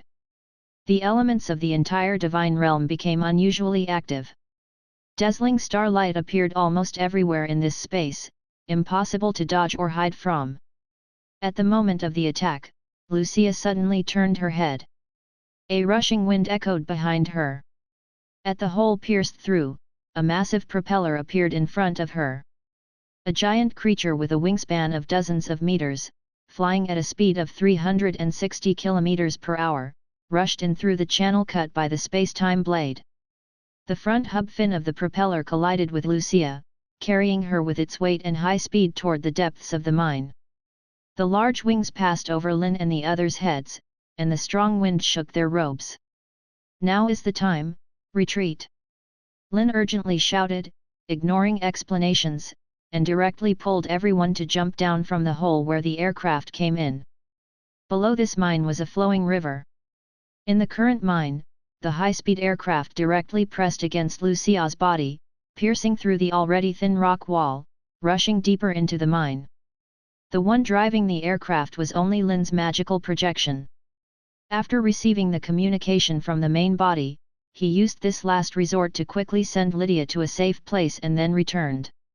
Then, following the channel cut by the space-time blade, he unexpectedly collided in the most unexpected and simplest way.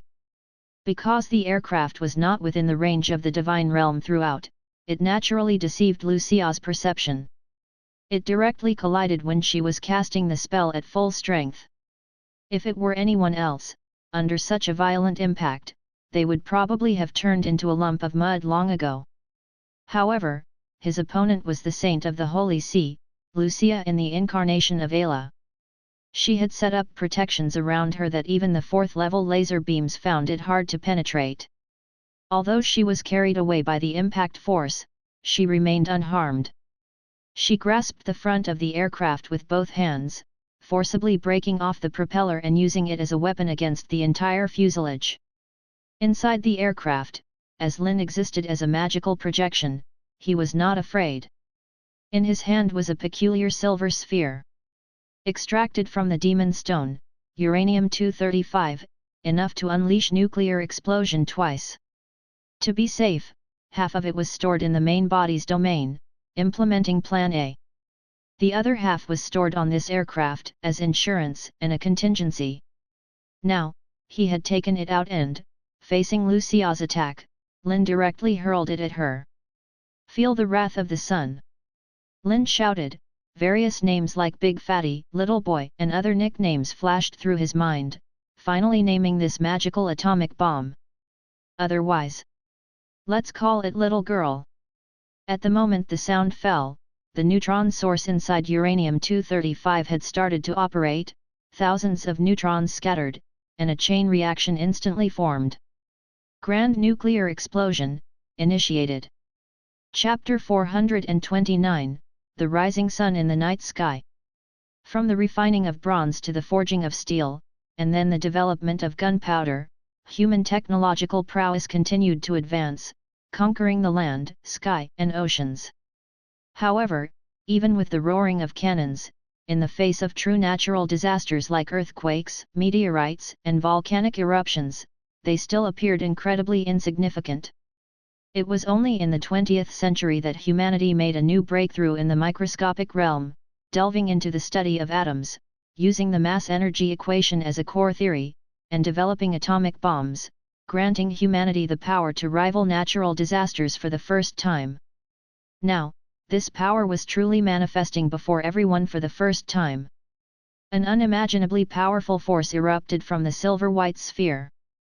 Lucia only felt a deep, soul-penetrating fear before plunging into darkness. This darkness was not created by the nuclear explosion. In fact, the radiance it emitted was at its peak, hundreds of times brighter than the sun overhead. In the core of the explosion, under the temperature of tens of millions of degrees and the pressure of millions of trillions of pascals, space and time seemed to lose their meaning at this moment. Whether it was Lynn's magical projection or the massive steel aircraft, they were instantly vaporized under such overwhelming power. Lucia, just a few meters away from the center of the nuclear blast, was no exception. The protective barrier constructed around her body couldn't withstand even 0.001 seconds and disintegrated. Following that was her physical form, protected by magical arts. First, the exposed limbs, hands, feet and skin dissolved, followed by bones, organs, and blood, until her entire body was completely evaporated by the high temperature. What kind of power was this? Lucia retained a faint consciousness, unable to comprehend how Lynn, controlling the state-of-the-art aircraft, could unleash such terrifying magic. 7th circle? 8th or 9th circle? Lucia, now in the midst of this, had no time to evaluate the power of this magic. After the destruction of her physical body, her essential soul was exposed to this searing furnace. For centuries, she felt the threat at the soul level for the first time. A large number of sturdy and dangerous neutrons wreaked havoc at the microscopic level, accompanied by various terrifying radiation rays.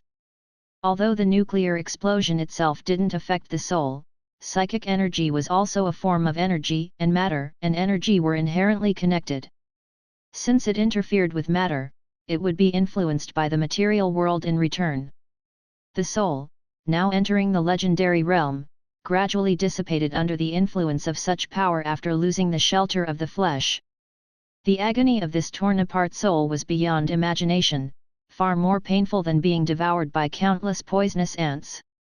It seemed she could only completely abandon this projection and part of her essence. With a determined heart, Lucia transmitted the most crucial memories back to her core through the entanglement of souls. In the next moment, her soul completely perished in the high temperatures of tens of millions of degrees, and the godly projection covering the outside world collapsed with a thunderous roar. From the moment of the nuclear explosion to the annihilation of Lucia's soul, it all happened in an instant. After the disappearance of the godly realm, the shock waves, carrying high temperatures, flames, and radiation, surged in all directions. The already excavated mountains erupted, countless boulders were engulfed by high temperatures before falling, turning into scalding magma. Protect yourselves, don't open your eyes. Lynn, who had jumped down from the mine in advance, loudly reminded. Harof and Aurora, upon hearing this, tightly closed their eyes, using the little magic power they had left to set up protections around themselves. Only the curious Victorio slightly opened his eyelids, wanting to take a look.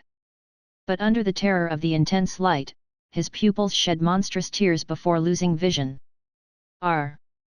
However, before losing sight, Victorio clearly saw that the ultra-high temperature energy wave, transmitted at several times the speed of sound, had caught up. Fortunately, the godly projection and the excavated mine bought them enough time. Before the shockwave of the nuclear explosion fully arrived, the few of them had already plunged into the depths of the river together. The next moment, the high-temperature energy wave swept over the river surface, creating towering waves. Tens of thousands of tons of river water evaporated in an instant, corpses of fish and shrimp inside were shattered and exterminated, and numerous floating corpses appeared on the river surface. Fortunately, for legendary wizards, this level of aftermath was barely resistible. This was also the reason why Lynn deliberately chose this place as the battlefield. At the same time, several kilometers away in a dense forest, Ragnar was leading the Holy Sea Crusade army at a swift pace. In order to catch up quickly and support the Holy Maiden, this crusade army had pushed their marching speed to the limit. However, due to night marching and rushing all the way, thousands of imperial soldiers fell behind. However, Ragnar obviously had no time to care about them.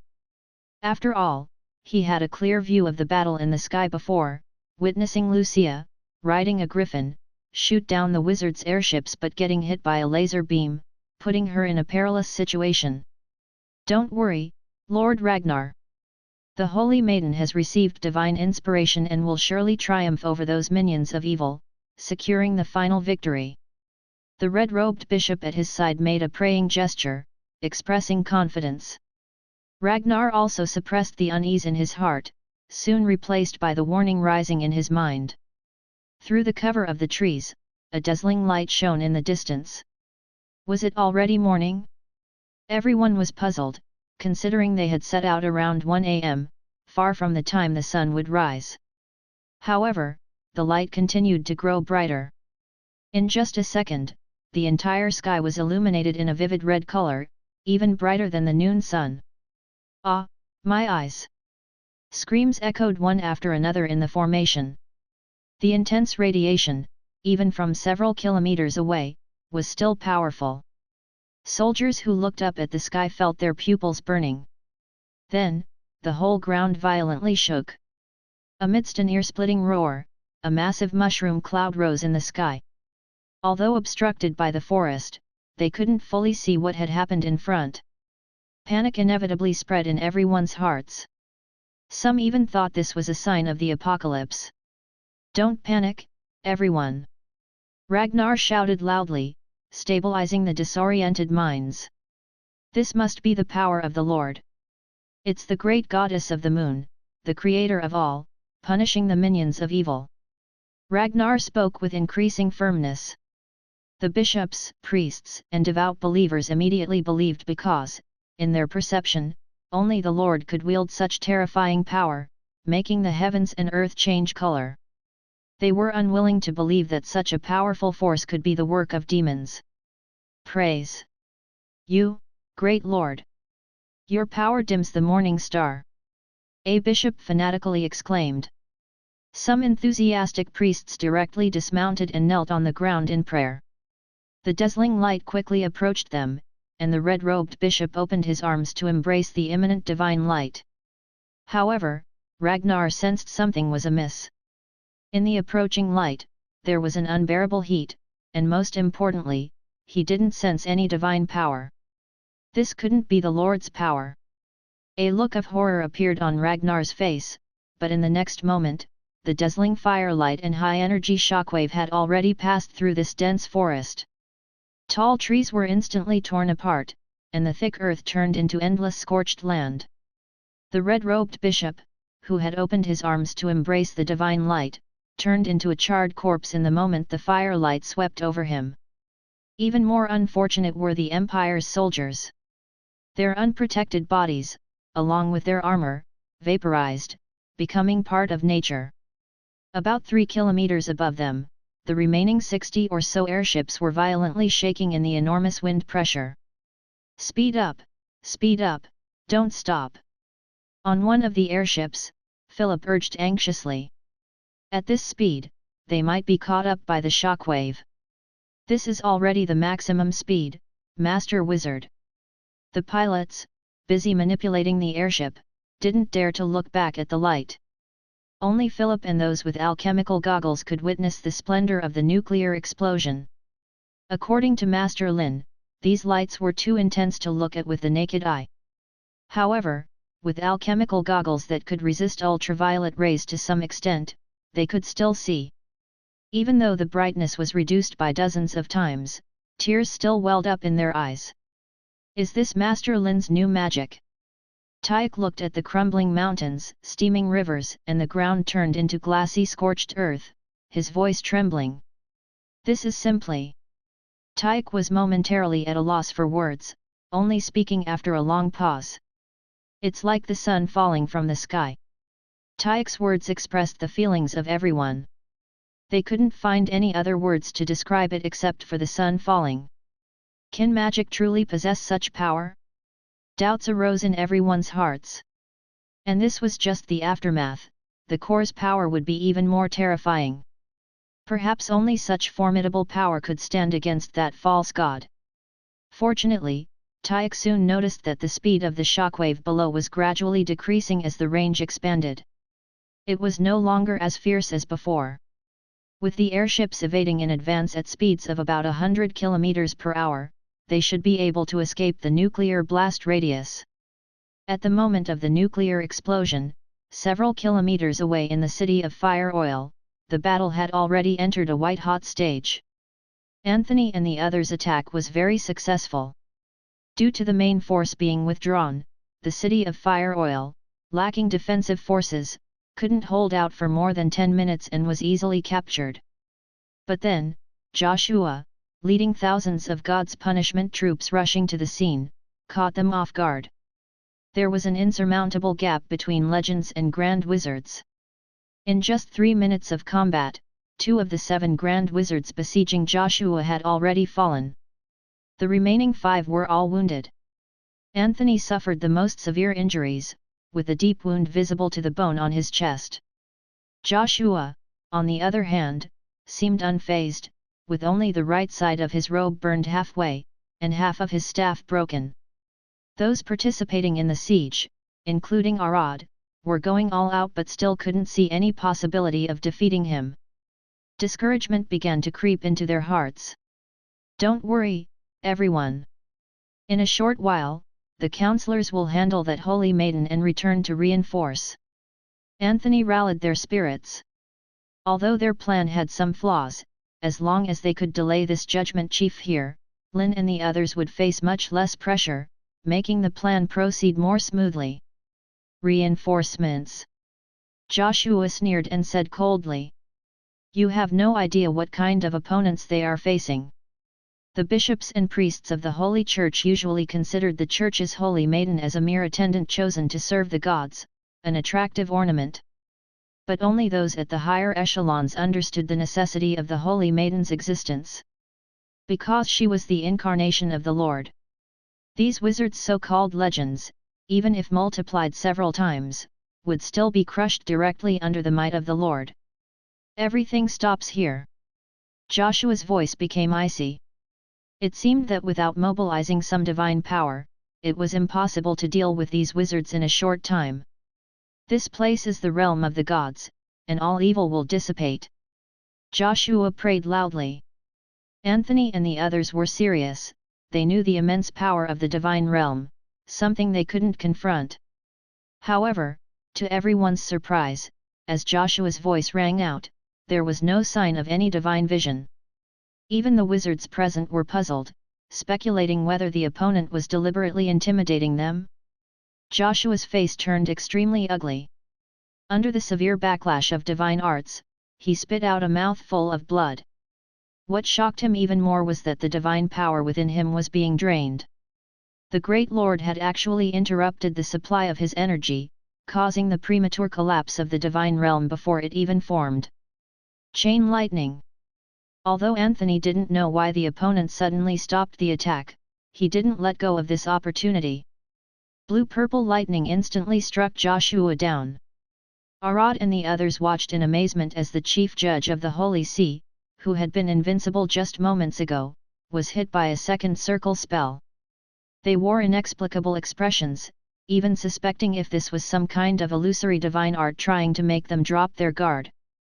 While everyone was perplexed, a tremendous and trembling energy fluctuation came from afar. Anthony abruptly turned his head, and then he saw the night sky was now adorned with a rising sun.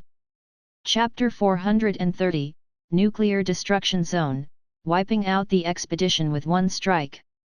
The horrifying nuclear explosion continued for over an hour before gradually subsiding. The entire 10-kilometer diameter area turned into a scorched earth, with the soil melting at high temperatures, gradually cooling, and solidifying into glass-like substances. The dust cloud in the sky lingered for a long time. With the river water as a barrier, Lynn, along with the counselors, emerged from the rolling river after surviving the nuclear blast. "It's truly terrifying power," Harof exclaimed. They drifted along the direction of the river for 7 or 8 kilometers, right on the outer edge of the nuclear blast area. Everything in their sight was obliterated, leaving only burning flames, resembling a scene from the apocalypse.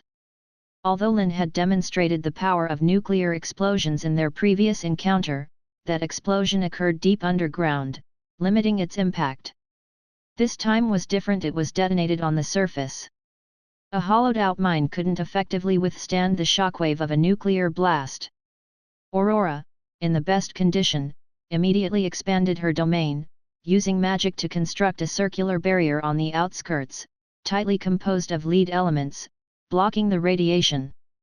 Despite their formidable strength and the ability to create magical barriers for self-preservation, staying in the radiation zone for an extended period would undoubtedly result in severe, incurable injuries. "I should have told you not to look at this explosion, Counselor Victorio," Lynn sighed helplessly. He could clearly see that Victorio's eye injuries were caused by the intense light of the nuclear blast. The light produced by a nuclear explosion was incredibly intense, accompanied by various high-energy rays, making it extremely dangerous. Victorio smiled bitterly. Lynn's previous warnings were too exaggerated, arousing his curiosity about the nature of this power. Even though they were legendary wizards, they couldn't directly face this power. So, he sneakily took a glance, and in that instant, his eyes were blinded. Fortunately, it wasn't an incurable injury, and with his sensing abilities, lack of vision wouldn't affect his actions. He just needed some time to recover. "She's probably dead by now, right?" Harof looked into the center of the nuclear blast, where there used to be a mine, now vanished, leaving a massive crater. "Hopefully. If we can't handle the situation even with this, then we might as well offer our necks for execution," Lynn said with a grave expression. The strength of this pontiff saint far exceeded their expectations. 3 legendary counselors, combined with Lynn's use of the magic network, could only flee in defeat. If Lynn hadn't prepared a contingency plan, they might be the ones lying dead now. Lynn felt somewhat anxious. After taking protective measures, he flew back to the center of the nuclear blast with Harof and others to confirm that the enemy was thoroughly annihilated.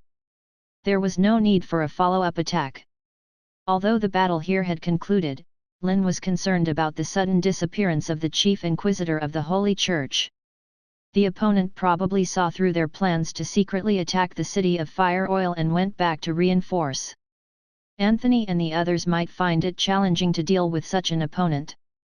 Considering this, despite their injuries, the group rushed back at the fastest speed.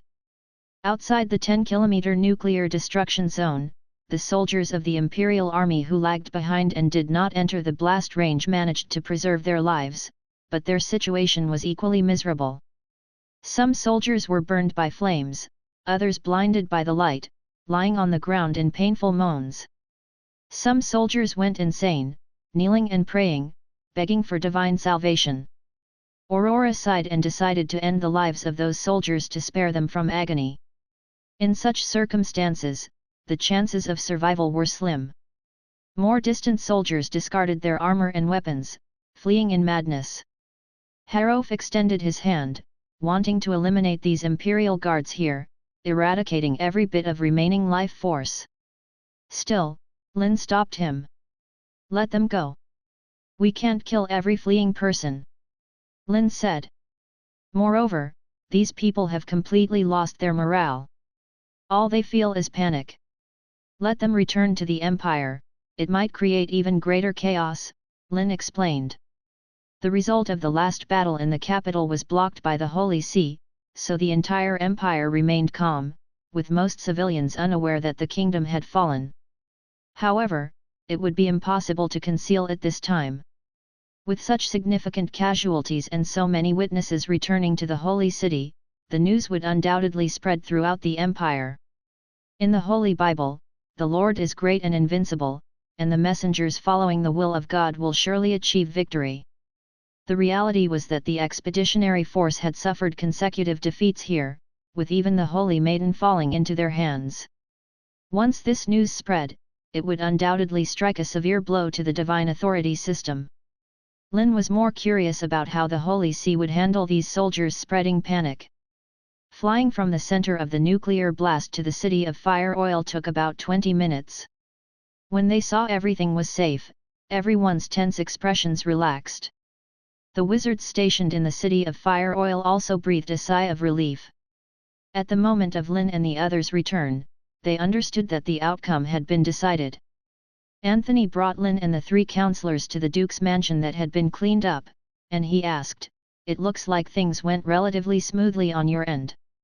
At least Lynn, the star of magic, and the counselors were intact, unlike their side, which lost 2 archmages. Not exactly smooth. Lynn shook his head and then explained the course of events. When they heard that the church's pontiff was the incarnation of the goddess of the moon, the wizards present broke into a cold sweat. Although they scoffed at the title of god and even referred to A.K.A. as a pseudo-god, the opponent's power was undeniable. Even legendary counselors working together found it challenging to contend with her. "We are still alive now, partly due to luck and partly thanks to Master Lin's new magic." Harof sighed as he spoke. "New magic? Is it the sun that appeared in the sky just now?" Arad asked curiously. They all saw the sudden bright light in the sky, accompanied by the rising mushroom cloud. Due to the distance, the transmitted light had been weakened to a level that wouldn't blind people. It was about as bright as the sun at noon, dazzling and piercing. Accompanying the intense light was the violent shock on the ground, making some people suspect that Master Lin had pulled the sun from the sky. Chapter 431, The Holy City Trembles. The rumors of a falling star were dismissed by wizards with astronomical knowledge as pure nonsense.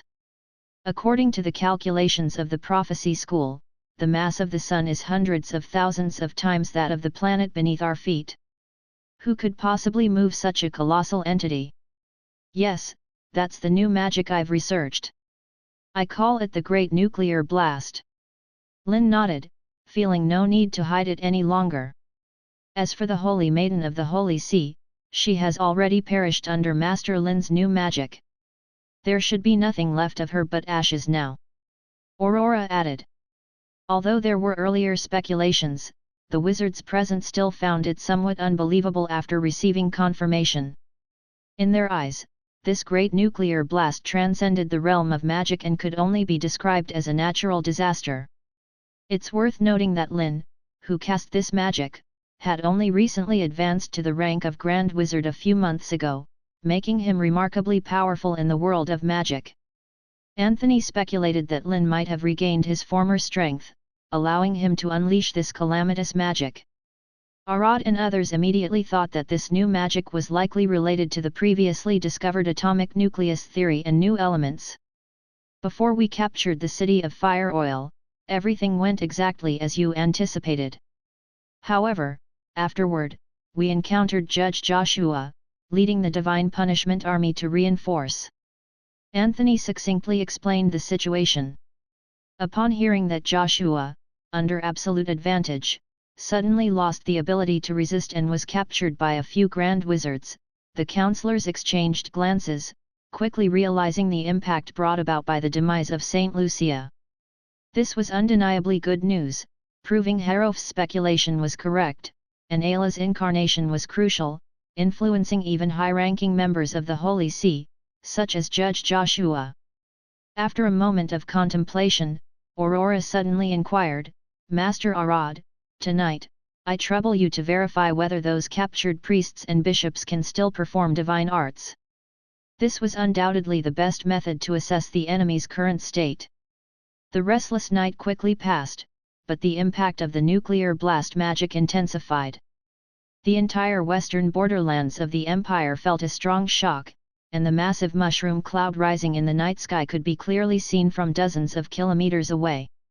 The closest Duke, Popo, immediately dispatched messengers to investigate. However, these scouts returned utterly frightened. After hearing their descriptions, Duke Popo, too, was scared, hastily packing up and fleeing to the Holy City. With the defeat of the Holy See's punitive force and the news of the death of Saint Lucia spreading like wildfire among the fleeing imperial soldiers, chaos engulfed the Holy City. Inside the city, the once eternally blooming flowers, blessed by the power of the gods, began to wither and decay. The higher-ranked bishops could feel this unrest more acutely. Soon, tens of thousands of bishops gathered inside the Tower of the Firmament, anxiously awaiting an explanation from His Holiness, the Pope. And their received command was simple: immediately conduct the selection of a new holy maiden and the baptism ceremony. This order was abrupt because the Holy See had never had a precedent of two holy maidens unless the previous one had either ascended to the heavenly realm or met an unfortunate accident. The baptism ceremony, usually witnessed by tens of thousands of believers, had to proceed quickly now. A new holy maiden had to be selected at the fastest possible pace. Under the operation of the Church, a young, beautiful, and talented girl was quickly chosen, entering the Tower of the Firmament to the admiration of the onlookers. The fervent prayers soon resounded throughout the tower. With pure thoughts, aspirations, and devout faith in the Lord, the innocent girl stood in the center of the magical array. As the divine power poured in, a terrifying pressure surged within the tower. In an instant, a colossal divine light pierced the sky, enveloping the girl. Her body gradually floated in the air, her gown swaying in the wind, and her eyes, filled with yearning and devotion, began to shine like stars. Great, holy, just, and merciful Lord, you are the most radiant star in the heavens, the Creator of all things. Praise to our Lord, I implore you to forgive my sins so that I may enter the kingdom of God after death. Please grant me the power to overcome evil. Various confessions and prayers continuously echoed in the girl's mind. Her eyes were initially chaotic, but soon these voices became increasingly faint, and the divine light that permeated the heavens and the earth suddenly disappeared. The suspended body slowly descended from midair. Holy Maiden, we bow to you. The high-ranking members of the Holy See still present in the Holy City all knelt down, paying their respects. The girl seemed to have not fully recovered from the previous impact on her consciousness. Her brain was in chaos for about 3 to 5 seconds before her eyes gradually cleared. She looked at the people and spoke. You did well, Alves. Choosing you as the Pope was indeed the right decision. If a few hours later, her consciousness would probably have been corroded by the poison of faith, completely submerged in endless prayers. The power of belief from tens of millions of people was not easy to endure. Even with her abilities, she couldn't resist the impact of such a massive consciousness. I only followed your will and did what needed to be done, Pope Alves replied respectfully, with no intention of taking credit. On the side, Saint Randall was puzzled and asked, Lord, what exactly happened? How did you? Initiating the selection of a new holy maiden again only had one meaning: the former holy maiden had died. But how was that possible? Who could kill the holy maiden, the incarnation of the Lord? Do those wizards really have such powerful abilities? Randall was horrified. No, their power is nothing to be feared, Alra shook her head. She had clashed with those legendary wizards, and even their peculiar beam magic was not enough to pose a lethal threat to her. Only that spell is an exception. Speaking here, the eyes of the Holy Maiden became sharp and dangerous. Pope Alves's heart sank, suddenly realizing something. In the evening, Duke Popo, the Earl of the Borderlands, arrived at the Holy City after a day and night of rushing and brought a laughable piece of news: those wizards pulled the sun from the sky. Chapter 432, The Apocalypse Messenger. Lynn, Bounty 1 billion Celtoden coins. Within the sacred city, Count Popo, who spoke nonsense and tried to shake people's hearts, was directly seized by them. The description of the events could only be described as horrifying. Dazzling light illuminated the entire night sky, turning a territory of tens of kilometers into scorched earth, forming a deadly area. Anyone daring to enter would inexplicably have their bodies decay and die. Previously, Randall was determined not to believe it. How could a group of wizards hiding overseas for centuries have such great power? However, at this moment, he had no choice but to believe they had actually killed the embodiment of the deity. My lord, should we recall the expeditionary force and gather all our strength to eradicate these blasphemers? Randall suggested. Even when the kingdom fell before, Randall didn't consider these wizards a threat. But now, it seemed they had enough power to shake the rule of the Holy See and the Empire. It must be crushed as soon as possible. No, a large-scale war is likely to be ineffective. The saint shook her head, vetoing Randall's proposal. The range of that spell was unimaginable, and its power could only be described as terrifying. Even the mere aftermath was something an ordinary bishop couldn't resist. Randall quickly realized this and his expression became extremely unpleasant. My lord, do you have a way to resist that magic? Pope Alves suddenly appeared and inquired. The high-ranking members of the Holy See present all looked at the saint beneath their gaze. The saint remained silent for a moment before speaking. If I personally intervene, naturally, I can. Randall and others naturally understood that the I referred to the true moon goddess, Ayla, not the current incarnation. With the affirmative answer, everyone breathed a sigh of relief. Their greatest fear was that those wizards would come to the holy city and unleash that terrifying magic while they were defenseless. Pope Alves was even plunged into deep regret. He had actually wavered in the face of the deity's power just now. Such powerful magic cannot be easily cast by those wizards who have not set foot in the legendary realm. Ayla asserted decisively. There must be some kind of restriction. Could it be that they found some special treasures in the wizard's domain? Saint Randall speculated with a wide-open mind. It was very likely that this power made those wizards go mad, daring to leave that small island and challenge the dignity of the gods.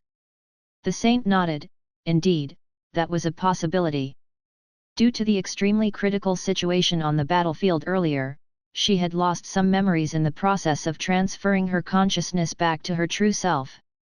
So, she only had a vague impression of the battle. For example, she was finally knocked away by the new-style flying machines of the wizards, and the person casting the spell was a wizard named Lynn who seemed young. Send out all the dark guards to investigate one person's information. I want to know everything about him. The saint coldly ordered. Who? Pope Alves asked solemnly. He understood that this must be the person who cast the powerful spell and killed the incarnation of the deity. The star of magic mentioned by those wizards, Lynn. The saint's voice echoed again within the tower of the heavens. An ancient holy book floated from Randall's waist, automatically flipping to page 73 of the Sinner's chapter. Lynn's name and information quickly appeared before them. R. Within 10 days, I want to see results. Also, Judge Joshua, send someone to search for his whereabouts. I believe Joshua should still be alive, he may have been captured by those wizards. Yes, Your Majesty, I will immediately give the orders. Alves respectfully saluted, quickly extracting important information from it with a sweep of his gaze. The appearance of the other party was about 20 years old, brown hair. 2.5 years ago, he had appeared in the port town, suspected of secretly plotting to overthrow the Holy See. After being discovered by the local bishop, he directly used magic to destroy half the city, causing thousands of deaths and injuries. Then, he was expelled from Edwell upon arrival. My lord, should we accelerate the collection of faith? Randall worriedly reminded. Forgive my offense, but now you need to ascend to the godly throne as soon as possible. No one knew exactly how many wizards mastered this magic or if they could use it frequently. Once they chose to cause large-scale destruction to the entire empire, they would probably be hard-pressed to defend against it. The deaths of a large number of believers would make their efforts of hundreds of years go in vain. So, in Randall's view, even if they had to use some unsavory means to catalyze faith, it was worth it. As long as they could eliminate the poison of faith and let the deity ascend to the godly throne, those wizards could be easily wiped out with a snap of the fingers. The saint contemplated for a while, considering the pros and cons of catalyzing faith. This was undoubtedly a desperate move, but now they couldn't care much. The fall of the kingdom and the consecutive defeats of the Holy See's punitive forces had greatly reduced the number of devout believers. If they continued like this, the goal of 1 million devout believers would only get farther and farther away. Then, let it be arranged by you, Randall.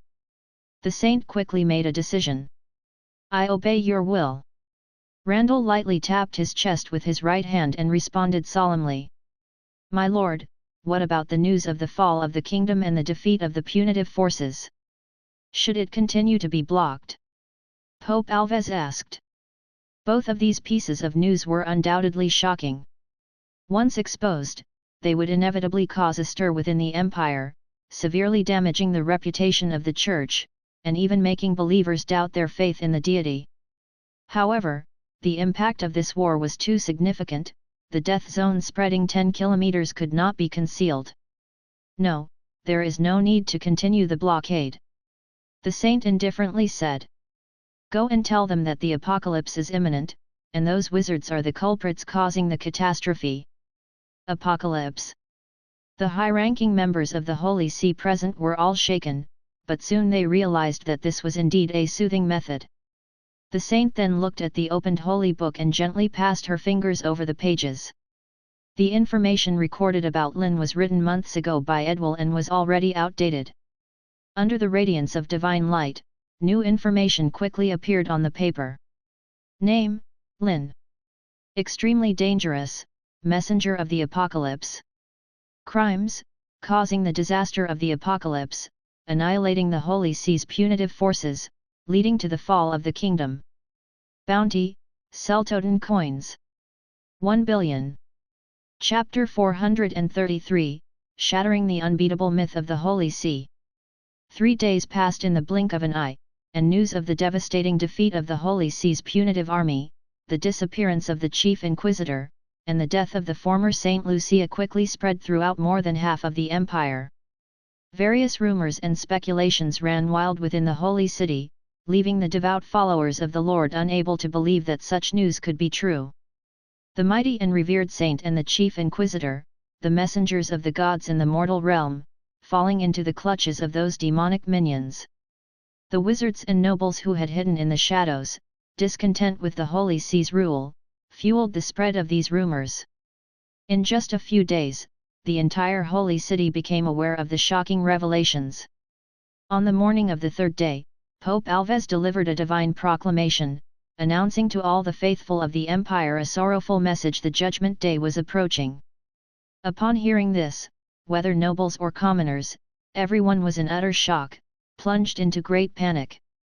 Everyone understood the implications of the judgment day. As recorded in the Apocalypse chapter at the end of the Bible, the greed and wickedness in people's hearts would attract the gaze of demons, bringing famine, disease, and plague. If these burgeoning sins surpassed a certain threshold, it would allow the demons confined in the abyss to reach the mortal realm. At that time, the entire world would face a great purge, and all souls would be dragged into hell to undergo the judgment of the apocalypse. Now, only the Lord's personal descent into the world could prevent the impending apocalypse. Let us offer the most devout faith to the greatest, holy, just, and merciful Lord. Pope Alves's resonant voice echoed throughout the entire holy city. While the Holy See was concocting excuses for the defeat of the punitive army, inside the city of Fire Oil, where victory in the war had been achieved, the Wizard Council was dealing with various troublesome matters. Because in this battle, they too had suffered losses. Over half of the more than 100 airships responsible for diverting the main force of the Holy See were damaged, with casualties exceeding 2,000 people. The top wizards of the council were almost all injured. Harof barely withstood a full-force attack from Lucia, Victorio's eyes were blinded by a nuclear explosion, and they were all in the process of recuperation. As for Lynn, after breaking through the rank of Grand Wizard, although he no longer risked brain death when manipulating the magic network, prolonged use still imposed a considerable mental strain. The Grand Wizards who had attacked the city of Fire Oil were also scattered by the Chief Inquisitor Joshua, with 2 of them falling on the spot. This was partly due to Lynn's clever strategy, avoiding direct confrontation with the Holy See. The powerful Saint Lucia and tens of thousands of Holy See punitive troops were obliterated by the nuclear explosion. Otherwise, the casualties would have been even more devastating. Therefore, after the victory, the council did not rush to pursue further, but took some time to rest. Multiple battles within a year, coupled with a massive number of casualties, depleted the council's stock of magical medicines.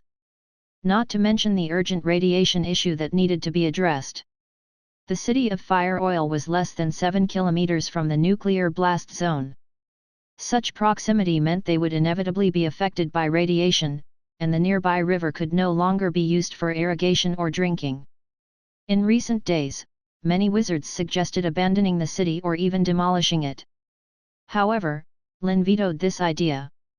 Because the city of Fire Oil had a large population, and the residents strongly resisted the idea of mass migration. Moreover, its geographical location was favorable, being close to the oil fields, making it worth preserving. Considering this, Lynn and a group of alchemists brainstormed and, based on the characteristics of radiation, constructed a magical barrier covering the entire city. This barrier could block the dangerous radiation from entering. Several days later, as the personnel sent to investigate returned, the Wizard Council convened another meeting. Shape-shifting wizard Del provided a concise report on the information he had gathered in recent days. The outcome of a battle was determined not only by various tactics, resource mobilization, and the ability to engage in direct combat but also by the critical role of intelligence gathering. The Council naturally attached great importance to this, and preparations had been made early on.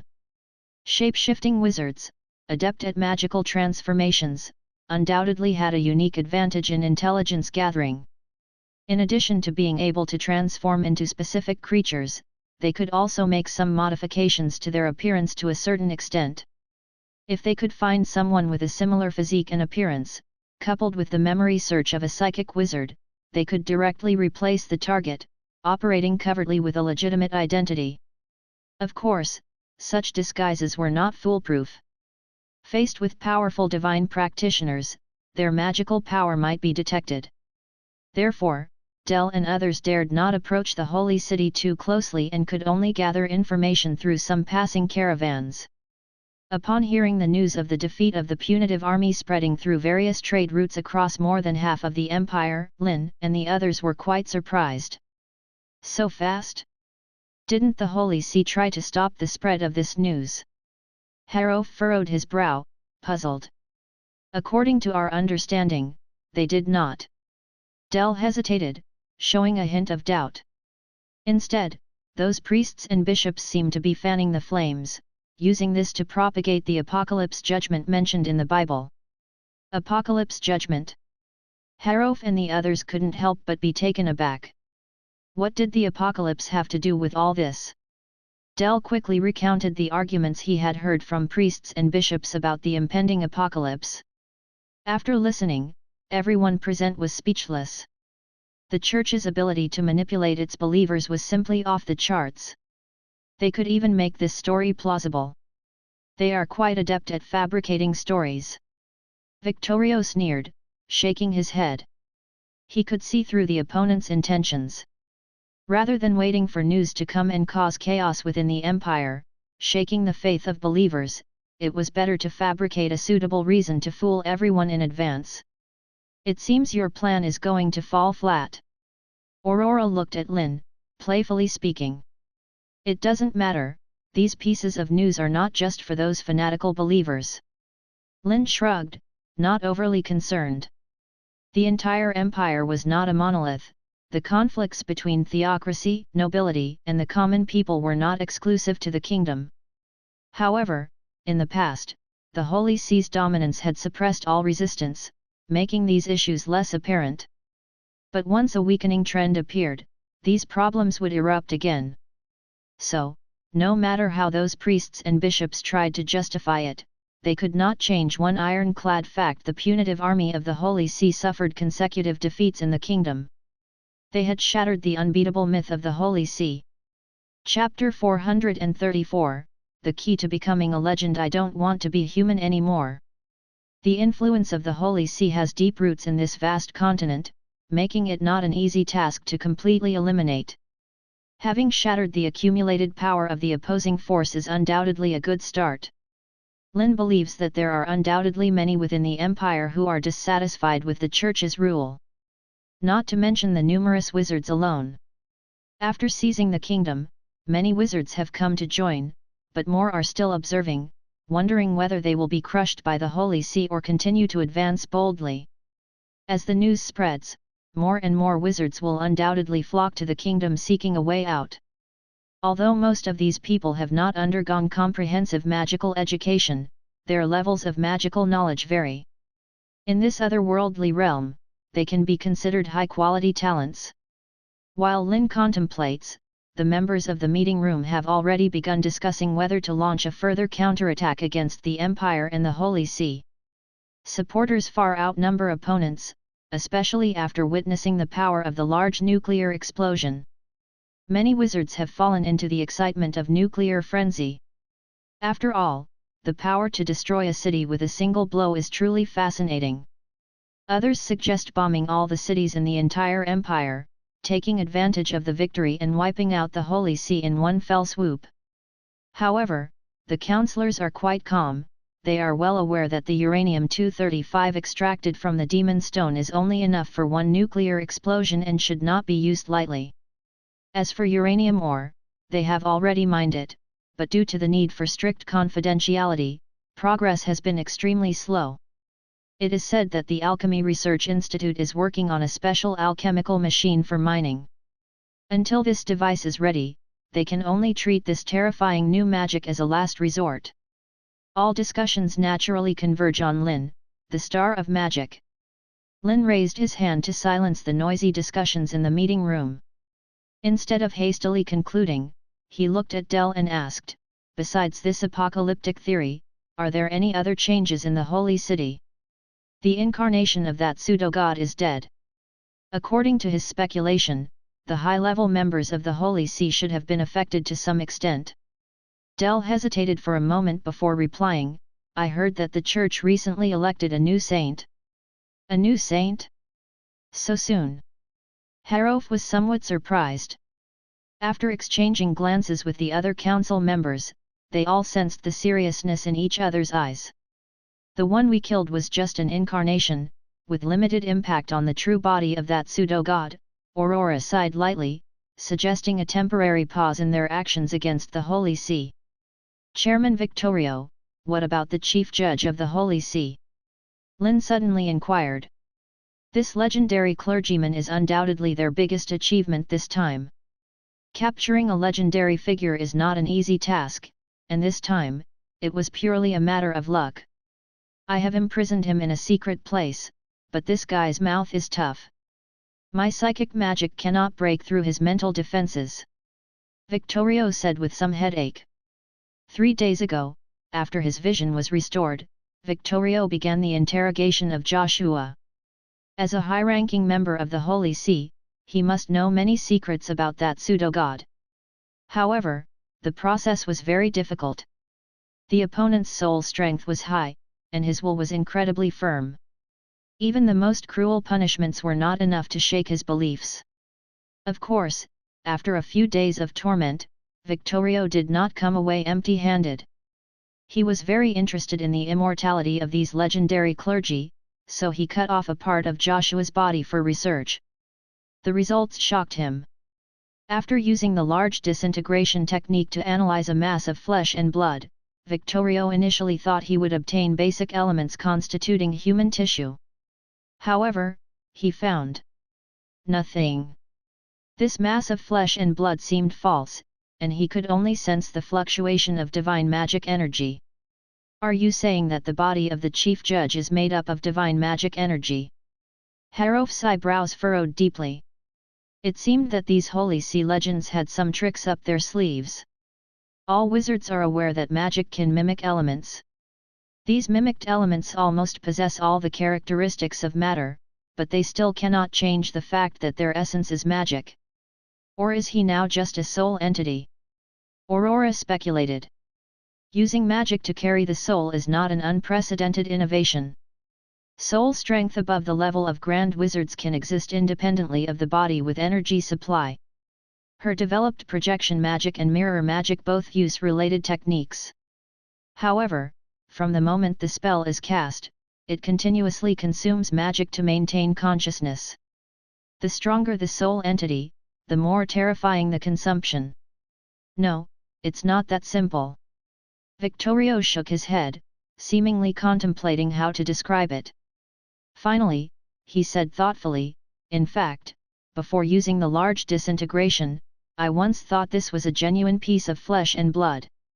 Even you couldn't see through it. Harof was quite surprised.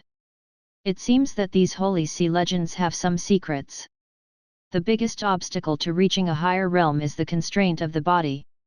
Replacing the role of the body with magic to support the soul entity may be a feasible path. But the problem is, how should it be done? This is by no means as simple as using magic to mimic the reconstruction of a body. All the counselors present are discussing this incredibly novel discovery, and Lynn is also immersed in contemplation. The boundary between matter and energy? With a slight movement of his mind, Lynn quickly thought of something. Mass can be converted into energy, and vice versa. Moreover, just by slightly reversing the mass-energy equation, the value can be determined. Of course, this statement is not quite accurate because energy and matter are inherently two sides of the same coin, just in different forms. For example, the famous Einstein once said that the so-called mass of matter refers to the measurement of its energy content. But achieving this is not easy. Energy conversion into mass was the most cutting-edge field in the former federal era. The related records in Lynn's smart brain are limited and cannot provide much help. How did Low Culture Ella manage to do it? After a moment's pause, Lynn suddenly thought of two words: magic and spiritual energy. It must be these two forces external to the federal scientific system that helped the other party achieve this. Chapter 435, Even a God is powerless against the new magic I developed. Lynn still remembered, 2.5 years ago, when he first crossed over, the AI's evaluation of magic and soul power. They seemed to be a form of energy. So, does the mass-energy equation apply to psychic energy and magic? The more Lynn thought about it, the deeper he delved. He vaguely felt that the path to legend was right in front of him. Just one crucial breakthrough. As for this breakthrough, it would be easiest to find it from the captured Chief Justice Joshua. Thinking about this, Lynn looked towards Victorio and inquired, "Have you ever tried to undermine him through faith, President Victorio?" For fanatics, so-called torture and humiliation were child's play as long as their beliefs remained steadfast. Anything done would be in vain. Not yet, Victorio shook his head. 3 days were too short. He had to find time to study Joshua's staircase structure. He had only tried 5 interrogation methods temporarily. Victorio naturally had no objection. He hid Joshua in a secret place not for selfish reasons but to prevent leaks. Once the Holy See learned that the Chief Justice had been captured, and the location was known, they would spare no effort to rescue this legendary divine servant. "Oh, I have a discovery related to you." Victorio took out a thick book from his robe and placed it on the table, looking at Lynn with a smile. Lynn could tell at a glance that it was a Bible. However, what Victorio took out was different from the handwritten copies carried by ordinary priests and bishops. It looked extraordinary, mostly carried by Chief Justice Joshua. Before Lynn could ask, Victorio opened the Bible. "The Holy See has issued a bounty on you." This not only surprised Lynn but also piqued the interest of the present lawmakers. Then they were bewildered by the long string of zeros. 1 billion. Imperial gold coins. After confirming several times that he wasn't mistaken, Lynn's face was filled with astonishment. You should know that the kingdom's annual tax revenue was not even close to 10 million imperial gold coins. Well, it seemed that inadvertently, he had become worth decades of the kingdom's tax revenue. Lynn couldn't help but laugh and cry. Unbeknownst to him, his value had become a threat to nations. And what kind of thing was this apocalypse messenger? In any case, you better be careful. Such a high bounty might attract many covetous individuals, Victorio reminded. Although Lynn had already become a grand wizard and had formidable strength, there weren't many who could defeat him in direct combat. However, assassination was a different matter, and all kinds of despicable methods were troublesome. Even the strongest person had the possibility of a mishap. The Wizard Council lasted for 3 hours before concluding. Considering the Holy See had chosen a new saint, the leaders, after deliberation, suppressed the calls for an immediate attack on the Empire and decided to temporarily halt their invasion plans. First, they needed to stabilize the internal situation. Their achievements this time were already significant. They not only reclaimed the entire kingdom but also acquired a border territory of the Empire. Moreover, all the newly acquired territories had been cleared. The local nobles either were hanged or accepted decrees of security. Aside from outwardly obeying the king's orders, they wouldn't face any other restraints, making it suitable for large-scale industrial development. However, for the high-ranking members of the council, these were just details. Lynn was well aware that a nuclear explosion could only serve as a deterrent. Only by becoming a true legend could he hope to completely defeat that false god. So, after the meeting dispersed, Lynn followed Victorio to the secret location where Joshua was held. The location was unexpectedly close underneath the conference room. This underground chamber is very secretive. I found it by searching through that duke's mind. No one else knows about it, Victorio explained. Moreover, confining Joshua underground in the meeting room had its benefits. Arranging numerous guards would not raise suspicion. Their residence wasn't far from this place either, ensuring they could rush in case of any unexpected incidents. Victorio complained to Lynn about the difficulties of dealing with this Chief Justice, opened a heavy steel door, and Lynn saw Joshua being held captive. Contrary to the proud and extraordinary appearance during their last encounter, the current Chief Justice looked miserable, bound by thick runic chains. Every few seconds, these runic chains would light up, releasing intense lightning, causing Joshua's muscles to tremble. This was Victorio's newly devised punishment. Besides severe pain, it also kept the person's mind in a state of high tension. For an ordinary person, not to mention enduring for 3 days, even 3 hours would likely be unbearable. However, Joshua was different. He closed his eyes, appearing like a block of wood. Even with the fierce lightning, it wasn't enough to make him frown, as if he were dead and motionless. Counting, this should be our second meeting, Your Excellency Chief Justice. Lynn casually greeted. He won't reply to you. Victorio was about to say this when he saw Joshua open his eyes. Those eagle-like eyes stared at Lynn, and with a dry and hoarse voice, he whispered. Star of Magic, the blasphemer. Lynn. Victorio choked for a moment. He had interrogated the Chief Justice for 3 days, and Joshua had played dead, not uttering a single word. It seemed that in the eyes of this legendary counselor, he was not as good as Lynn, the Grand Wizard. Just thinking about that terrifying nuclear spell, Victorio sighed, as if he really wasn't as good. Yes, it's me. Lynn nodded, admitting it, then continued to inquire, don't you want to know why you suddenly lost the protection of your god? And how you lost this war? Joshua remained silent, seemingly reverting to the appearance of a living corpse. Lynn didn't mind. He continued talking about how he had manipulated the Holy See's crusade army with a clever strategy, playing them into his hands. Joshua still didn't say a word, as if the person being toyed with in Lynn's words wasn't himself. Unfortunately, you didn't witness that scene. Your saint, the incarnation of that false god, was forced to use the gate of heaven under our siege. But it suited my purposes. Even a god is powerless against the new magic nuclear spell I developed. Lynn's expression was regretful, his gaze fixed on Joshua, decisively stating, so, your god is dead, killed by my spell. Chapter 436, Joshua, the greatness of the Lord is beyond your comprehension. Lord Lynn's voice echoed continuously in the chamber. Joshua's expression gradually shifted from silence to anger. As the most devout follower of the moon goddess, he would not allow anyone to defile the existence of the Lord. However, when Lord Lynn mentioned Saint Lucia using the gates of heaven and the great Lord descending from the divine realm only to perish under his new magic, Joshua's expression calmed down, with a hint of mockery on his face. Lord Lynn kept a close eye on Joshua's expression.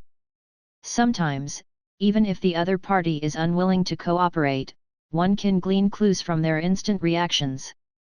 For instance, while recounting the details of the war moments ago with some truth and some lies, even obvious errors, Joshua remained oblivious. Yet, when it came to the death of Ayla, the judge's expression was surprisingly calm, showing no trace of worry or fear.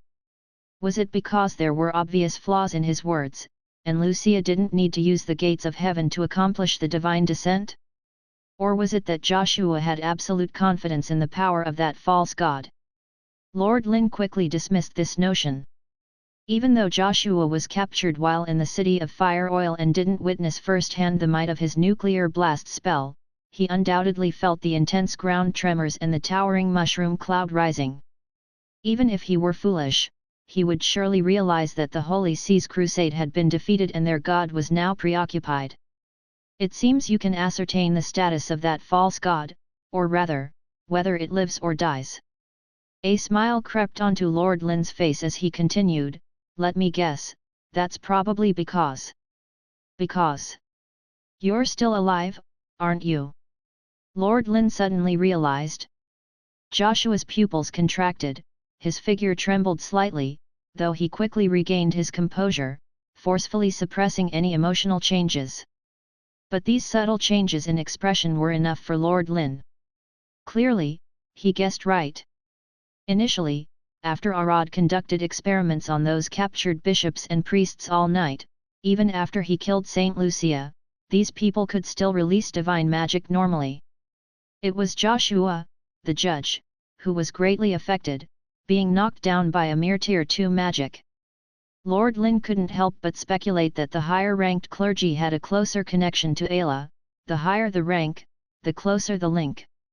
Once this false god fell, the upper echelons of the church would likely suffer severe, even fatal, blows. Joshua's expression had returned to calmness. His sharp eyes stared at the two before him, speaking with a hoarse and mocking tone. "Your resistance is meaningless, wizards. Before long, the kingdom of the Lord will descend from the heavens and cover the entire land. At that time, the glory of the gods will dispel all evil."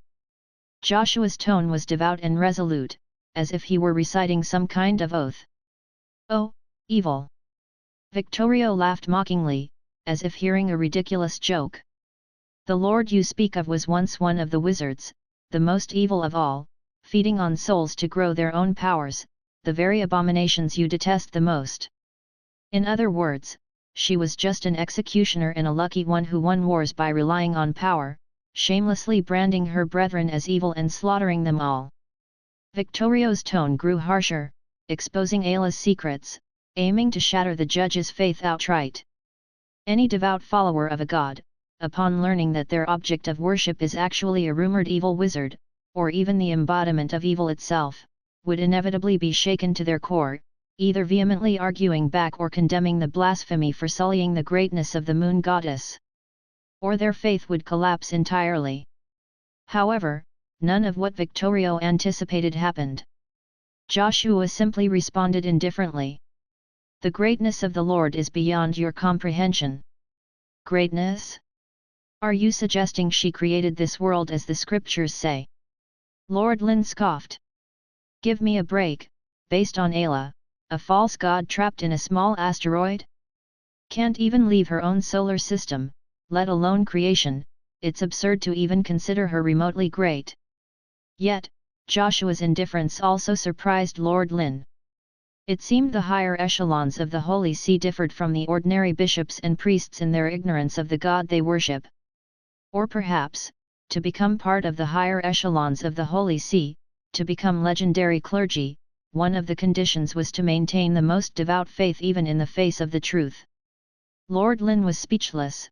How devout must one be to accept that the god they worship is no different from the rumored evil wizard, or even the evil god itself, and still hold unwavering faith? Ayla's brainwashing ability was terrifyingly effective. Faced with the mocking words of Lord Lynn and the others, Joshua ignored, neither listening nor speaking, as if dead.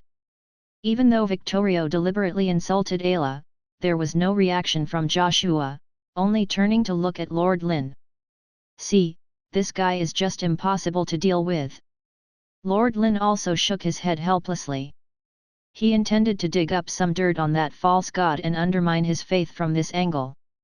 Once the spiritual defense collapsed, there would naturally be the possibility of memory retrieval.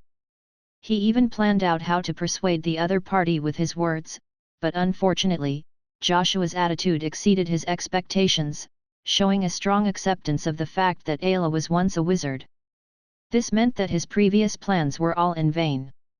Space resonance.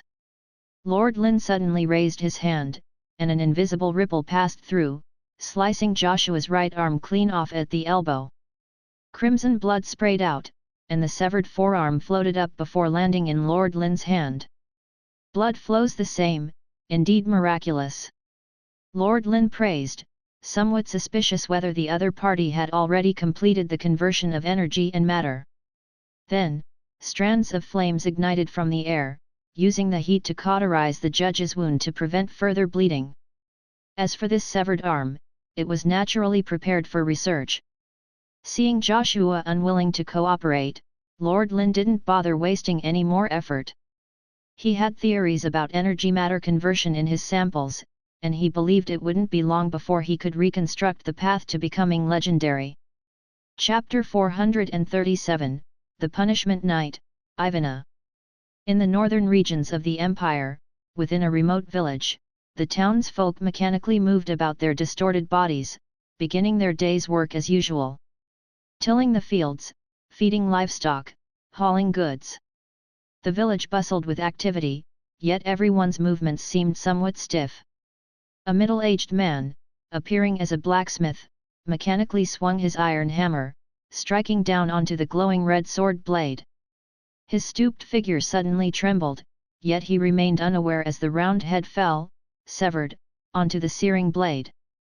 Nonetheless, the blacksmith continued hammering away, pounding flesh and brain matter into the crimson iron sword. By midday, this tranquil village welcomed an unwelcome group. Ivana led a squadron of punishment knights into the village, but even at the moment of entry, the young girl sensed something amiss. The village appeared desolate, dilapidated, with many houses collapsed, roads muddy and unkempt. From numerous signs, it was evident that this place had recently undergone the ravages of war. Yet the villagers had made no effort to repair these dilapidated areas, nor did they avoid the newcomers like common paupers, continuing their work as usual. "They've been dead for at least 5 days. A punishment knight remarked gravely. "It's been half a month." Ivana corrected, judging from the signs of war. As she spoke, Ivana solemnly produced a magical sensing device, the pointer spinning around before finally pointing towards a residence in the village. More than 20 knights entering the village drew their blades from their belts. "More church lapdogs? They just won't disappear." The icy curse quickly emanated from within the mansion, full of disdain. Then, an elderly and withered face appeared before the crowd, a man cloaked in black robes, his hair white, skin dry like bark, resembling a skeleton. The corpse thief, Wally. Ivana's thoughts shifted, recognizing him from the wanted poster in the sinner's scriptures. A reward of 15,000 imperial gold coins. "I despise being called a corpse thief." The black-robed wizard wrinkled his brow discontentedly. These bodies were all products of war. Without him, they would be abandoned in the wilderness, devoured by beasts, their bones lost forever. It would be such a waste. But in his hands, it was different. They could create greater value. With excitement and fervor, Wally, the corpse thief, opened his arms wide. See how marvelous the new type of revenants I've developed are. In just this half-month, they've produced so much food, forged so many tools. They don't need to eat, don't need to rest, only obey commands. Perfect. They're simply the perfect existence. The corpse thief exclaimed triumphantly. Let the dead work, and the living enjoy.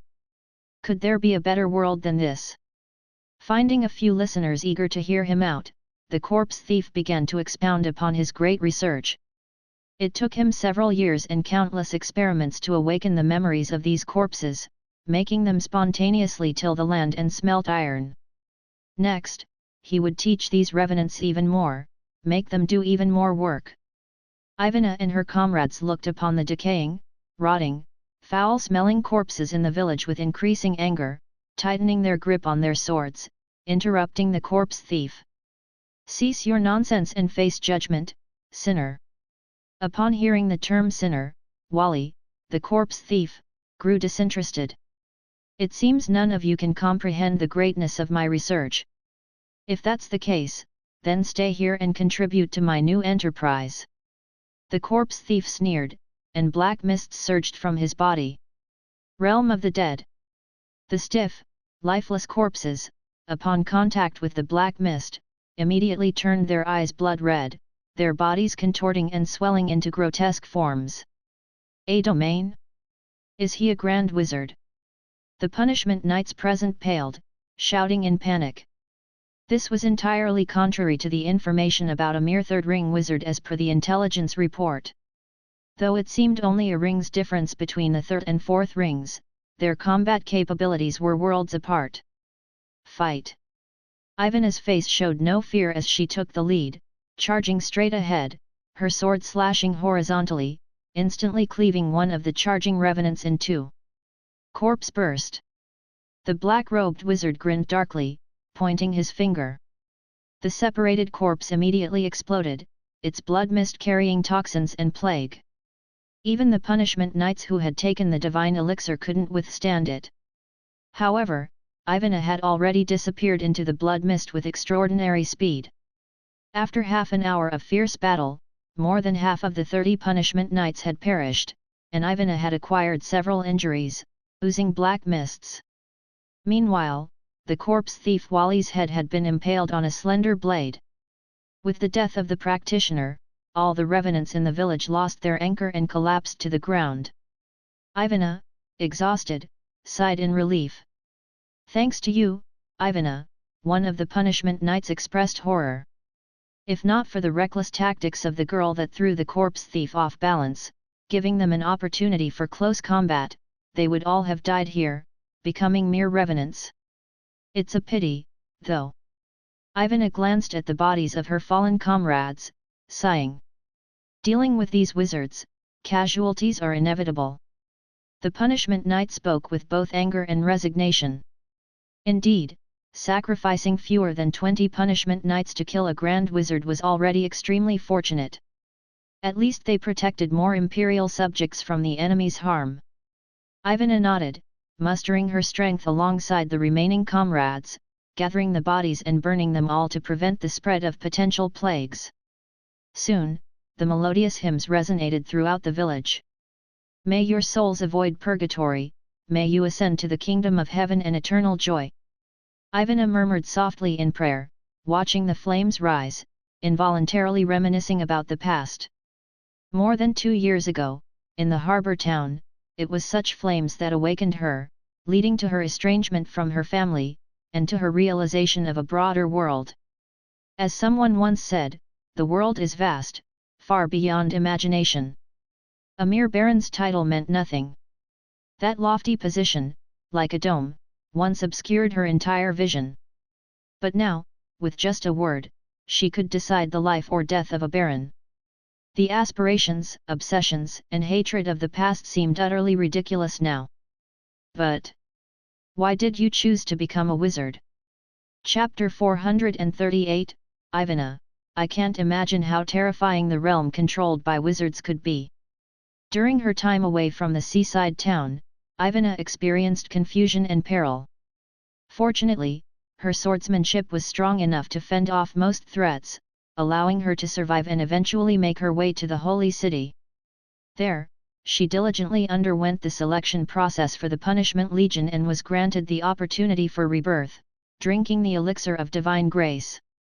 Over the past 2 years, in her quest for information about Lottie, Ivana joined the most dangerous witch-hunting unit within the Punishment Legion, witnessing firsthand the evil, madness, and hysteria of the wizards. They wielded powerful and arcane magic, conducting secretive research in the shadows, spreading plague, and sowing suffering. These experiences deepened Ivana's understanding of the descriptions of wizards in the scriptures and instilled in her a new belief, the need to eliminate these minions of the dark gods to save more people. Her thoughts were interrupted by a sensation of vibrations emanating from the ground. It felt like the mobilization of a large army. Immediately, Ivana became vigilant, knowing that the northern borders of the empire were often raided by barbarians, and the village ahead was likely a target. However, upon seeing the fluttering banners bearing the holy emblem in the distance, Ivana's apprehension eased. The cavalry rushing towards them was none other than the Punishment Legion of the Holy See. Ivana quickly rode out to meet them, recounting everything that had happened in the village. "You've done well, Ivana. Killing a grand wizard shows that your strength has grown significantly," praised Gustav, the commander of the Punishment Legion, as he looked at the 18-year-old girl before him. Ivana was perhaps the most adept at integrating the power of the elixir of divine grace over the past few centuries, and her physical prowess surpassed that of ordinary punishment knights. The only flaw was her lack of innate talent in divine arts. A hint of joy appeared on Ivana's face. She didn't care much about wealth, as the salary she received was enough for her daily needs.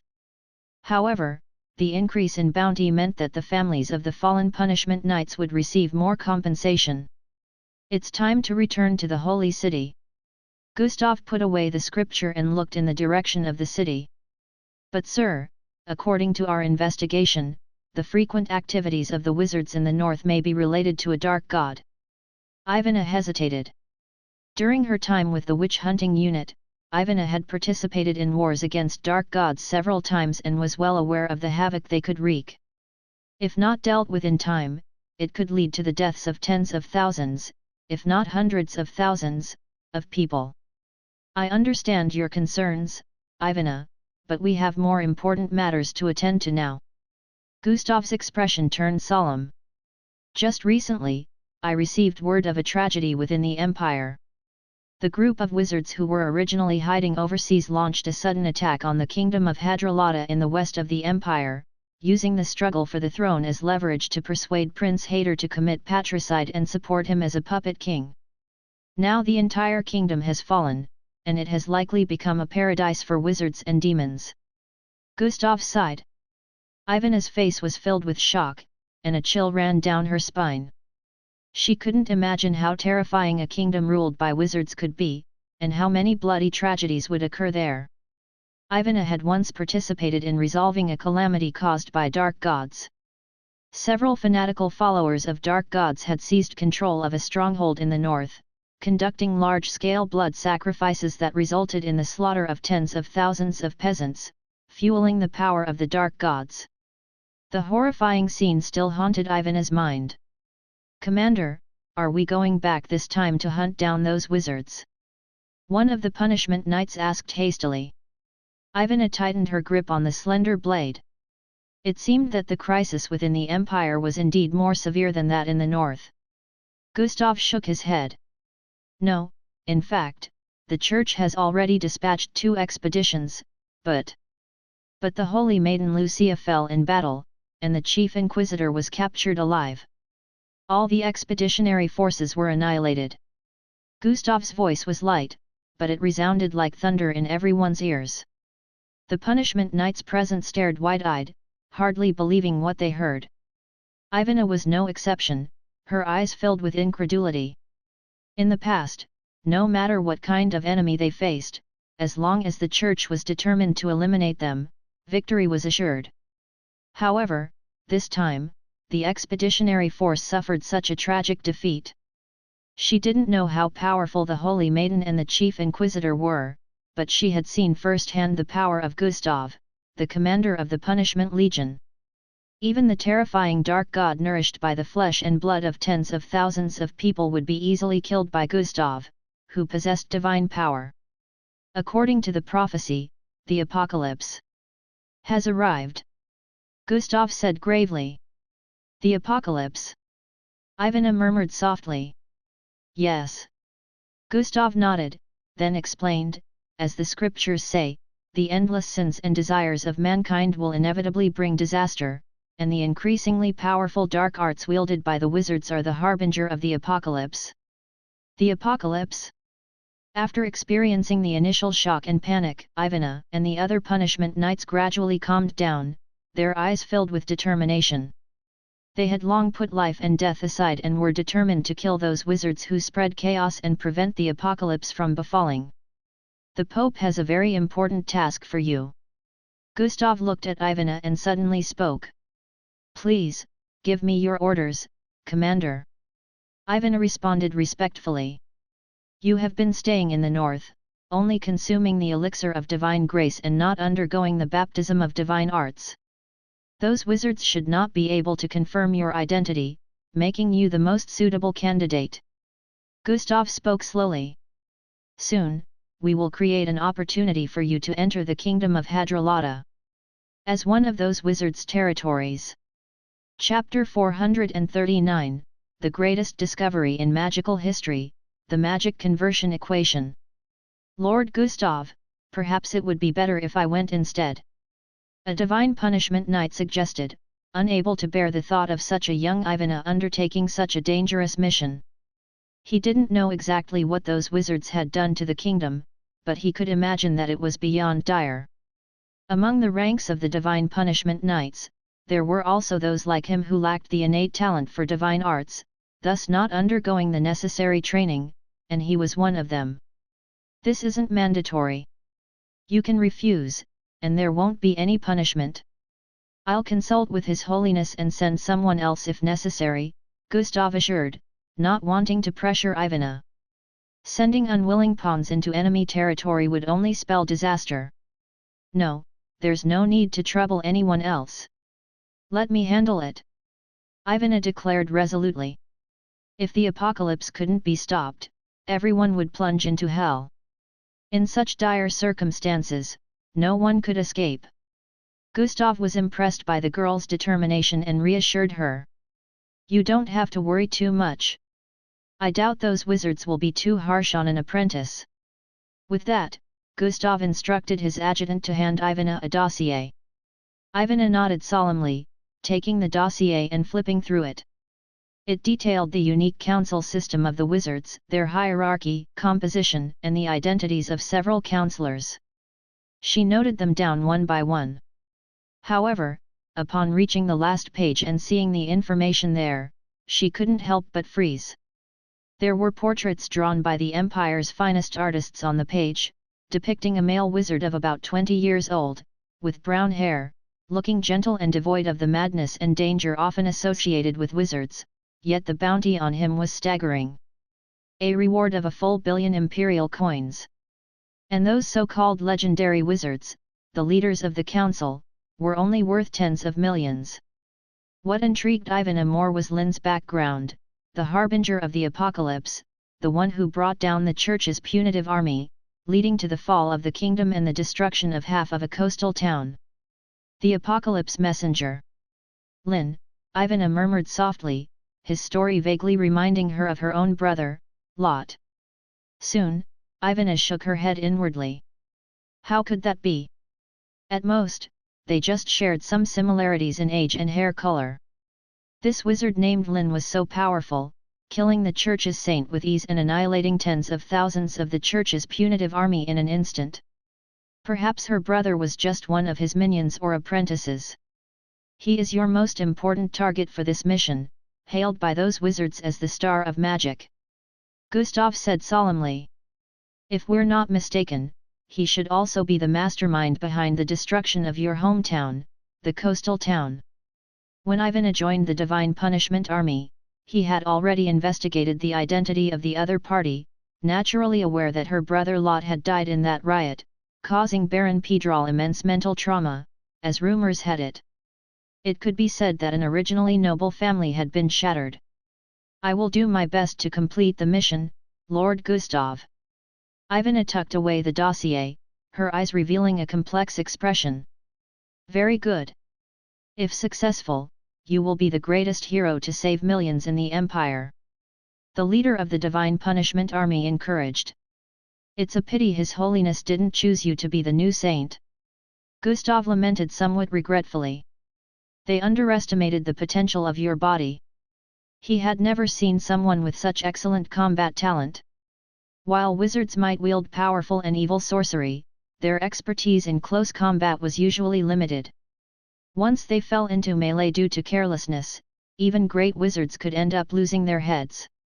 Although from the information collected, the so-called star of magic was not as simple as an ordinary great wizard, Ivana had another weapon, her beauty. If used well, it would be deadlier than any poison. Taking all this into account, he recommended Ivana to His Holiness for this mission. At the border of the Empire, within the city of Fire Oil, Lynn was unaware that the Church had secretly devised a plan against him and was fully immersed in his research on divine arts and magic. "Incredible, truly incredible!" Lynn exclaimed, using a magnification spell that amplified 200 times to meticulously examine the forearm of Judge Joshua, marveling at it. After several days of research, he had discovered many interesting things.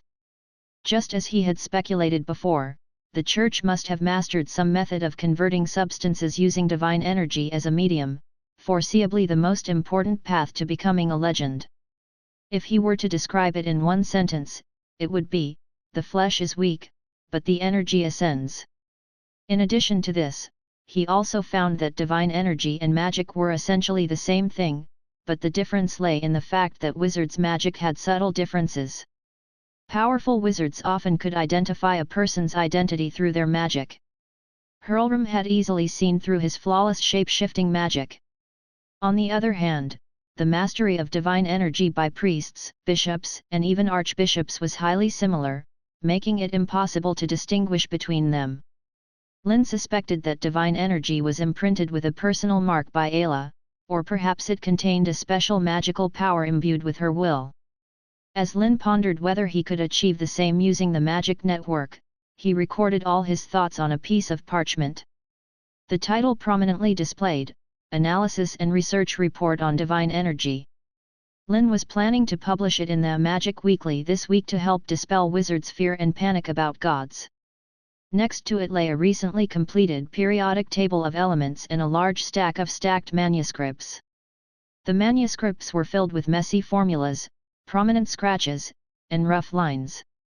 If there were a wizard proficient in arithmetic here, they would surely see that it was an unfinished set of equations. Lynn called it the magic conversion equation. If he could perfect it, it would undoubtedly be the greatest discovery in magical history.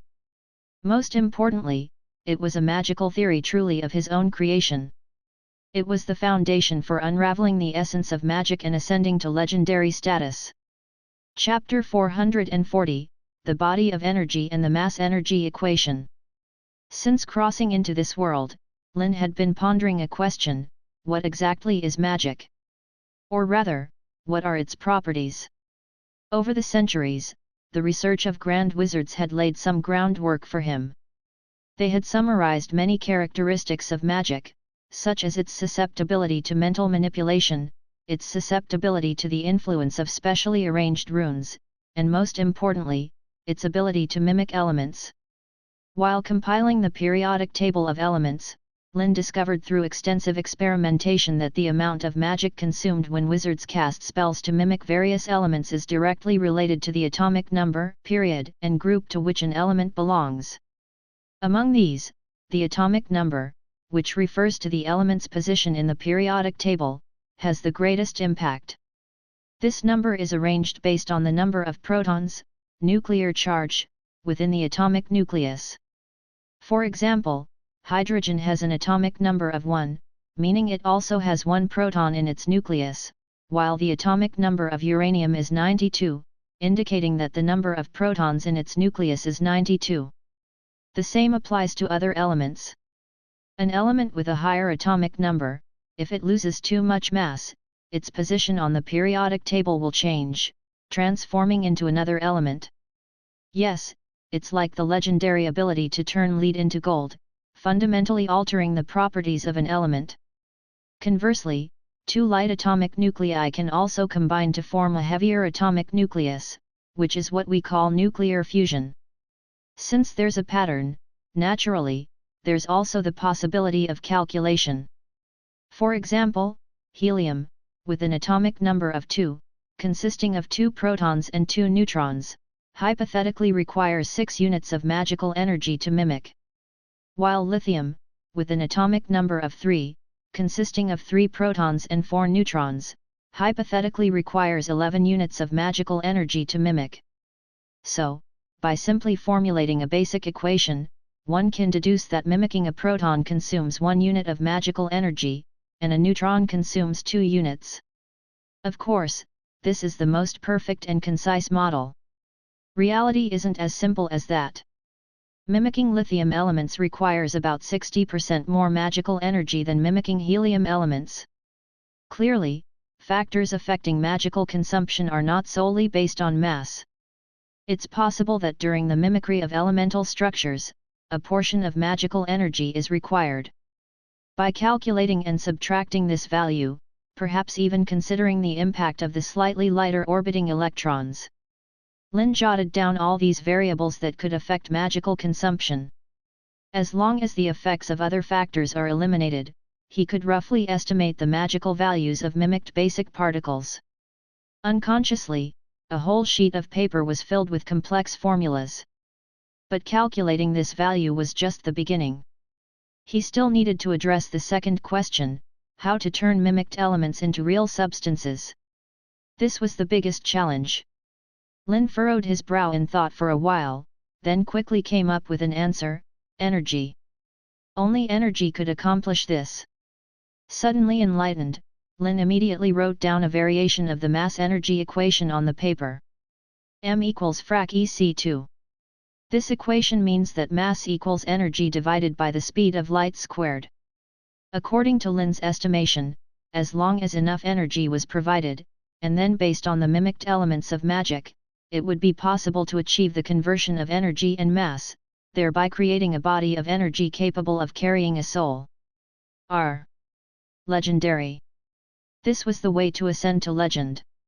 With a glimpse of the path ahead, Lynn couldn't help but show a hint of excitement on his face. However, after carefully calculating with his pen, he immediately discovered a very big problem.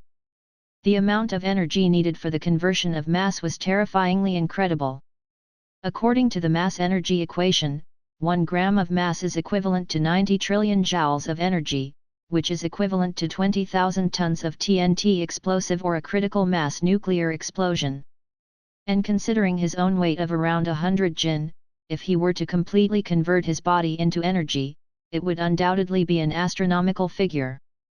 There must be something he overlooked. Lynn furrowed his brow in contemplation, extending his hand.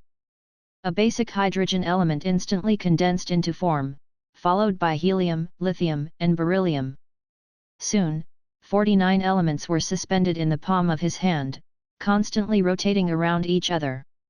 Lynn picked up his pen again and began to write on the paper. Magic itself is a special form of energy. Since it takes the lead in mimicking elements, the energy needed should be much smaller than the calculated value. As for why magic has this property, further research is needed. Even if the final energy consumption is only 1/10 of the expected value, it's still a significant number. Lynn rubbed his chin. He could think of many devices capable of providing such vast amounts of energy, with the most efficient one being the matter-antimatter annihilation device. But since he didn't have the means to extract antimatter at the moment, he could only resort to second best, which was a nuclear fusion reactor. Lynn calculated how much power would be needed from the nuclear reactor to provide the energy, then realized that his body itself had a considerable amount of mass. Perhaps it could be further reduced by utilizing some form of magic, thereby reducing energy consumption. Weird, where can I find so much energy? Lynn was deeply puzzled. In order to create a body filled with energy, framed by magic, he had racked his brains, even resorting to using a nuclear fusion reactor, yet still worried that it would not be enough to sustain consumption. How did Ayla achieve the ascension to legend? Could it be using soul power? Lynn suddenly thought of this possibility, feeling a chill running up his spine. The AI brain had once suggested using soul power as an energy reserve to replenish consumption. 071, according to my formula, how much soul power is needed to create a body of energy? Lynn curiously asked. Without considering energy loss, it would require the soul power of 200,000 people, or alternatively, the soul power of 50,000 apprentices, or 10,000 formal wizards. Hearing this figure, Lynn took a sharp breath. And that didn't even account for energy loss. Otherwise, doubling or even multiplying it several times was possible. It's worth noting that even in the entire land of wizards, 10,000 formal wizards couldn't be found. The other party couldn't possibly target priests and bishops, it would have to be the common people. It had to be said, Ayla, you're really ruthless. By eliminating one of the opponent's incarnations, it was equivalent to consuming hundreds of thousands of souls of that false god. It's just not clear how many souls Ayla had harvested over the years. A few million? Tens of millions? Or even billions? After thinking for a while, Lynn felt it shouldn't be that exaggerated. The church couldn't possibly harvest the soul of every deceased person, at least they had to be believers, otherwise, the opponent's power would be too terrifying. Chapter 441, A 1,000-Mile Rescue, The Empire's Witch Hunt Movement. In the city of Fire Oil, within a laboratory in the estate, Lynn pondered while listing formulas. Unbeknownst to him, the night had passed until his thoughts were interrupted by a knock at the door. Come in, Lynn rubbed his head, gradually freeing his mind from the multitude of formulas, and looked towards the door. My Lord Dean, entered Pierce. What's the matter? Lynn asked. It's news from within the Empire, Speaker Harof sent me to inquire about your thoughts. Pierce hesitated to speak. The Empire. Lynn couldn't help but pause, various speculations flashed through his mind. It couldn't possibly be that the Holy See is launching another major attack, could it? If so, it would mean that Ayla has undoubtedly found a way to decipher nuclear magic, which is undoubtedly the worst news. Fortunately, Pierce quickly explained that it wasn't an attack launched by the Holy See, but the most terrifying witch hunt movement in history within the Empire itself, fueled by the propaganda of priests and bishops. Those who fared better would collaborate with local nobles, assisting them in handling some unsavory matters. Those less fortunate, like his mentor Karuna, would deceive wealthy apprentices into supporting their magical research under false identities. However, with the spread of apocalyptic beliefs, fear of wizards among believers and ordinary people intensified by the day, and nobles dared not risk further cooperation. This led to the exposure of large numbers of hidden wizards. According to scouts' reports, dozens of massacres of wizards had already occurred in the western border alone. Many wizards are now preparing to flee to the kingdom, and even a wizard mutual aid organization has been established in the west, and the council is considering whether to send airships to assist them. Pierce truthfully recounted all the information he had gathered. Lynn hesitated for a moment. Sending airships into the Empire was undoubtedly a very dangerous move. They were still at war with the Holy See, but for nearly half a month, there had been no sign of a large-scale counterattack from the other side, indicating a tendency to temporarily cease hostilities. This was obviously due to the deterrence established by nuclear magic, making the Holy See wary. In the absence of a clear understanding of their capabilities, they dared not rashly launch an attack. The same applied to the Council.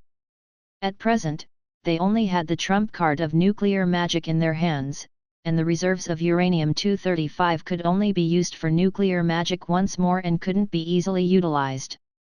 And the longer time dragged on, the more advantageous it would be for them, both in terms of uranium ore mining and in preparation for war and the elevation of legends.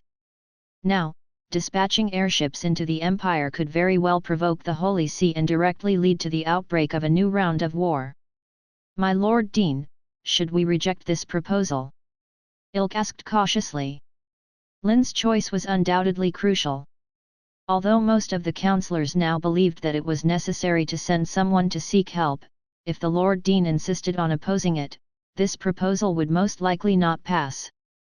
Because being able to unleash nuclear magic and killing the pseudo-god incarnate Lynn had become the trump card of the wizards, his words were sometimes even more crucial than those of the speaker. Let's go and help. After pondering for a while, Lynn made a decision. If we dare not even assist in their rescue, the Holy See will only think that we are bluffing. This may be a test from the other side, and we must retaliate. Lynn said decisively. All right. Ilk was extremely pleased and immediately reported it.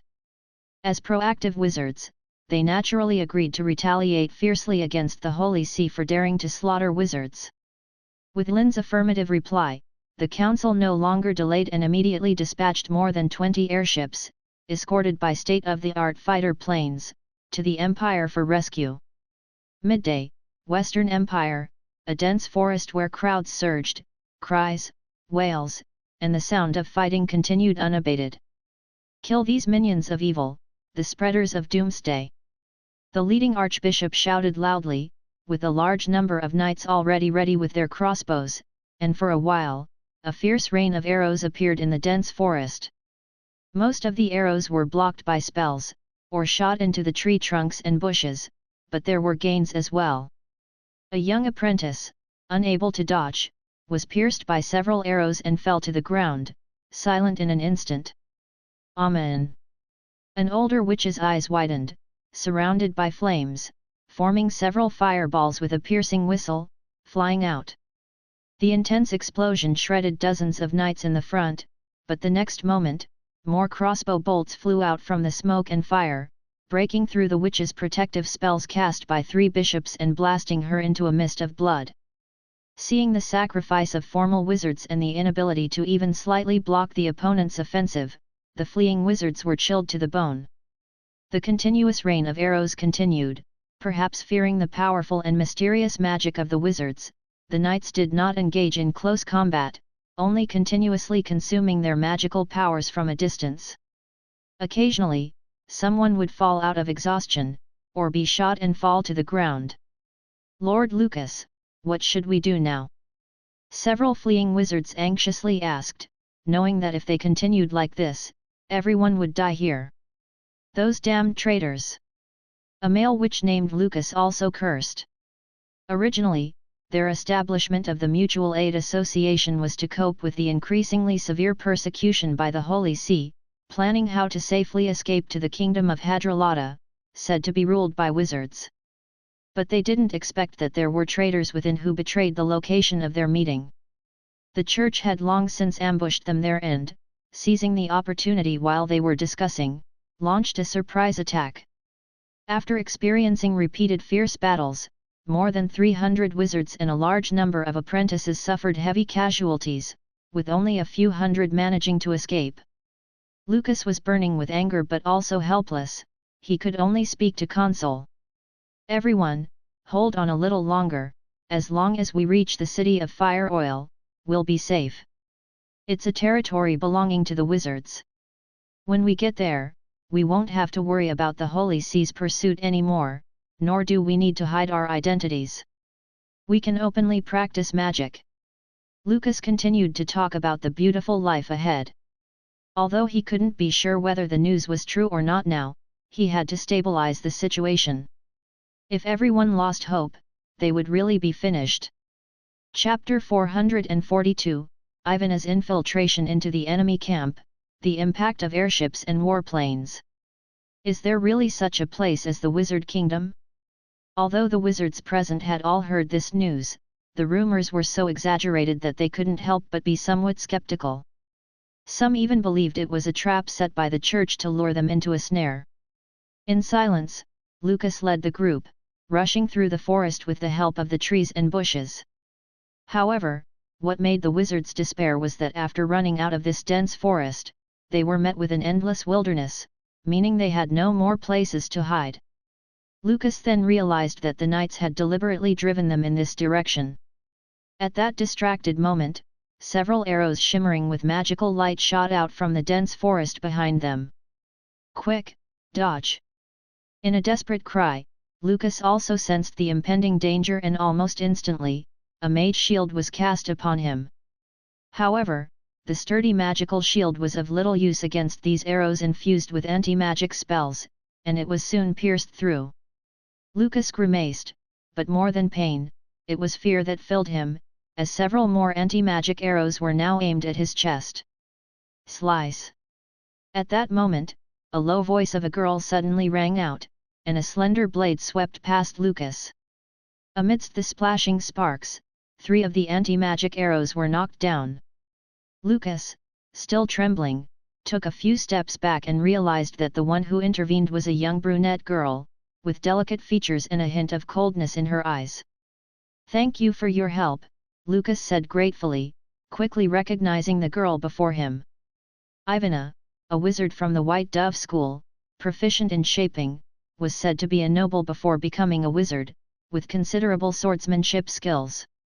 However, just yesterday, the residence of the White Dove School was invaded by a large number of witch hunters, and the entire school was almost completely destroyed, with only 2 people escaping and joining the Mutual Aid Association. Lucas couldn't help but sigh. Recently, there had been too many wizard schools that had been severely damaged or even completely wiped out, and the White Dove School where Ivana belonged was not the first, nor the last. "Let's save the gratitude for later, now is not the time for chatting," Ivana responded lightly, then swung her sword again to cut off the arrow embedded in Lucas's shoulder. Considering the issue of blood loss, Ivana did not pull it out, as this was not the place to treat wounds. "I know there is a village not far from this wilderness.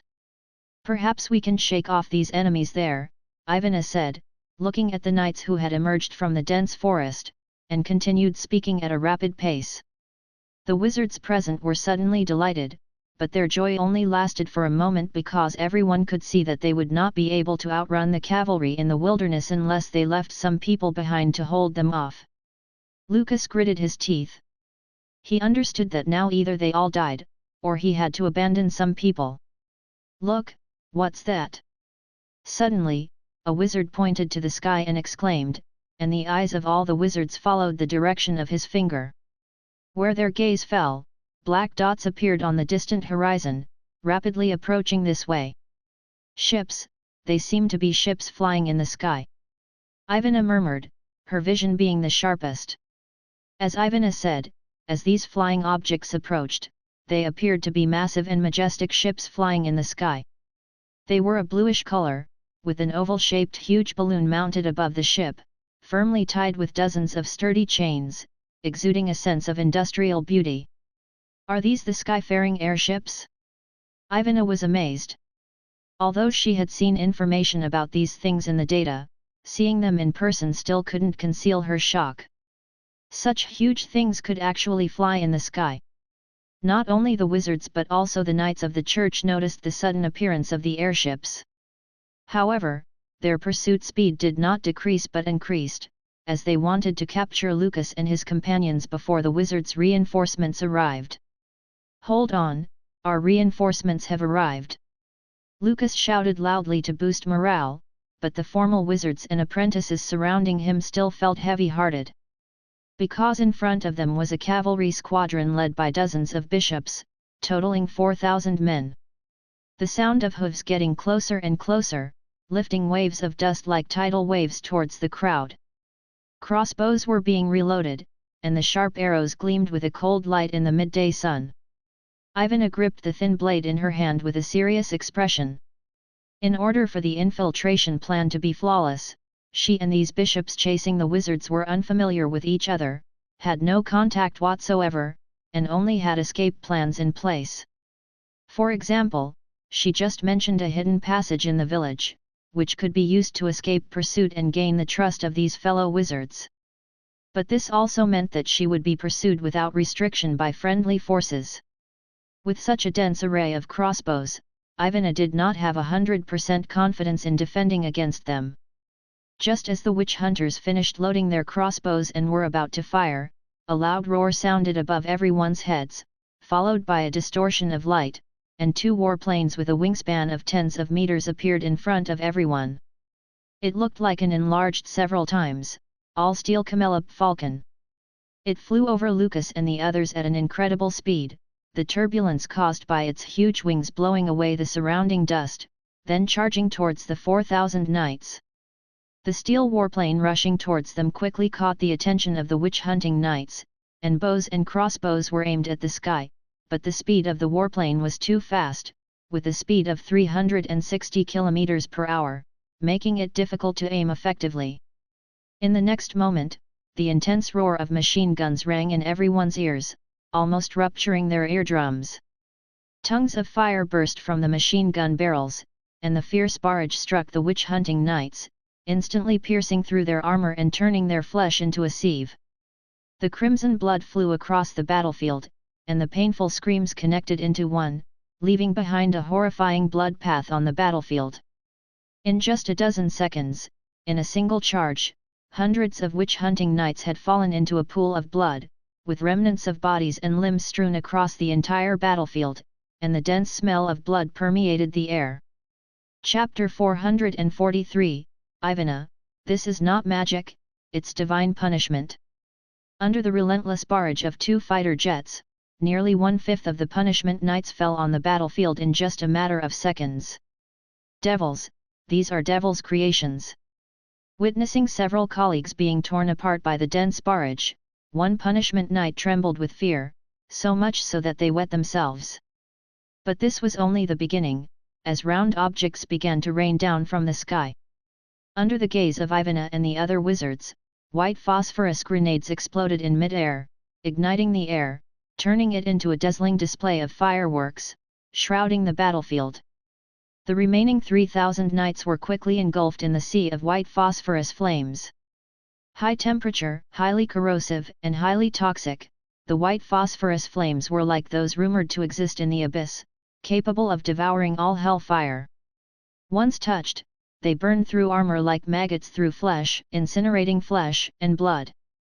The entire battlefield quickly turned into a hellish landscape, knights falling from their horses one by one, emitting cries of pain and anguish. The ground was scorched into scorched earth, emitting a strong, acrid smell. Retreat, retreat! The leading archbishop shouted frantically, the once brave punishment knights now fleeing desperately on horseback, trying to escape back into the dense forest. Lucas and the others watched helplessly as the punishment knights, who were like wolves and tigers charging towards them, were quickly defeated under repeated attacks, falling on the wasteland only 70 meters away from them. What terrifying weapons! A wizard dressed in plain clothes murmured, trembling. Ivana, on the other hand, somewhat understood why the Holy See's crusade army would be defeated by these wizards. Just as the 2 fighter jets continued to pursue the remnants of the enemy, dozens of airships slowly descended from the sky, neatly arranged in this wilderness.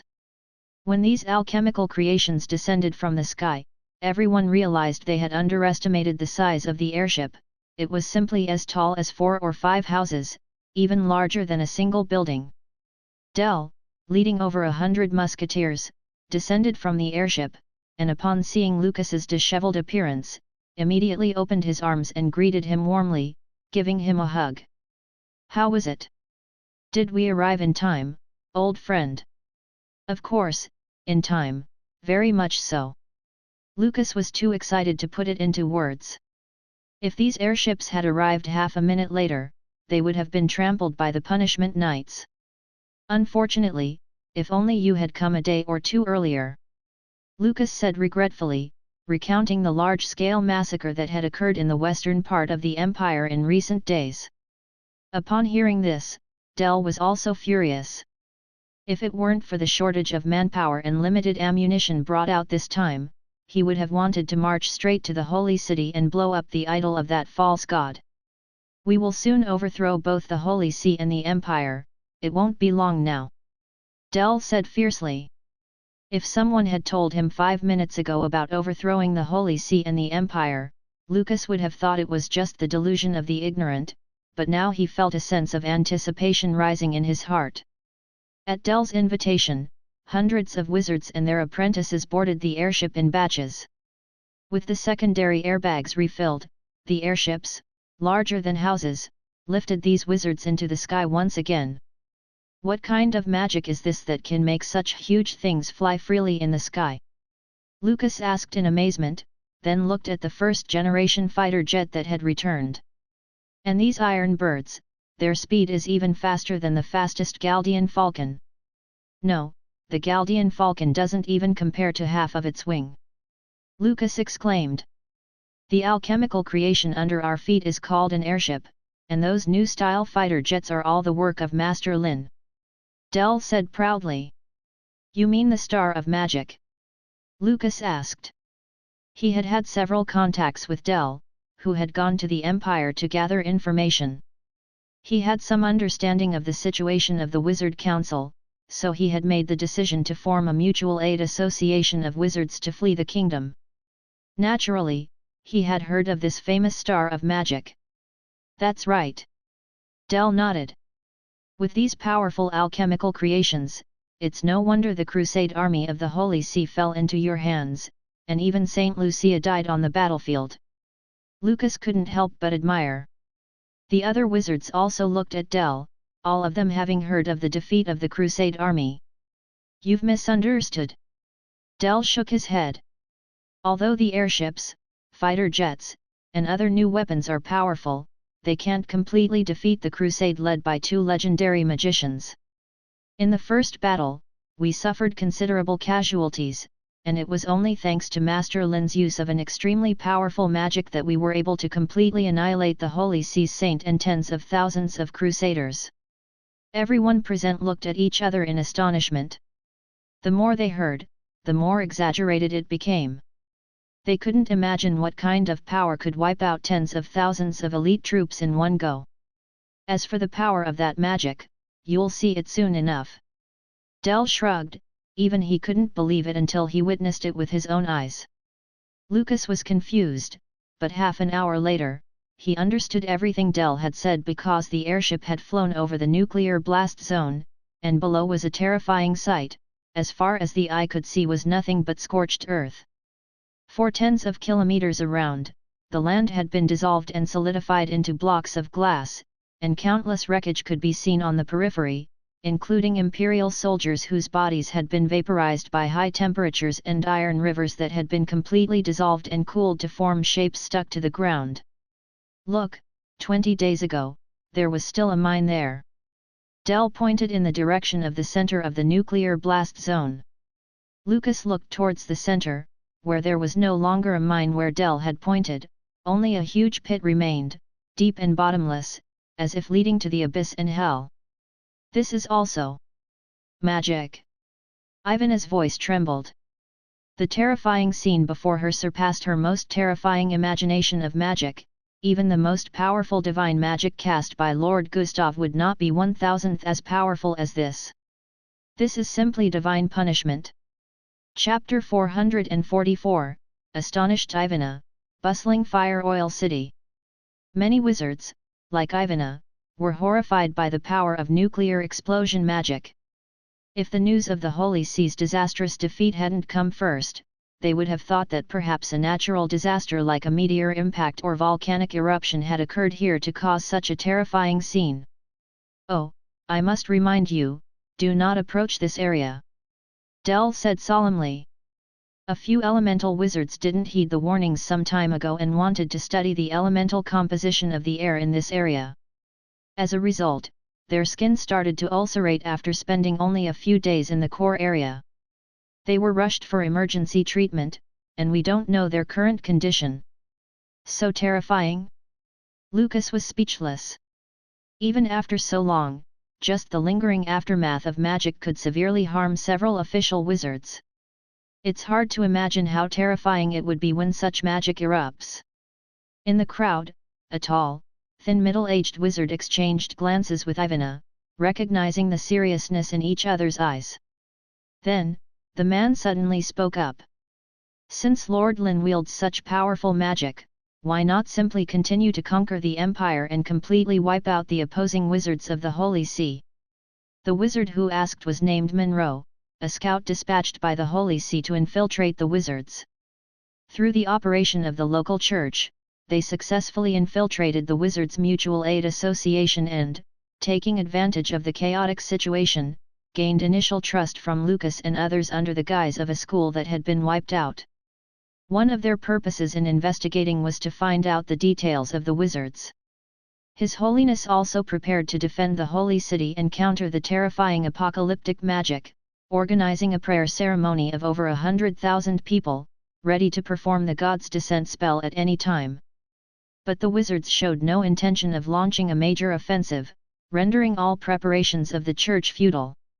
Their abnormal behavior left the senior officials of the church puzzled. Lucas and others were also very interested in Monroe's question and turned their curious eyes to Dell. Well, Dell hesitated for a moment. In fact, he was also very puzzled about this.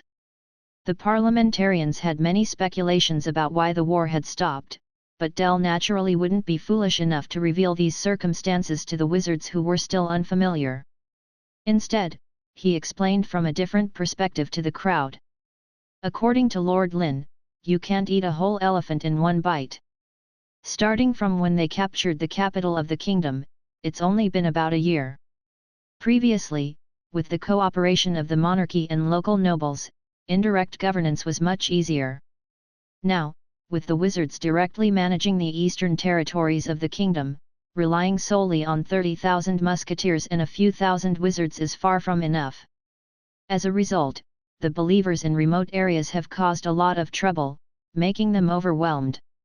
In other words, their scope of management has reached its limit in a short period, and they need some time to stabilize internally before launching further attacks is feasible. Dell's words dispelled the doubts in the minds of most wizards, but Monroe remained skeptical. Although this explanation sounded somewhat reasonable, upon closer examination, there were still many inconsistencies. When the wizards defeated the punitive forces, it was the weakest moment of the Empire, with most of its elite forces annihilated, the Holy Maiden Lucia killed in battle, and the Lord of Judgment captured alive. For a while, His Holiness couldn't even mobilize the troops stationed throughout the Empire. Moreover, the city of Fire Oil was only 300 kilometers away from the Holy City in a straight line. With the alchemical creations of the wizards, they could arrive in just a few hours. They had the ability to use this powerful magic to deal a heavy blow to the Holy See rather than maintain the current stalemate. With ring above. Monroe couldn't help but speculate that perhaps these wizards were just pretending and didn't actually have the ability to unleash that magic again. Or perhaps, what caused such massive destruction wasn't magic at all but a natural disaster, and the wizards somehow foresaw and utilized it. The more Monroe thought about it, the more plausible it seemed. He refused to believe that wizards could wield such terrifying sorcery. This was beyond his understanding of magic. That was a power only the highest masters could possess. As Monroe pondered in his mind, he realized that mere speculation wouldn't be enough to convince His Holiness. He needed to gather more evidence. Soon, 2 patrolling modern warplanes returned, and the electromagnetic wave receiver on the airship immediately started beeping. Dell, everything is safe. The Empire hasn't sent Griffin Knights to track or intercept us, a translator pilot reported. Intercept? They'd need the guts for that. Dell scoffed. The Empire's Griffin Knights were just targets in front of modern warplanes. Unless they could summon another fire dragon, any number sent would just be delivering merits to them. Dell's disdainful tone displeased Monroe, but he suppressed his emotions and focused on the blinking receiver on the airship, hinting at its function. Dell had no intention of explaining further. Electromagnetic wave communication magic was still a secret that couldn't be revealed. The wilderness where everyone fled was only 100 kilometers away from the city of Fire Oil. With the airship's full speed, they arrived at the newly built airport inside the city in just an hour. Although it was called an airport, it was actually a very spacious square, magically repaired to be very flat, capable of accommodating over 200 airships. In the center, there was a long runway for the takeoff and landing of modern warplanes. Ivana's expression tensed to the extreme because this meant they had officially entered a city controlled by wizards. Before this, she had fantasized about what this occupied western stronghold would look like in the hands of the wizards. Corpses hanging from the city walls, streets still stained with fresh blood, residents hiding in fear in their houses, wizards in robes with eerie movements, perhaps even strange alchemical smells in the air. However, upon truly entering the city, everything she saw was incredibly surprising. The streets of the city of Fire Oil looked very wide, bustling with countless pedestrians. Camels pulling carts laden with boxes moved heavily under the driver's urging, only to be overtaken by a huge iron box filled with stones at an intersection, leaving it far behind. Ivana had some impression of these strange iron boxes. According to the information she obtained, they were called alchemical carts by the wizards and were formidable war weapons. Made of steel, the soldiers' bows and swords were completely ineffective against them, and they were much faster than war horses. When charging on the battlefield, they could easily crush 10 times their number of cavalry. Now it seemed that besides warfare, these things could also be used for transporting goods. Along the way, Ivana did not see the bloody, cruel, and dark scenes she had imagined. Instead, it seemed like a very prosperous city. Every person she saw had a relaxed expression, and the goods being traded were nothing like what she had seen before. From the fruits of the southern desert to the furs of the icy northern wilderness, everything could be found here. There were even bizarre magical creations that made Ivana's eyes pop out in shock, such as a huge metal golem that could work tirelessly. The last time Ivana came here was already 3 years ago when she was still following the 8th Prince's punitive force, but at that time, the situation was chaotic, and she didn't have time to observe. In a blink of an eye, the entire city had undergone earth-shaking changes. What do you think? Shocked, right? Del noticed Ivana's expression and laughed proudly. Indeed, I didn't expect the city of Fire Oil to become like this. Ivana exclaimed sincerely. Originally, she thought that after the war, the wizards would control the city with an iron fist. Although they could maintain order, the city would definitely become gloomy and lifeless. But now it seemed that she had underestimated the wizards' capabilities. The city's prosperity was no less than before, and it might have even surpassed its previous glory. This was something that no one would have expected. Del nodded in satisfaction, but he didn't explain. In fact, the prosperity of the city of Fire Oil was a mixed blessing. The previous chaos made everyone here realize the importance of order and the value of labor. But not every wizard could see this.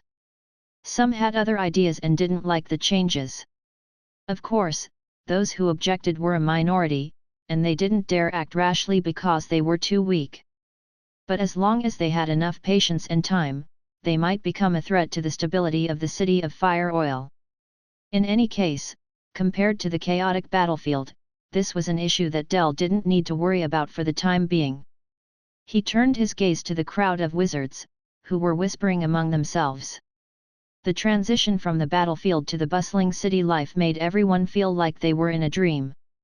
They had just experienced the terrifying power of nuclear explosion magic, yet now, they were surrounded by prosperity and peace. This contrast was too strong, leaving them dazed and speechless. But this was only the beginning. Del was very clear that they were just taking the first step on the long road of governing the eastern territories of the kingdom. And this road would be long and arduous. Chapter 445, The Collapse Theory of Monroe's Wizards. Under Del's continuous narration, the wizards present became increasingly eager for the construction of the magic train that was underway. Once the railway was completed, the train would be able to reach any city in the kingdom within 3 days. And 50 more trains like this would be constructed to meet the transportation and travel demands within the kingdom. Truly remarkable! Lucas exclaimed with emotion. He imagined the huge snake-like trains racing across the wilderness, their wheels rumbling, transporting massive amounts of goods to every corner of the kingdom. In just over an hour, he had experienced too much shock. From airships larger than houses that could carry dozens of people and fly into the sky to fighter jets that could travel at extreme speeds and magical attacks capable of wiping out entire armies, to the magic that turned a vast area into scorched earth. And now, this magic train that could transport entire legions across hundreds of kilometers in a short time. Lucas felt like he was in a dream. Except for Monroe and Ivana, who had different thoughts, the other wizards were equally excited. The lofty church was like a mountain pressing down on everyone's heads, so grand and majestic that it left no room to breathe. Only now did they realize that the church didn't seem so great after all, wizards could be so powerful. Watching the surprised expressions of everyone, Del shook his head amusedly. This was just in the recently occupied city of Fire Oil. If they went to the capital, there would be even more novelties, enough to surprise even him. Here is where you will be staying from now on. Del led everyone to the academy in the XC area of the city, which was undergoing renovation. Originally, this place was a school run by the church, for the education of noble children and the training of nuns. Now it had been directly renovated. Although its function remained the same as a place of learning, the teachings were no longer about the Bible, but about magic. Although Lucas and the others were wizards, they were newcomers after all. Del did not directly lead them to their accommodation but first conducted a wizard-level test. After entering the academy, Ivana found that they were not the first group to arrive. There were crowds of people inside, at least thousands of wizards who had escaped from the Empire to the city of Fire Oil through various channels. Because it's a special period now, there's a little test. At this point, Del paused noticeably, then had someone bring out a stack of paper and distribute one to each person present. Next, all you need to do is read the words on it out loud. Ivana took the paper and, after seeing its contents, her pupils shrank and a strange expression appeared on her face. Monroe was dumbfounded. He didn't expect these wizards to come up with such insidious and malicious ideas. Is this a show of mistrust towards us? A decent-looking witch pursed her lips and asked with a smile. No, this is Lord Lynn's personal grievance, so everyone entering the city must curse him before they can proceed. Del shrugged. He didn't dare take responsibility for this. Only the Star of Magic would have the guts to do this.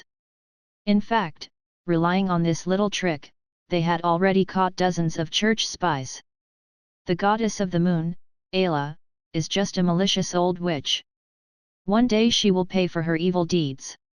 Lucas read out the content on the paper without hesitation, his tone filled with righteous indignation. More and more wizards spoke up. The content of each paper was different, but undoubtedly all were curses. Many apprentices hesitated at first. After all, before becoming wizards, they were also subjects of the Empire and had a deep fear of the goddess of the moon, whom the church proclaimed as the creator. But in such an atmosphere, they quickly overcame their fear of the god and some even felt unsatisfied, the curses becoming more and more vile. Monroe's anger was almost at the threshold, but at the moment Del's gaze swept over them, all his anger turned into a piercing chill. Cold sweat beaded on Monroe's forehead, and looking at the malicious words on the paper in his hand, he was caught in a dilemma. To curse or not to curse, that was the question. In the evening, in the city of Fire Oil, within the academy, Ivana and Monroe, who had completed the level assessment, entered the assigned accommodation. After closing the door, Monroe immediately checked the room and then took out a crystal ball from his pocket. Seeing that it didn't light up, he finally breathed a sigh of relief, realizing that those wizards hadn't cast any strange magic in this room. It was only now that Monroe vented all the anger he had accumulated throughout the day. These minions of darkness, damned lunatics, dare to defile the greatness of the Lord. Monroe muttered in a low voice, his fist slamming into the wall beside him. After venting for a while, he quickly closed his eyes again, making a gesture of prayer, repenting his sins to the great Lord in his heart. Ivana also silently prayed and repented in her heart, feeling equally angry at the despicable methods of those wizards. Before officially joining the punishment knights, although Ivana occasionally went to the local church for regular prayers, she was not considered a devout believer of the goddess of the moon. Moreover, she was not valued by her father, unlike her brother Lot, who entered the school set up by the church for further education. Therefore, she had never received any secret training, let alone become a believer in the true sense of the word. However, Monroe was different. He had always been favored by the church, and even more so after he obtained the knowledge of magic. His faith in the goddess of the moon had never wavered. At this moment, Ivana could see the embarrassment and anger in Monroe's eyes. She understood that, although Monroe seemed calm on the surface, he was feeling very uncomfortable inside. Perhaps. She suddenly thought of something, her eyes revealing a strange light. Chapter 446, A Born Legend, The Devouring Behemoth.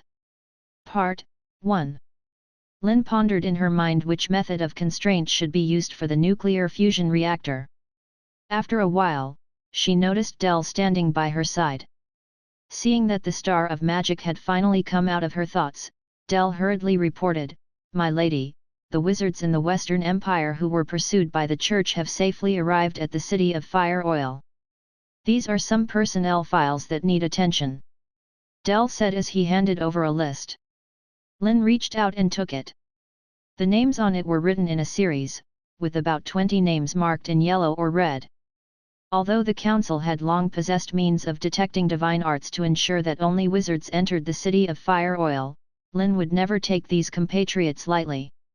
About 2 years ago, the disaster caused by the evil mage Merc, in the land of wizards, was still fresh in memory. The beginning of all this was when an archbishop disguised as a wizard infiltrated through means of reincarnation.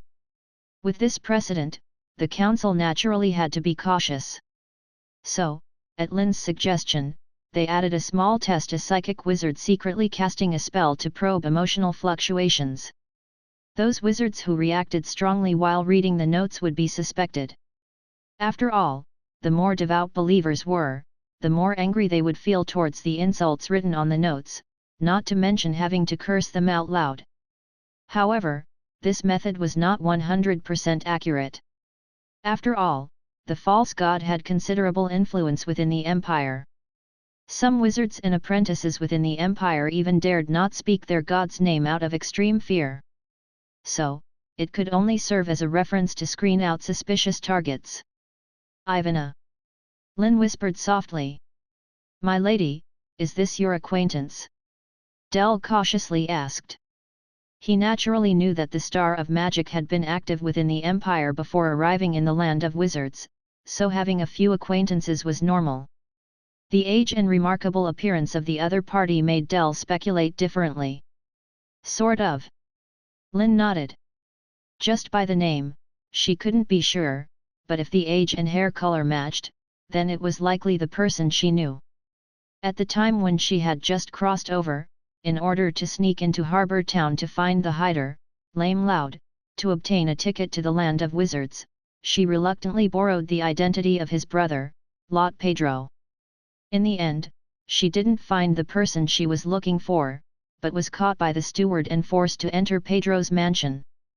Fortunately, the relationships within this dilapidated noble family were extremely complicated, or it could be described as twisted.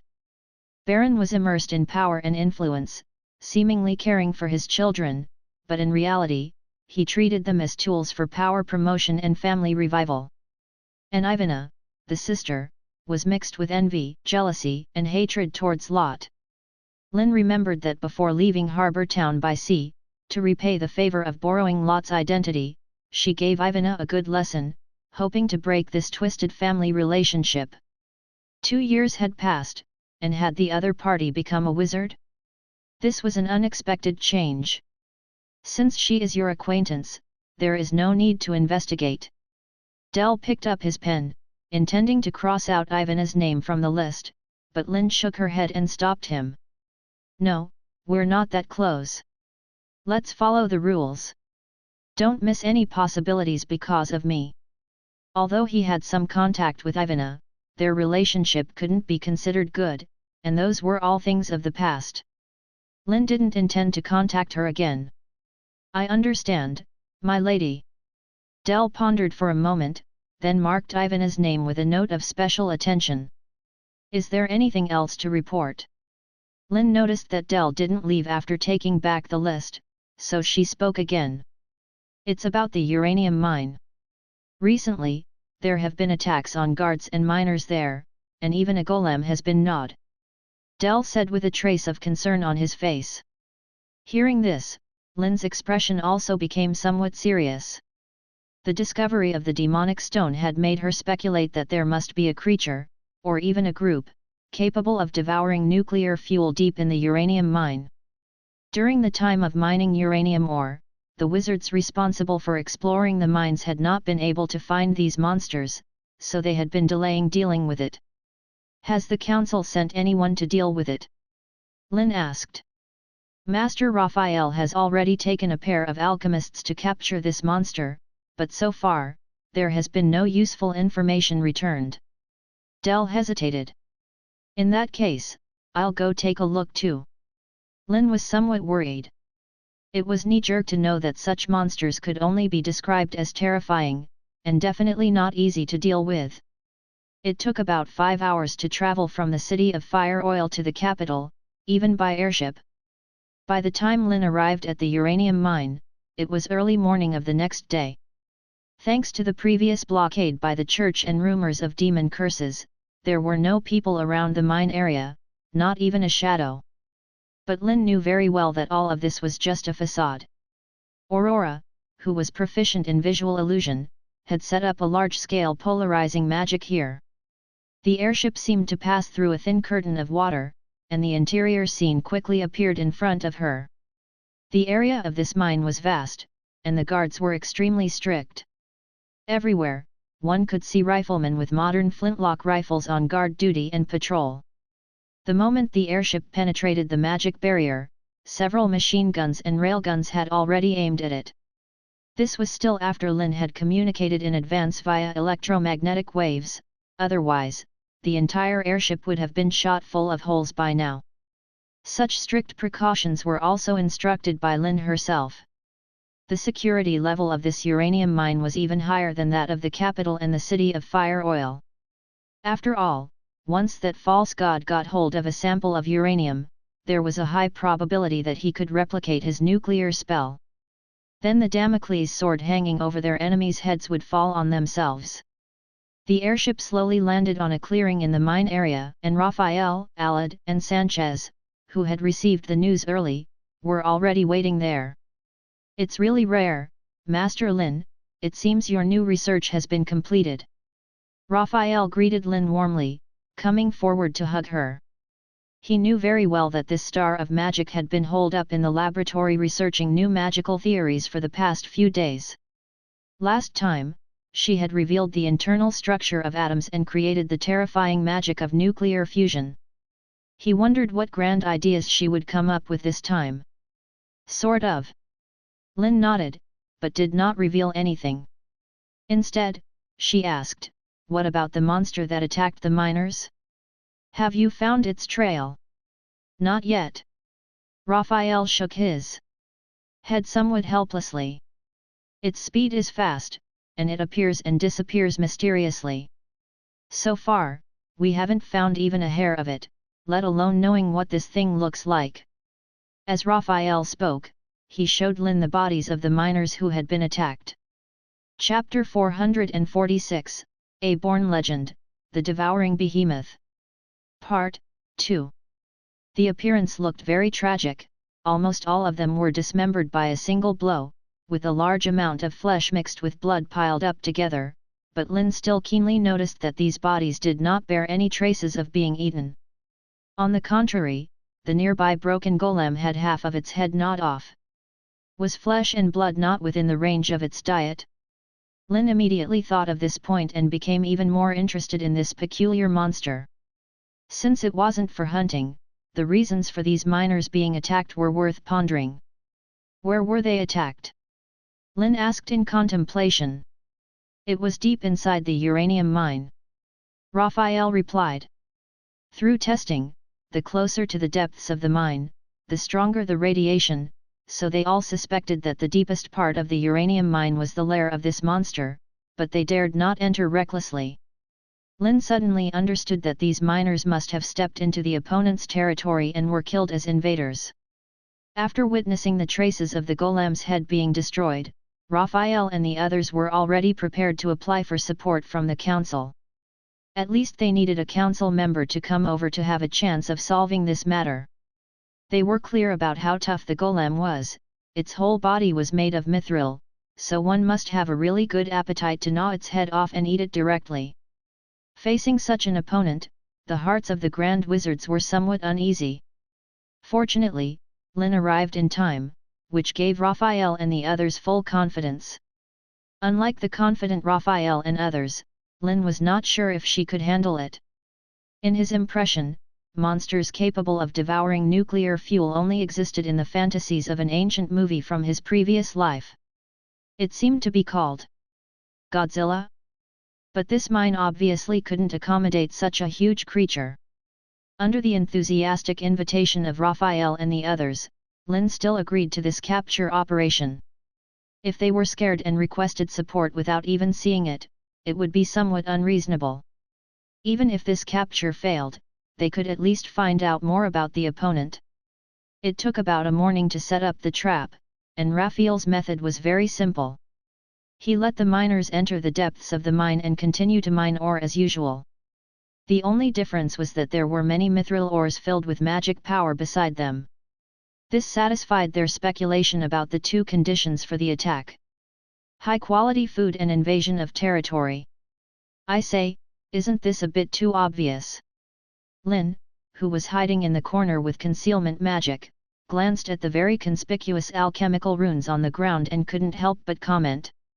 It should be fine, as long as they're not activated, there won't be any magical fluctuations.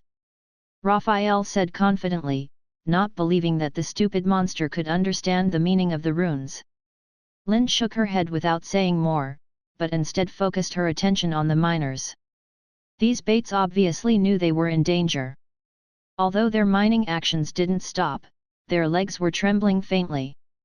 But Lynn didn't sympathize with them because there were only two types of people thrown here to mine uranium ore: either noble children who were keen on enslaving the poor on weekdays, or serious criminals facing the death penalty.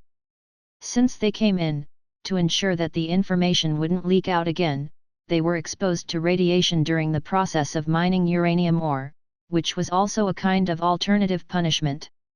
As for the devout believers who were captured, Lynn dared not let them get close here.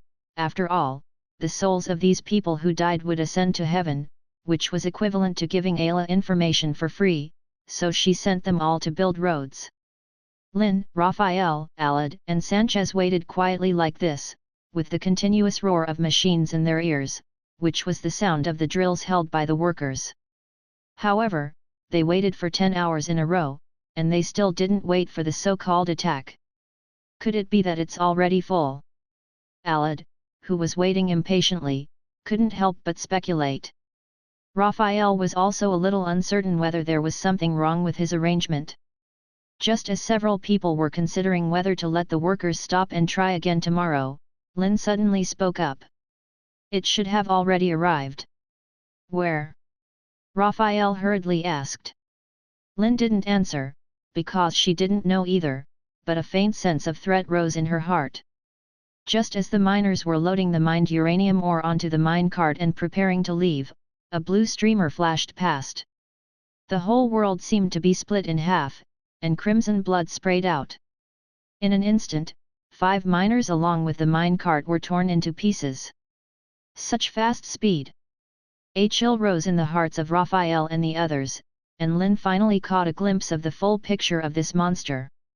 It looked about 2 meters tall, with a body that was azure in color, with a beast-like appearance, and its skin constantly flowing like flames. No, using skin to describe it wasn't appropriate, because it didn't have flesh and blood at all. Its body was composed of pure energy, something Lynn had never seen before, a pure energy or elemental creature. A born legend. The thought of fleeing arose in Lynn's heart. Chapter 447, The Burning Everlasting Flame and the Terrifying Atomic Breath, Part 1. Like Lynn, Raphael and his companions were also amazed by the unique body structure of this magical beast and did not rashly attack. This peculiar creature also seemed not to notice them. After killing the miners, it swallowed a whole cart of uranium ore in one gulp. Yes, it swallowed a cartful at once. Because it lacked the constraints of flesh and bones, its mouth could expand almost indefinitely, and its insides were like an ultra-high temperature furnace, rapidly digesting the swallowed uranium ore. Lynn and the others felt their scalps tingle. What kind of monster is this? Raphael was suddenly in a dilemma, whether to attack or not. Now was undoubtedly the best time. Although the opponent's existence was different from that of ordinary creatures, judging from the uranium ore faintly visible in its belly, it should be full and in the digestion stage now, inevitably weakening its combat power. In the blink of an eye, just as it was about to finish eating the ore and the silver hidden as bait and leave, Raphael decisively triggered the trap he had set up in advance. Raphael's right hand touched the ground, and he muttered softly. In an instant, the alchemical runes scattered on the ground, walls and ceiling surged up like chains, sealing off the surrounding space completely. Although his alchemy level was far from victorious, among the Grand Wizards, he was already at the top level. With the prearranged layout, he could almost reach the pinnacle of sixth circle magic. The fluorescent chains quickly entwined around the limbs and neck of the beast's shadow, layer upon layer, tightly binding it. However, Raphael's expression did not relax in the slightest. On the contrary, it became more solemn because he sensed that the power of the runic chains was rapidly depleting upon contact with the opponent. Hurry, attack! I can't seal it for long. Raphael gritted his teeth and growled low. In fact, there was no need for him to remind them. Alrat and Sanchez could both feel the intimidation emanating from the azure shadow in front of them. Sanchez's figure twisted, transforming into a giant monster reaching 5 meters in a mere 3 seconds. At the same time, a blazing fireball appeared in Alrad's palm. The plasma flame surged continuously, its temperature approaching 10,000 degrees Celsius, 1.5 times that of the surface of the sun. It was called the Eternal Flame. Lynn didn't rashly attack like the other two. His gaze remained fixed on the azure shadow, and he even discerned a mocking expression on its face. It wasn't until then that he suddenly realized that this strange creature in front of him had never shown fear, unease, or surprise because of them and the runic chains. Coupled with the sense of crisis that had faintly emerged in his heart earlier, Lynn couldn't help but make a ridiculous guess. They hadn't hidden their concealed magic from the other side at all. The monster in front of them had walked into the trap even knowing it was a trap. Maybe it had been lounging around in the mine for too long and wanted some fun. Or perhaps it thought they were simply not a threat. Roar! A violent roar echoed in the mine. The intense sound waves reverberated in the cramped space, and the runic chains binding the surroundings instantly shattered. Not only that, but the sound waves also spread at an extremely fast speed. The walls of the entire mine collapsed layer by layer, and the corpses on the ground were shattered by the shock. Fortunately, everyone present was a grand wizard capable of constructing domains. After the sound waves invaded their domains, they were instantly weakened by more than 10 times. Yet, even so, Lynn and the others almost had their eardrums ruptured. In the next moment, the monstrous beast had turned into a streak of light and rushed towards them. In Alrad's disbelieving eyes, it opened its mouth and swallowed his sixth circle magic, the Eternal Flame, hard. This is impossible. Alrad's eyes widened. The Eternal Flame was created by him based on Lynn's theory of material plasma, with the temperature exaggerated enough to melt steel in an instant, and now it was not being swallowed by a beast. This was not magic at all. No matter how Alrad stared, it couldn't change the fact that the azure shadow, like the uranium ore it had swallowed before, swallowed the super high temperature fire magic without any hindrance, its belly visibly bulging, then returning to its original state. Explode. Just then, Raphael suddenly spoke. The abdomen of the shadow, which had shrunk slightly, swelled again like a ball. It turned out that the silver ingested earlier had exploded inside the shadow's stomach. This was Raphael's second trap.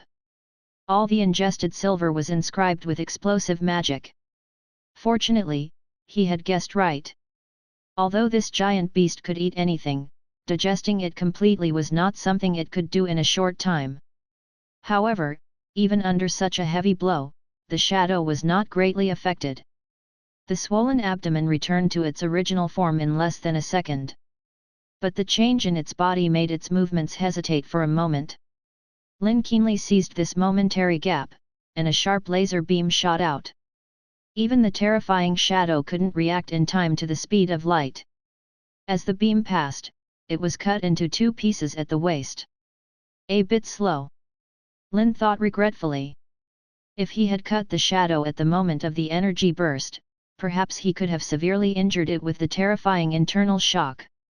However, the charging of the laser beam required time. Even though he had used the fastest speed, he was still 0.5 seconds too slow. As expected, just as Lynn had expected, the shadow, cut in half, did not die. The severed surface in the middle slowly closed like a parted lake surface coming back together. Without the constraints of flesh and body, the shadow unexpectedly exhibited an undead body similar to Edwil and Saint Lucia. Since it liked eating everything, what about this? A thought flashed through Lynn's mind. His right hand hovered in front of him, and scorching flames surged from his palm, then quickly expanded and spread. The flames burned the cave walls and rocks, surging straight towards the shadow. This was the 5th circle spell, Red Dragon's Breath. Fire probably won't work against it, Master Lynn. Alrad urgently reminded, but at the same moment his words fell, a raging roar echoed in the mine. This time, it was not as domineering as before, but a wailing and angry roar. After the shadow swallowed the trichlorofluoromethane capable of plundering electrons, it ignited directly inside its body.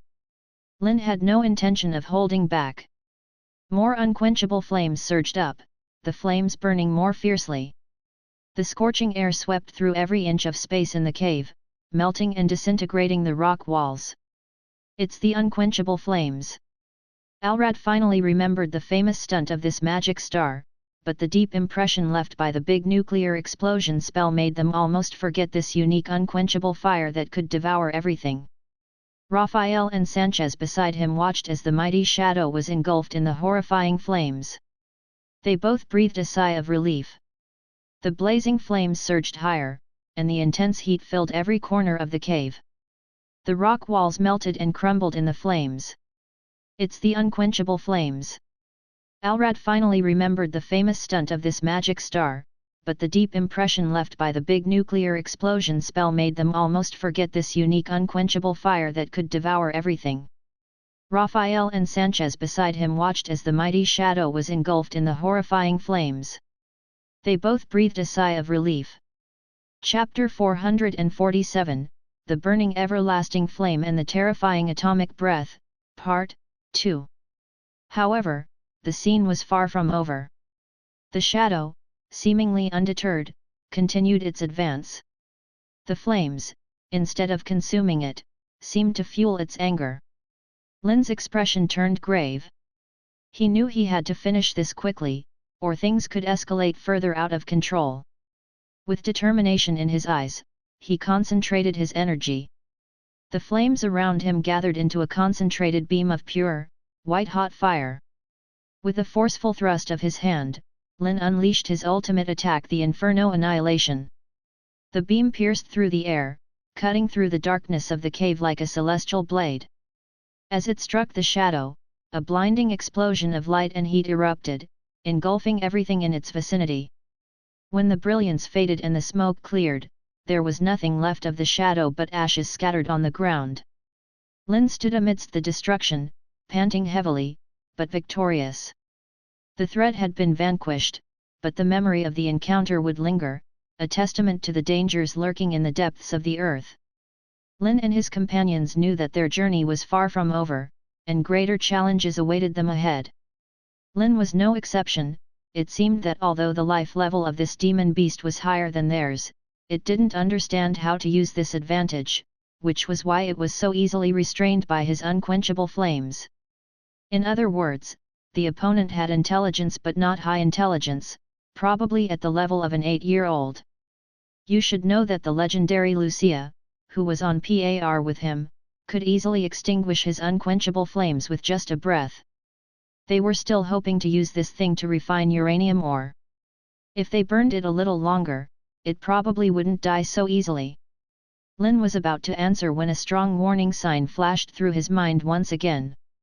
A dazzling light shone in the sea of unquenchable flames, and the beast shadow, engulfed by the flames, opened its mouth wide, spewing out a high-intensity energy wave directly from its mouth. Atomic breath.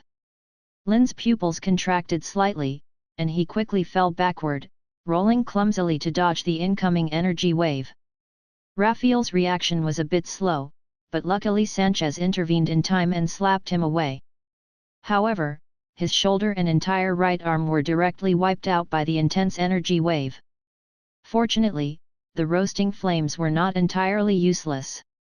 Except for the first one, the energy breath of the beast shadow had no aim at all hitting the surrounding rock walls. The hard rocks peeled away layer by layer, leaving behind deep grooves several meters deep, turning large areas into vacuum zones. About half a minute later, the breath gradually ceased, and more than half of the unquenchable flames covering the inside of the mine had been destroyed. Although this thing could crazily plunder electrons to enhance itself, it was ineffective against energy waves of such high intensity and speed. It couldn't even have time to use its electron plundering ability before being directly dispersed by the energy waves. At this moment, the scene inside the mine truly unfolded before everyone. The originally more than 2-meter tall beast shadow had shrunk to about 1 meter, and the unquenchable flames burning inside its body had also disappeared, probably extinguished by the energy breath. The situation on the field immediately reached a stalemate. The beast shadow's eyes stared fiercely at the 3 people in front of it, no longer mocking but instead showing a strong sense of vigilance. Lynn raised his hand, dangerous flames flickering around him once again. Although the unquenchable flames couldn't cause fatal damage to the beast shadow in front of them, it seemed that they could effectively weaken its state. That's enough. Faced with the terrifying flames flaring up again, the beast shadow seemed to bristle with anger. Its energy-formed body flowed like water waves, and it opened its mouth as if it were about to use its breath again. Lynn, Alrad, Raphael, and Sanchez all looked tense, immediately switching from offense to defense. However, the beast shadow suddenly closed its mouth and, at an extremely fast speed, fled towards the hole blasted out by the breath. Running away. Lynn was stunned. He didn't expect this guy to understand intimidation and use tactics. The estimation of its intelligence immediately increased from 8 to 9 years old in his mind. Chase. Lynn wouldn't give up such a good opportunity. It was hard enough to catch and weaken the opponent. If it escaped, it would be difficult to catch it again next time. Raphael and the others quickly followed suit, and the 4 of them chased the beast shadow in the pitch-black mine. After chasing for a while, they discovered that the interior of this mine was complex, and the radiation intensity and concentration of magic power were gradually increasing. The beast shadow kept changing direction, and its speed was extremely fast, seemingly trying to shake off the pursuit through this method. However, Lynn and the others were not easy to deal with. Sanchez's transformed monster had a very good energy sensing organ. As long as they didn't get too far away, they wouldn't lose track. The 4 soon chased deeper into the mine, and many crystal-like inlays appeared on the surrounding walls. This is magic crystal. Lynn was quite surprised. Could it be that the interior of this uranium mine was actually a magic stone mine? There seemed to be some connection between the radiation, magic power, and the energy body of the beast shadow in front of them. Lynn immediately made up his mind not to let the other party return to its lair so easily, to avoid any future mishaps. Seizing an opportunity, Lynn shot out another laser beam, cutting off a large piece of rock wall in front of the beast shadow. Heavy boulders crashed down, blocking its path. Immediately afterward, the raging unquenchable flames surged up again. Raphael and the others also cast spells to collapse more rock walls, blocking the beast shadow's way. In just a second, the beast shadow was surrounded by unquenchable flames from all sides. Its eyes, like sapphires, narrowed, ready to make a final desperate resistance. "Wait, we mean no harm. Perhaps we can talk." Lynn suddenly spoke up, then realized that the other party probably didn't understand the common language. He expanded the ring of fire surrounding the beast shadow a bit and took a few steps back, showing his goodwill through actions. After all, strictly speaking, there was no life and death conflict between the two sides. On the contrary, they complemented each other highly. This demon beast didn't eat people, it just wanted to consume various high-energy ores. And from the demon stone it expelled, it could be seen that although it could eat some heavy elements, it couldn't digest them completely, which just met their requirements for refining raw materials. Given this, Lynn ingeniously came up with a way to communicate with each other in the absence of a common language. First, he used magic to gather the scattered gravel around and then stretched a flame into the shape of the beast shadow, imitating its previous actions, and swallowed all the ore just like the other party did.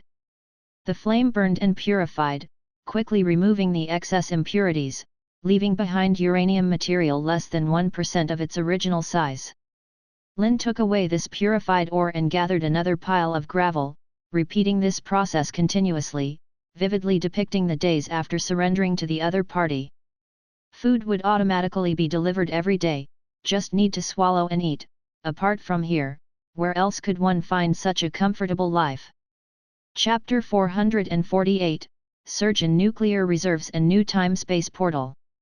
Despite Lynn's almost perfect conditions tempting it, the shadow of the beast remained unmoved, restlessly growling within the ring of fire, its gaze filled with distrust. "Or maybe we should just kill it?" Sanchez, who had lost a hand due to forcibly resisting the energy wave, angrily suggested. In his view, although this peculiar monster had some utility, its threat level was too high. If it weren't for Lynn's unquenchable flames having a certain restraining effect on it, they might have had a hard time leaving today. Keeping such a powerful beast in captivity could lead to significant casualties if not controlled properly. Lynn also hesitated for a moment. After pondering for a while, he quickly thought that this guy seemed very interested in some novel, high-energy aggregates that it hadn't consumed before. So he decided to give it another try. He opened his hand, and a lead-wrapped sphere appeared in his palm. As the lead layer was peeled away, a beautiful ice crystal was revealed. This was extracted from water, cooled and stored, and was about to be used as tritium fuel for nuclear fusion. Like uranium, this stuff was radioactive, with a half-life of just 12.43 years.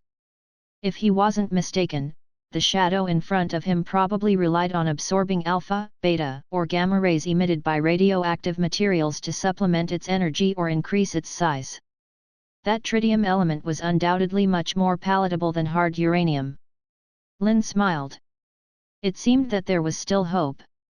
He then turned to Arlad and gave instructions. "Go have someone bring some uranium ore over." In the following week, Lynn implemented his beast-taming plan in the uranium mine. Although the Shadow's ability to refine ore was important to them, Lynn would not be completely submissive. The best way to tame a beast was to reward and punish. Moreover, the opponent's combat power was not to be underestimated. Its energy body had extremely destructive power and an unreasonable speed. Without relying on the terrifying properties of tritium, he really had no way to deal with it. If it could be thoroughly tamed, it would be a great help in dealing with the Church. Last time, relying on the sudden use of nuclear explosion magic to kill the incarnation of the false god, it might be difficult to succeed next time if the other party was prepared. After a week of friendly communication, the two sides finally established the most basic trust. For the sake of convenience, Lynn also gave the other party a nice name. Since it could devour nuclear fuel and release powerful energy waves from its mouth, it had some similarities to Godzilla from an ancient film. So why not call it Muto, Godzilla's archenemy? Of course, during the full 7 days, Lynn did not spend all his time on taming the beast. He also explored the uranium mine with Raphael and others. The scene inside shocked Lynn. The closer to the depths, the stronger the radiation and the more concentrated the magic. There were many crystalline magic stones embedded in the walls and floors all around, shimmering with a faint blue light in the darkness. Wow, we're going to make a fortune! Raphael couldn't help but exclaim. The value of a magic ore was self-evident. The reason why the council chose to establish a new home in the wizard's land was because they found a large reserve of magic crystal mines there. It's just that after hundreds of years of mining, the reserves of internal magic stones have been depleted. If it weren't for this war, the council would not want to use its limited magic stone reserves. Now that a new magic crystal mine has been discovered, it is undoubtedly great news. Lynn's gaze was focused on the deeper part of the cave, where a large amount of magic was gathering. In the center, a strange magic node was formed, and a blue light shrouded the area about 3 meters outside the node, constantly circulating like a vortex. Lynn understood that this was a visual phenomenon caused by spatial distortion. This is a spatial portal. Lynn's expression was extremely solemn. Arlat and others also noticed this magic node, but they were not as surprised as Lynn. After all, there is also a portal in the magic stone mine in the wizard's land, and most of these great wizards have been there. But the portal in front of them was slightly different from the one in the wizard's land. After pondering for a moment, Raphael speculated that this portal might be in a closed state. There are two arguments. First, there are not many magic beasts appearing in the mine. It may also be that the invading territory has been dealt with by Muto. Secondly, the generated magic fluctuations are far less intense, and the resulting impact is very limited. It should be noted that when the portal in the magic stone mine is not restricted, spatial distortions appear within a radius of 1,000 meters. Due to the scarcity of samples, Raphael couldn't be 100% sure. While several great wizards were discussing whether the time-space node in front of them was in an active state, Lynn was thinking about another thing, that is, how this node was formed. According to the council's speculation, it is possible that the excessive concentration of magic in this area affected the space-time, and even Lynn himself thought so before. After all, he hadn't fully understood the characteristics of magic. However, after seeing this so-called time-space node, another doubt arose in Lynn's mind. With just a magic crystal mine, is it really enough to distort space-time to the point of creating a door? Even the impact of the most central nuclear explosion on space-time is extremely limited. Lynn vaguely thought of another possibility, but he didn't intend to tell Raphael and others. "You came from over there, Muto." Lord Lynn suddenly turned to the blue shadow beside him and asked. The blue shadow did not respond, maintaining a very aloof posture. Lord Lynn shook his head helplessly. The initial trust established over the course of a week was quite limited, merely preventing the other party from displaying strong hostility. In fact, this fellow spent most of its time dormant, except when eating. It didn't pay much attention to him either. The only reason it agreed to bring them to its lair this time was because Lynn provided it with 1/2 kilogram of tritium. Having gnawed on hard bones for so long, Muto was very interested in these soft snacks. For now, Lynn could only manipulate it through this method. "Let's go back as soon as possible and report our findings here to the council," Lord Lynn said solemnly. Raphael and the others nodded in agreement. Whether the time-space portal was open or not, it posed a significant threat. It was best to have those alchemists who were proficient in force field magic come and deal with it. The protection of the uranium mine also needed to be strengthened. After cutting several pieces of magic crystal from the mine as samples, Lord Lynn did not linger any longer. He left the uranium mine with several grand wizards and immediately boarded an airship back to the city of Fire Oil. Naturally, his new pet Muto had to be brought along, because apart from himself, there was no one else in the mine who could suppress it. If any problems arose, such as sudden madness, everyone would be doomed. But by doing so, the uranium ore needed to be transported to the city of Fire Oil for processing, which was time-consuming and laborious, but there was no better alternative. After several hours of flying, the city of Fire Oil was already visible from afar. Along the way, Lord Lynn kept an eye on Muto, fearing that it might have a stress reaction during its first flight. Fortunately, the blue shadow was calmer than he had imagined, just lying on one side digesting the tritium it had just eaten, without any fear or anxiety. It's just that its body temperature was too high, almost burning through the deck. But it was normal to think about it. Since it was an energy body, it probably could fly without wings, and there was no possibility of being killed by falling. The airship slowly descended into the city of Fire Oil. Just a week apart, Raphael almost thought he had come to another city when he walked down the airship.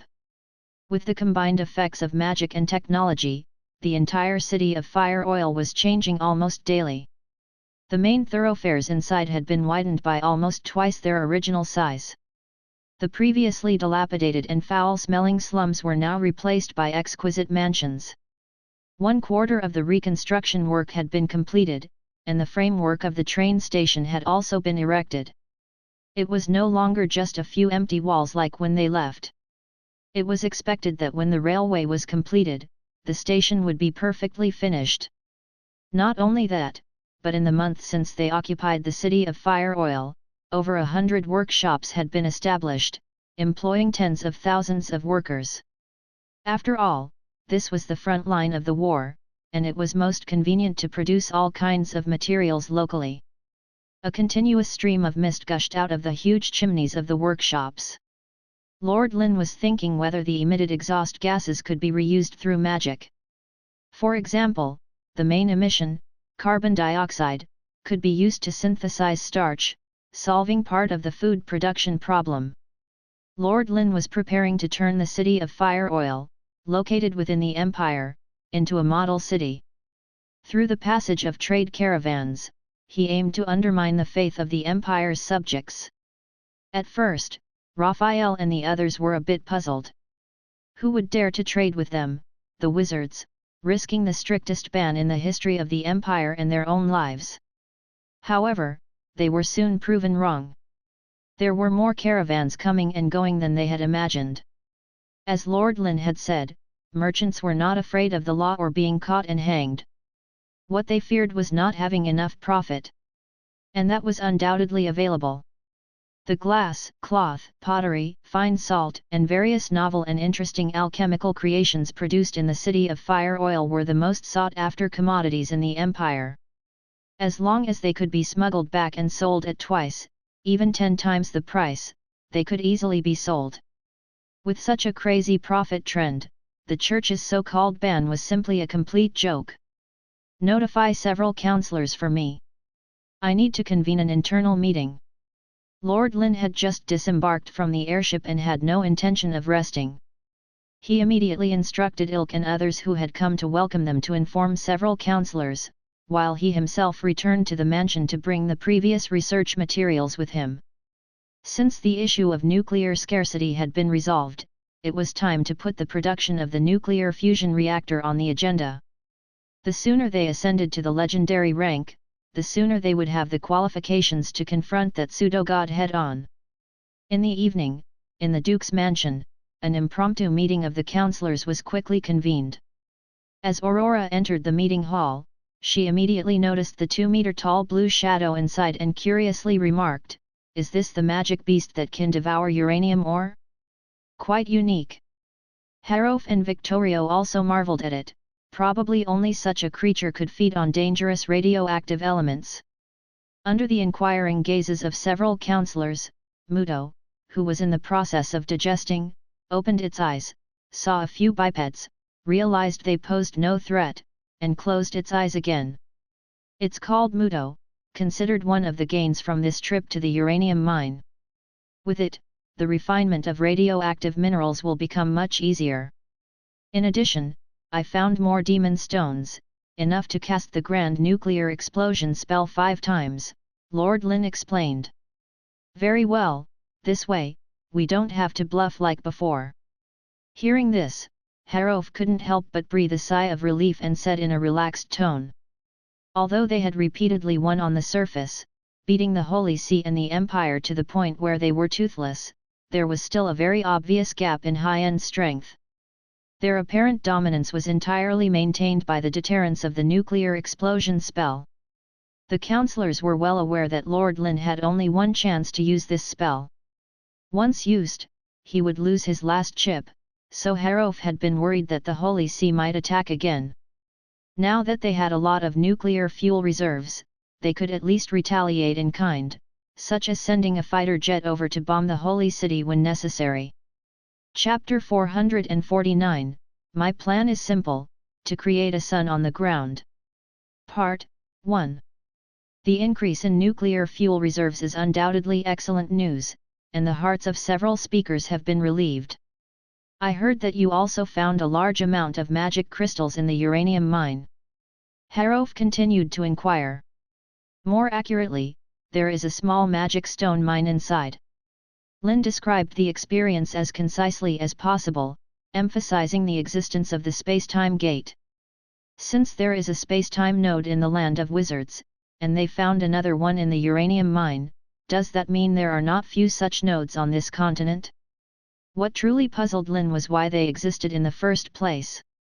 Harof and Aurora did not answer Lynn's question but looked towards Victorio together. He was the oldest of all the speakers. Even Harof and Aurora couldn't figure out exactly how long Victorio had lived, and he was the most likely person to know all about it. There are indeed many space-time nodes distributed on this continent. From what I know alone, there are 3, all of which are located inside magic stone mines.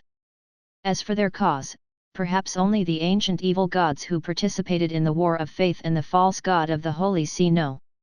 Victorio said in a deep voice.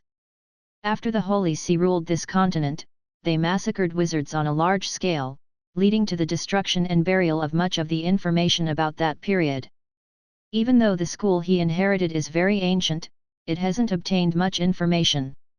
However, without exception, all those who entered disappeared, and even the news did not come back, indicating how dangerous it was. Seeing that several speakers had extremely limited knowledge of the space-time gate, Lynn suppressed the confusion in his heart and instead distributed pieces of paper. Harof curiously took a few glances and was immediately dazzled by the large number of unfamiliar symbols and formulas on it, furrowing his brows involuntarily.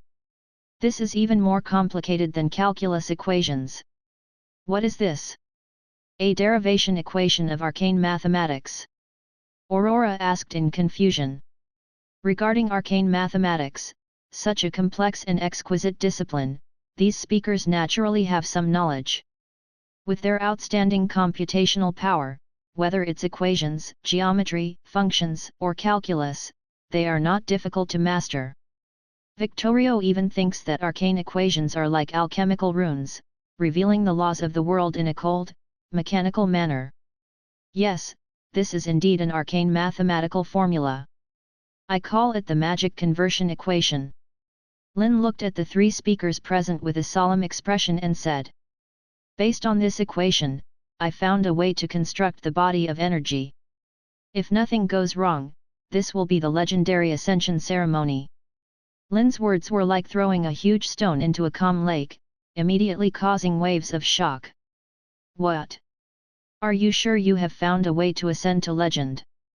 Victorio suddenly stood up, his tone even trembling. Harof and Aurora beside him were also unable to restrain their excitement. For 200 years, since they entered the realm of grand wizards, they have been searching for a way to break through this realm.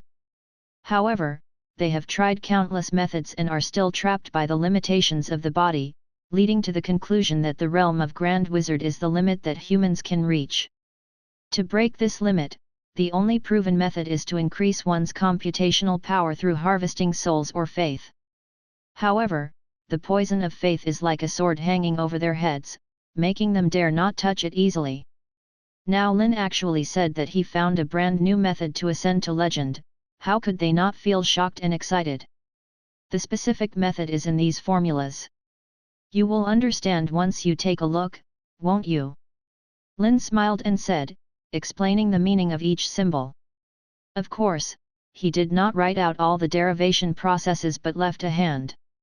However, this formula is enough to demonstrate his ascension method. Harof and the others immediately picked up the papers on the table and quickly looked at them.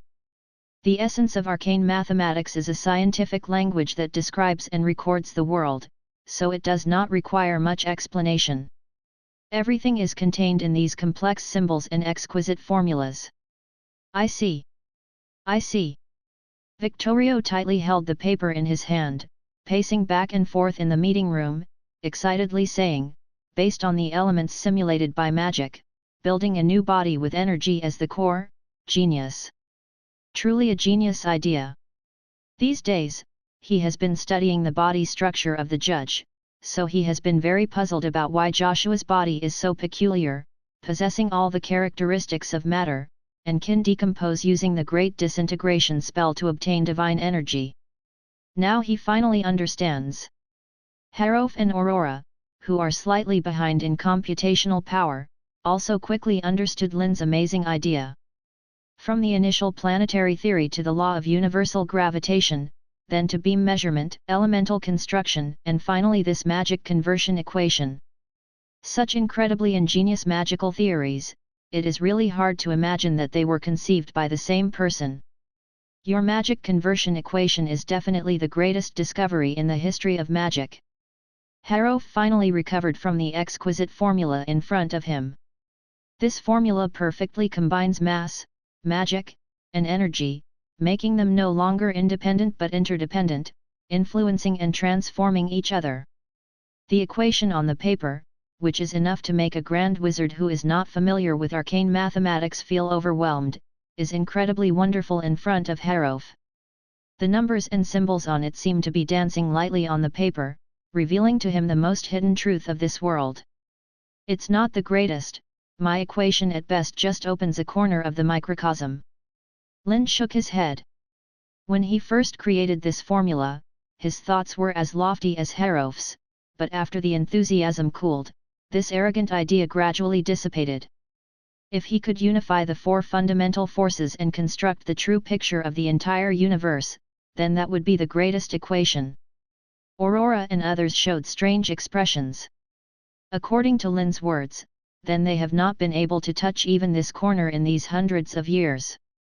In any case, the equations you see are the ascension methods I came up with.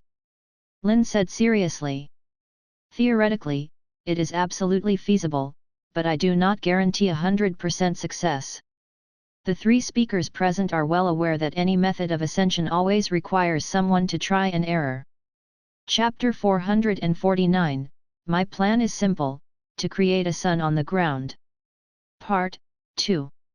For example, ascending to a formal wizard through the source of magic, or ascending to a grand wizard through the alchemical array elemental site, all require gradually summarizing experience and gradually improving through countless magical accidents to ensure safety and reliability.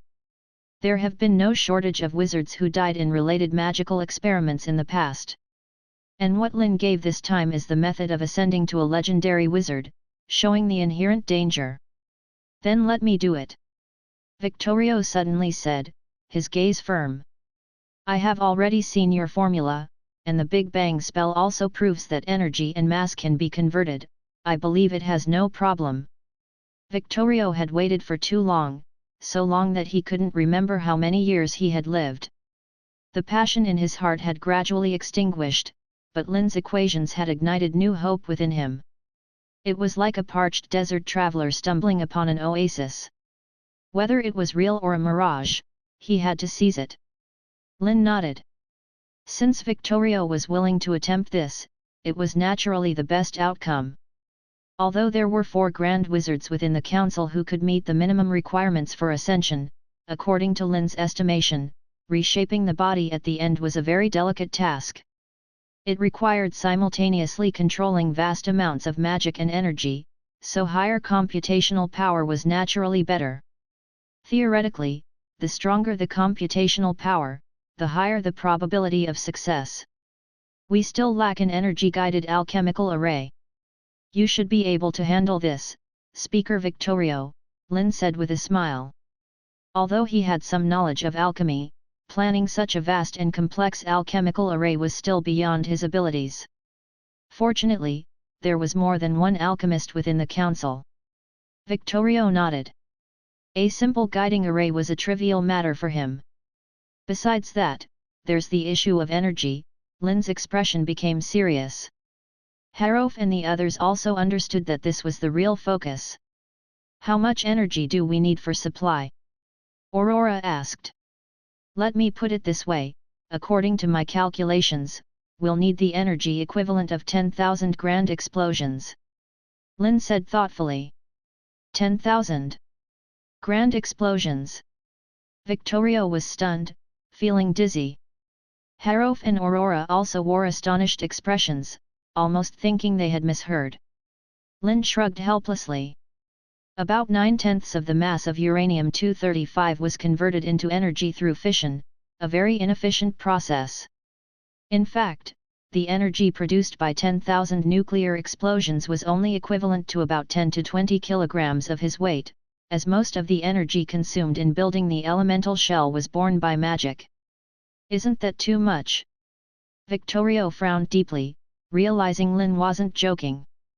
A single grand explosion was enough to destroy land several kilometers in radius, turning a vast city into desolation. And to cast it 10,000 times would be nothing short of cataclysmic. Then shall we start by creating the body of an infant? Victorio suddenly had a bizarre idea, thinking it might be more acceptable. A small body was better than none. He didn't care about dignity anymore. Hearing Victorio's suggestion, Lynn couldn't help but laugh bitterly. He anticipated that this energy body was not something that could be arbitrarily shaped but was related to the soul. Otherwise, there might be adaptation issues. After explaining this, Lynn continued, as for the energy issue, you don't need to worry too much. I already have a solution. Seeing Lynn so confident, the several speakers present were amazed. The energy equivalent to 10,000 grand explosions was no joke. Even if they emptied an entire uranium mine, they might not be able to gather so much nuclear fuel. In recent days, I have improved the grand explosion spell, using another type of element as fuel. This greatly increases its power, raising the mass loss ratio by about 8 times and allowing it to release energy continuously. Lynn explained confidently. It could increase 8 times in power? Victorio thought of the mountain outside the city of fire oil that had disappeared, and the land that had turned into glass. He couldn't imagine how powerful a spell 8 times stronger than a grand explosion would be. Harof looked at the complex mathematical formulas on the table, hesitated, and felt strange. How could Lynn have developed new legendary magic while researching the magic conversion equation? Did he grow 2 brains? Perhaps that's what genius is. After explaining his idea, Lynn concluded, my plan is simple, to create a sun on the ground to provide enough energy. Aurora rubbed her temples, finding it difficult to digest the vast amount of information Lynn provided. Moreover, it seemed to become more and more exaggerated. Create a sun on the ground? If it wasn't said by this magic star, she would think it was the nonsense of some wizard. But the power of the grand explosion spell was indeed terrifying, to the extent that the residents of the city of fire oil rumored that they had pulled down the sun from the sky. Describing it as an artificial sun didn't seem excessive. You'd better tell us specifically what we need to do, Harof said. The numerous mathematical formulas and novel theories in Lynn's mouth made Harof's head ache. This obviously couldn't be explained in a few days or so. In short, my new magic requires a large amount of heavy water. Lynn said solemnly.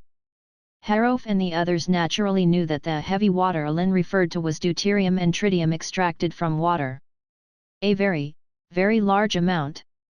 Lynn roughly calculated and said vividly, well, about half of Lake Elsa's water should be enough.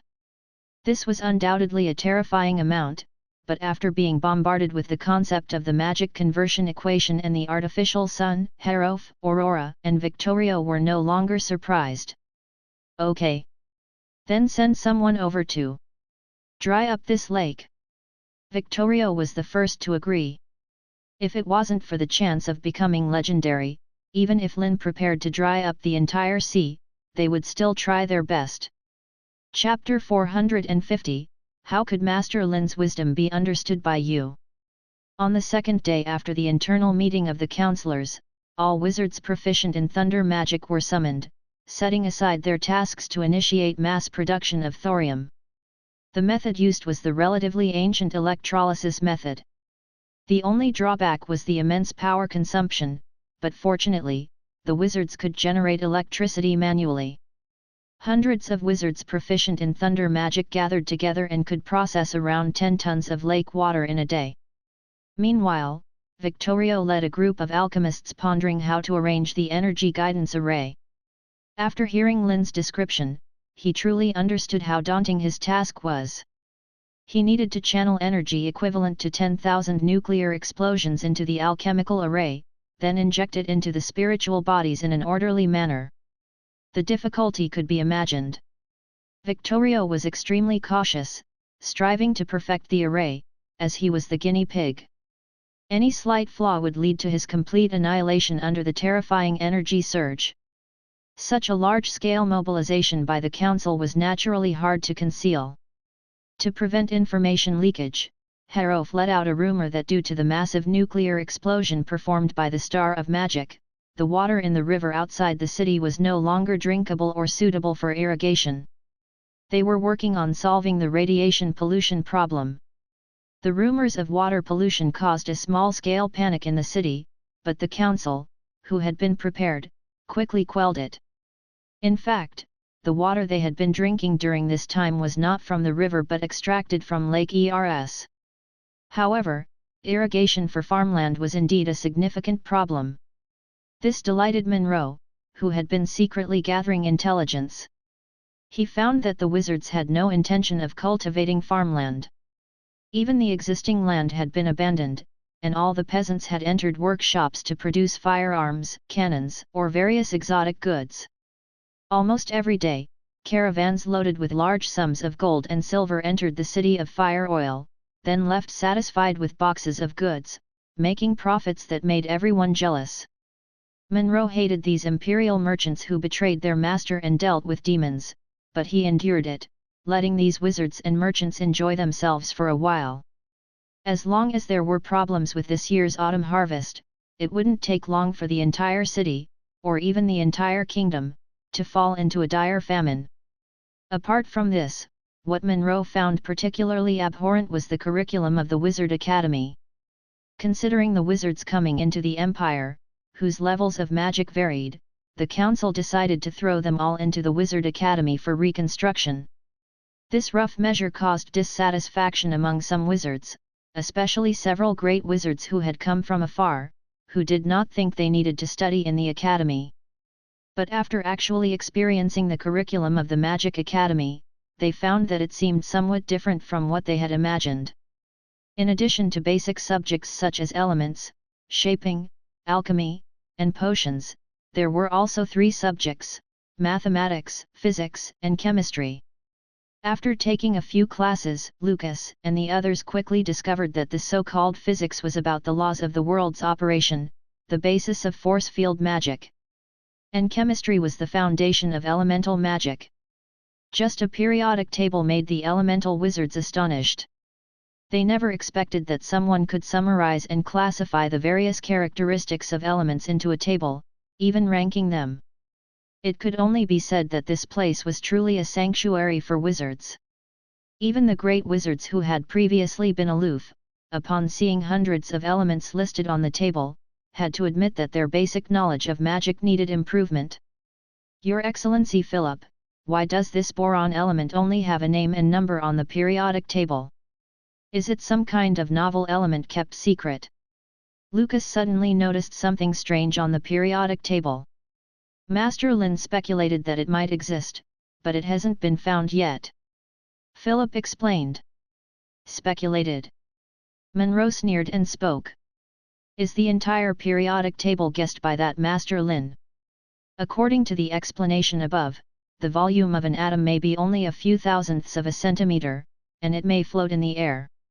How were their weight, density, and volume measured? Monroe's words made the wizards present furrow their brows involuntarily. Based on the novel things they had seen since entering this city of fire oil, they didn't question much about the content on this periodic table. But after Monroe's interruption, Lucas and others also had the same doubts. How did Master Lynn measure the various data of such small elements? Idiot! Just because you can't figure it out doesn't mean others can't. How could Master Lynn's wisdom be understood by you? Philip looked disdainfully at Monroe, then proceeded to explain to everyone. The order of this periodic table is not randomly arranged but determined by the number of protons in the element's structure.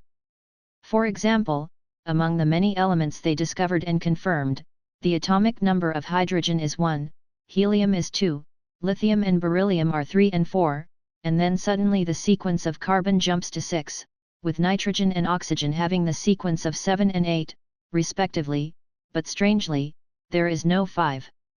Lynn believed that the sequence for 5, protons in the nucleus, must exist, they just hadn't discovered it yet. The rest of the elements were also predicted in this way. As for their mass, it was measured using gravity as a ruler. By amplifying the slight differences through a method of minor deformation, their masses could be obtained. Master Lynn once said that measuring the length of something doesn't necessarily require a ruler, and measuring the weight of something doesn't need a balance. Philip explained Dean's ingenious ideas in a straightforward manner to the wizards present. The order of this periodic table is not randomly arranged, but determined by the number of protons in the element's structure. For example, among the many elements they discovered and confirmed, the atomic number of hydrogen is 1, helium is 2, lithium and beryllium are 3 and 4, and then suddenly the sequence of carbon jumps to 6, with nitrogen and oxygen having the sequence of 7 and 8, respectively, but strangely, there is no 5. Lynn believed that the sequence for 5, protons in the nucleus, must exist, they just hadn't discovered it yet. The rest of the elements were also predicted in this way. As for their mass, it was measured using gravity as a ruler. By amplifying the slight differences through a method of minor deformation, their masses could be obtained. Master Lynn once said that measuring the length of something doesn't necessarily require a ruler, and measuring the weight of something doesn't need a balance. Philip explained Dean's ingenious ideas in a straightforward manner to the wizards present. Monroe, with limited education, listened with confusion, but dared not speak, as the wizards beside him were all praising unanimously. To use gravity as a ruler, and space-time as a curtain, indeed worthy of the star of magic, to think of such a method. Lucas praised admiringly. Since the sequence of elements is determined by their internal structure, then the council must have already figured out how to arrange the formation, right? Someone asked excitedly. Philip nodded. Yes, they have already figured out a way. As for the method, it was not disclosed to us, but it is estimated that it will be implemented in a few days. Then does this mean that the new weapons that the Council plans to create will be completed soon? Someone asked eagerly. Philip nodded and said, yes. By then, we will have no need to fear the invasion of other countries or the aggression of demons. The wizards present were all excited. The new era of the wizards was about to begin. Monroe frowned tightly, seemingly hesitant about something, but after a moment, he still didn't speak. At this moment, the door of the classroom was pushed open, and a student ran in excitedly, shouting, "Teacher Philip, there are a few merchants from outside the Empire who want to discuss business with you."